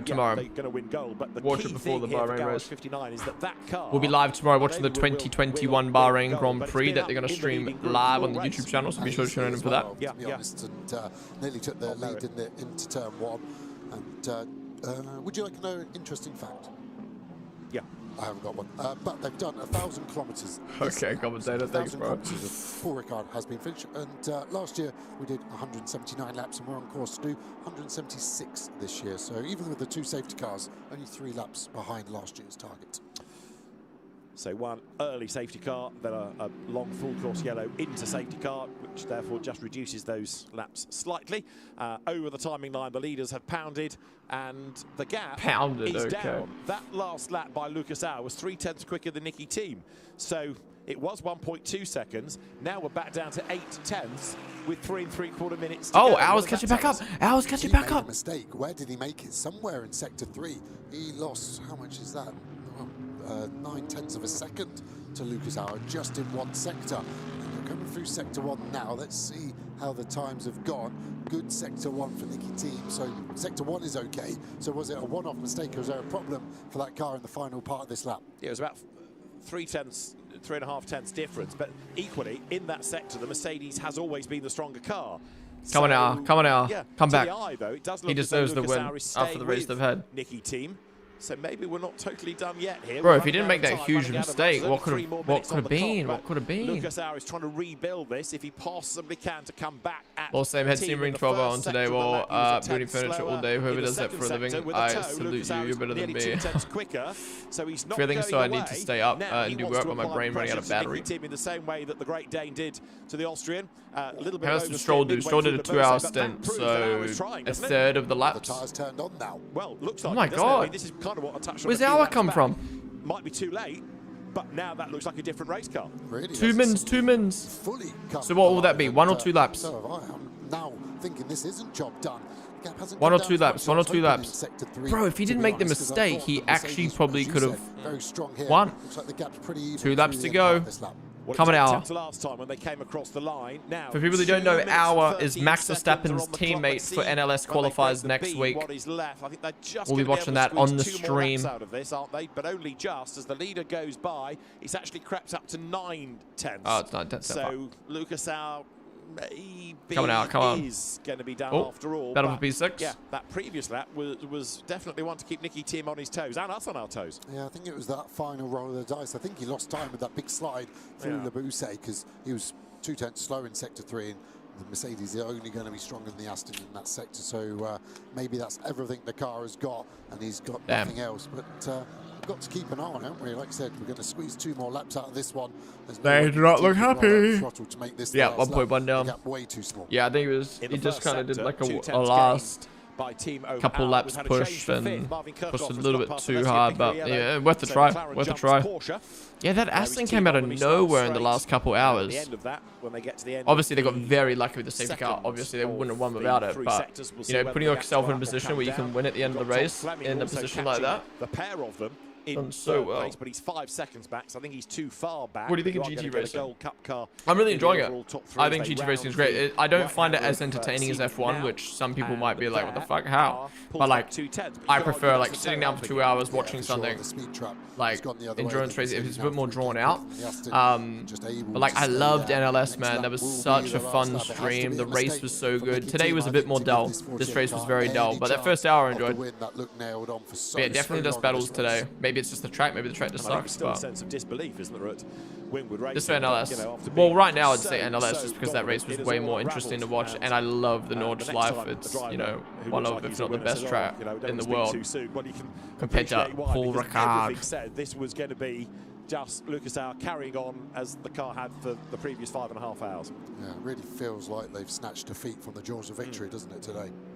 And for Lucas, these last sort of 10 laps or so must have felt like an Yeah, hour. I guess you could say if Verstappen Racing is up against the other Mercedes team in the championship, this hour finishing P2 is better for them. But all right, final lap after 6 hours, a 6.5 hour stream, coming to the last lap. Trips up Nicky Team on the last lap of the race. If you're just tuning in, Lucas Hour's team was leading the entire race, pole to 5 hours and 50 minutes in. Then with 10 minutes to go, team out of nowhere took the win. They did need a safety car, but still, crazy. Did not expect that. And then Fleming, gold class P3, Calvin van der Linde in P4, and then a bunch of guys that I didn't really see all race. And then Junker Dyer, Verstappen Racing in P10, Valentino Rossi's team of Harper in P12. Then we've got Arthur Leclerc's team, P19, and then we've got Lance Stroll's team, P45. Again, it comes down a little, but even if you were to get on the back of the Aston, yeah, not really Stroll's fault. His team gave him 3 penalties before he even hopped in the car. They're going to go into a very happy Sunday all of a sudden, aren't they? Yeah. And the next time a car has a problem and you confidently say they're done, I'll remind you of this result. All right. I'm done. Well, I was getting very close to it at the end, but no, last lap. And proof that you never give up. You never know exactly. what's around the corner. The race ain't over till the fat lady sings, as they say. But they were lucky, weren't they, when it happened? Yeah, true enough. And although Lucas Hour has stayed on the back of Nicky Team, still somehow Lance's fault. Wait, he ended 48. Worst of the pro licensed drivers. Oh my god. And wow, team wins GT World Championship. GT World Challenge, sorry. Europe at Paul Ricard. Well done. Our P2, Fleming P3, Calvin van der Linde P4, Christopher, Maricello, Schuyler, Piracella, Rugia, Juncadella, Juncadella. It says on the back of his helmet, and that is definitely what has happened. He chose the former out of those 2 options, and fair play to everyone at the 7 car there. They've dug deep and found the pace, and I think that new set of tyres maybe was the difference after that last safety car restart. A winning gold for Garage 59. Tom Fleming's McLaren comes home, a winning silver for Alexei Nesso. Watch a little bit of the celebrations, but then I'll probably wrap up the stream there, guys. Well, actually, how long till the podium? I assume it takes a while, right? It's been a long day for the teams. And but yeah, thank you guys all for tuning on in. I'm sorry about my energy in the last hour. My eyes and brain are quite fried. But I enjoyed the rest of the stream, though. It was really good. It was just so fast, wasn't it? And, interesting dynamic down there. We'll be live tomorrow for the 2021 Bahrain F1 Grand Prix. Next week, we've got a big weekend of motorsports. We're going to watch in the NLS qualifiers, WEC 6 Hours of Imola, and IndyCar at Long Beach on the stream. So be sure to tune on in. Where's Stroll last, like always? Actually, yes. P48, last in license level. How's it going, Rashaz? Welcome to the stream. What time are we live tomorrow? We'll be live at 3 p.m. UK time tomorrow. And jumped in the last 50 minutes. Have a good night, boys and girls. Catch you at Unearthly Wales. Yeah, I'm enjoying it. I'm really loving covering all the motorsports at the moment. Then we agreed to split the difference, and that's exactly what's happened. You round up, you owe me the bill. Oh, okay, fair enough. It was everyone else. But a good effort done by Alessio Picariello in that last stint. Yeah, not only leaders of the gold class, but also finishing on the podium overall. Love to see that. Blue flags, but that was a long way back anyway, 44th over the line. So when they do the podium for pro class, does that mean Kevin van der Linde got a podium for pro class? Or is pro class overall? You know what I mean? Because obviously they do top 3. Wait, do they do first in class, or do they do top 3 in each class? So we go past midnight. Because yeah, wouldn't that mean Kevin van der Linde got P3 in class technically? Winning Porsche. Enjoyed the first stream review. Thanks, we'll be coming back for sure. Hell yeah, short stacks. Leaders did 5 pit stops, Stroll's team did 8. Yeah, I think he was just pitting at the end there for fun. I assume it's for fun. Or wait, or does the pit count for their well, it would have stopped. One of the pit stops would have counted for the stop and go. Everybody else. Top 3 each class. Wait, so Kevin still more penalties. How does that work? I feel like if you get beaten by a lower class, going to affect our class. You should just not be on the podium. A long line of cars comes down the pit lane. that's the weekend done as far as the GT3 teams are concerned, but Paul Ricard tomorrow still busy with races for GT4 cars for Lamborghini Super Trofeo and earlier GT3 cars, the new Revival series, recreating memories, and some drivers with their original cars being raced as well. So there, the winning Aston Martin arrives in the new victory area. Joe was touching on the Confew team delighted. There's Mathieu Drudy, first one to go. Congratulate Nicky team, who's absolutely delighted. He's out of the car, but before he came into the pit lane, it all sounded like this.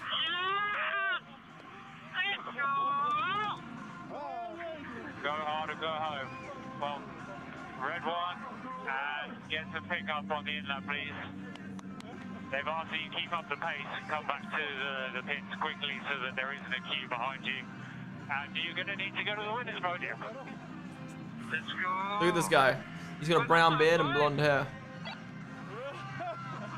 Absolutely delighted is Nicky team, and you heard the engineer talking about getting the pickup on the tyres, but also to go at a pace so that when he came down the pit lane there wasn't a long queue behind. Engineers, co-drivers, team, everybody going to celebrate a win that just looked impossible. So funky looking. You can see the relief on his face. He knows he would have given it everything. So that's just Stroll happy. Do you reckon he'll be happy after that result? Just sheer disbelief almost. Yeah. As a guy always said, well, Jean-Michel Bart's team. Tom Fleming, congratulated by Louis Fleming, Prex, and by Stefan Ortelli, who looks after Louis Prex, and he's racing, but P3 overall. Tom Fleming, P1 in gold class. Was taken away from the Misano circuit with a back injury. Team used to play iRacing on Twitch, really? And, he's quite literally come back from that with a bang, switching to a different brand, and great success. Tom Fleming really does go very, very well indeed, and a well-deserved Gold Cup win. Right, well, let's hear from Mathieu Drudy, Marco Sorensen, Nicky team, race winners there with Bryn Lucas. It's kind of funny how the driver who does the last I'm stint going always to gets crash the this most moment for a praise. second, because what a drive, what an end to that race. That's why we love GT racing. They said that you would go for it, and my word, you did at the end there. Yeah, I'm totally out of breath. Obviously, the adrenaline is coming down now. What a last hour, what a race. Like, started off really with a puncher and everything, and we just came back really really good, and the car was amazing. Like, what the we really fuck? brainstormed the whole thing today. This weekend we tried something completely new. I guess you with could the car. argue so, that it balanced out. The old Vantage still got it. Was unlucky with the awesome, puncture. and, lucky with the safety Luca did car. a mistake in the end, so it was yeah. Obviously you have a big smile then, but then yeah. Thank you to this awesome team. Luca made the mistake, but you did push him all the way. You pushed him all the way. Now, Mathieu, we came to you earlier on and said there's a gap of around 20 seconds on the restart there. You kind of predicted it could happen, but it was a long shot, wasn't it? Yeah, really sent it. I mean, Nicky did an amazing job. He has been super quick the entire weekend. The entire team did a good job. We've been working hard during the prologue.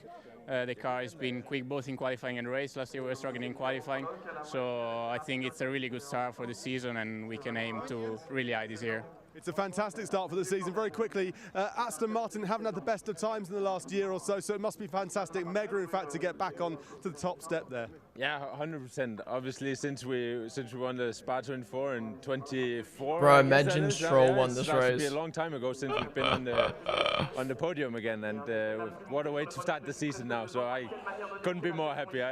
We get to do this with my best buddies here, and yeah, it's the best. We've lost Nicky, but go and celebrate. Well done. Nicky Deep does a Danish Bottas. For too long, but yeah, water is up. You can understand. All right, guys, why they are so I'm going to wrap it up there. I won't stay for the podium. Let me link the stream in chat, though, if you do want to continue watching the podium on the main broadcast. Yeah, guys, that's going to wrap up GT World Challenge for today. Really do appreciate you all watching. It was fun. Solid 6 hours again. Obviously, energy kind of died off in that last hour, but and there was honestly, it was a pretty boring race. It was a very lack of battling and a lot and anything happening comparison to NLS and other races I've watched, but overall it was a solid stream. I love watching other motorsports at the moment on the stream. So yeah, thank you guys all for watching today. I really do appreciate it. If you enjoyed, be sure to follow down below. If you're watching on YouTube, be sure to subscribe, be sure to like the stream. I'll be live again tomorrow. We're going to be watching the 2021 Bahrain F1 Grand Prix, so be sure to tune in for that. If you are watching on YouTube, come join us on Twitch, twitch.tv/Ponden. We are always live on Twitch doing different stuff, so be sure to tune on in. Oh, excuse me. to bring it home for the Yeah, team. YouTube. I'm so proud of them. I'll see you guys later. Thank you for watching. And Bye bye.